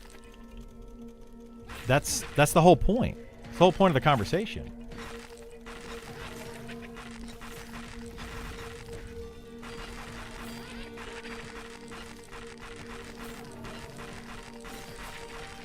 I think people often take your take as speaking for everyone when you are just giving your opinion and preferences. Yeah, I'm not speaking for everyone. I'm just saying what I like and don't like. That's it. But people, they get so like, well, you have a bigger voice than all of us, so they're going to... Clearly, the devs don't listen to me, guys. They don't. They clearly don't listen to me.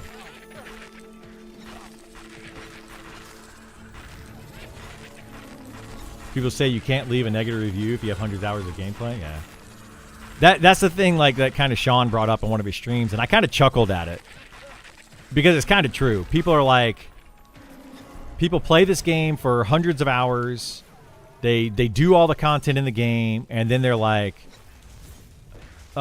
game's dead, nothing to do, no in-game, boring game. And it's like, yeah, but you put in hundreds of hours into it. Doesn't it mean you kind of had fun? Otherwise, wouldn't you have quit? I've got thousands of hours into this game. Clearly, I like some aspect of it. Clearly. Or I wouldn't have put in so much time into it. But I do have my preferences, and I'm allowed those. I'm allowed to have those preferences. Just like you're allowed to have your preferences. And I'm not denying you your preferences. I will never deny someone their preferences on a game or their opinion. Sure. If that's what you want in the game, then let the devs know. Scream it loud and proud. Absolutely. Do it.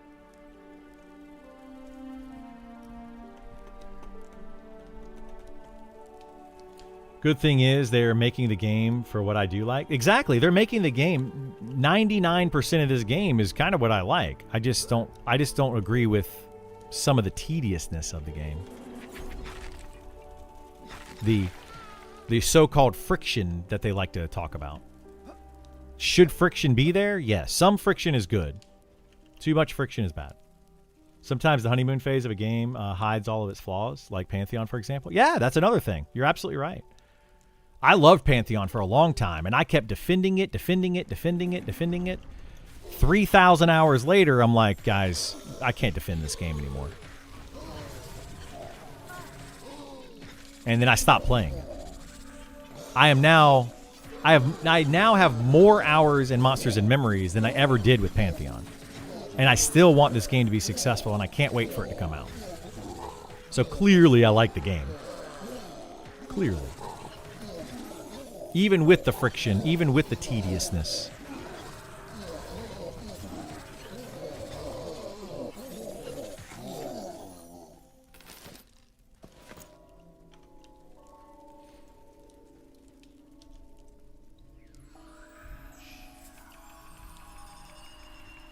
Oh my God, it's 6 o'clock already? I'm gonna have to go here. I know I started following you at the beginning of Pantheon. Yeah, God bless, dude. Yeah, if you were around at the beginning of Pantheon, you know that I was the biggest shill and, oh my God, did we get another freaking trident?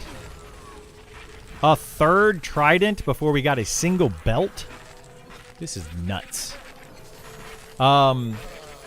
Yeah, if you were around in the beginning of Pantheon, man, I was just nothing but like positive, positive, positive. Everything was positive, and guess what? I had a bunch of people come to my stream and be like, all you ever do is say positive things about this game. You're just a shill, blah, blah, blah, blah, blah. Okay? Then I started being like, oh, man, I start to agree with people, and I'm like, yeah, there's a lot of negative to this game. It's just not great, blah, blah, blah, blah, blah. All you ever do is crap all over the game. You kidding me? I can't win, man. I can't win for having an opinion. So, I could be the guy that's not social and doesn't talk to anybody that comes in the channel and just completely ignores every one of you. I could do that. That probably wouldn't go well either.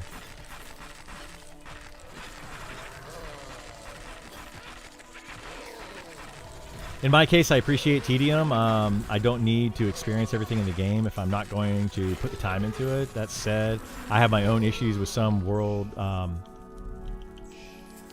am I looking for here? Some would consider unreasonable. Yeah. And that's the thing. We're all going to have different opinions, right? What you love, I might not. What I love, you might not. Some things we're going to agree on, some things we're going to disagree on. But it doesn't make me right and you wrong. And it doesn't make you right and me wrong. It doesn't make either of us right nor wrong. It's preference.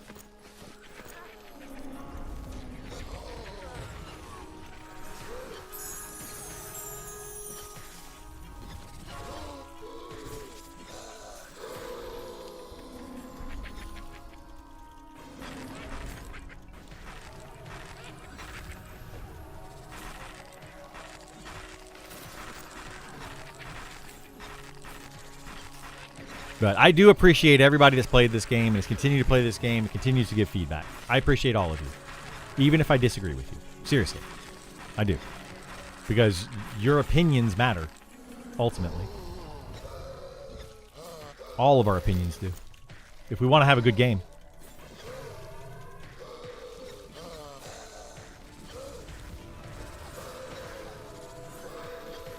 But it is 6 o'clock. I'm going to have to head out. I gotta call my mom too. She wanted me to call her today, and it's already 6 o'clock. Yikes. So, anyway, I appreciate everybody being here today. We've had a fun day, a lot of discussions, a lot of things happening. Unfortunately, we did not get the drop we need. Tomorrow, though, is a very, very big day. I'll probably stream for a long time tomorrow. I'm gonna try to get up early. We'll start an early stream. I'll probably stay on late, probably later than I did tonight. Pushing into when my girlfriend comes upstairs to go to bed. I'm going to try to stay up as late and as long as I possibly can tomorrow. We're going to do a very long stream to check out as much of the new content as we can before I leave on Friday afternoon. So I'll be on here as much as I can other than when I'm sleeping on Thursday night, and then all the way up until I have to leave to go out of town on Friday. So do appreciate you all being here. Hopefully I see you all tomorrow. Turn that notification on because I will be on earlier than normal. I appreciate you too. Later, bud. Take it easy. See you tomorrow. Sounds good, bud. Appreciate you. No hate whatsoever on your opinion on the whole tediousness and all that kind of stuff. I appreciate your perspective. Thank you for having that discussion with me. I do like that. Anyway, take care, everybody.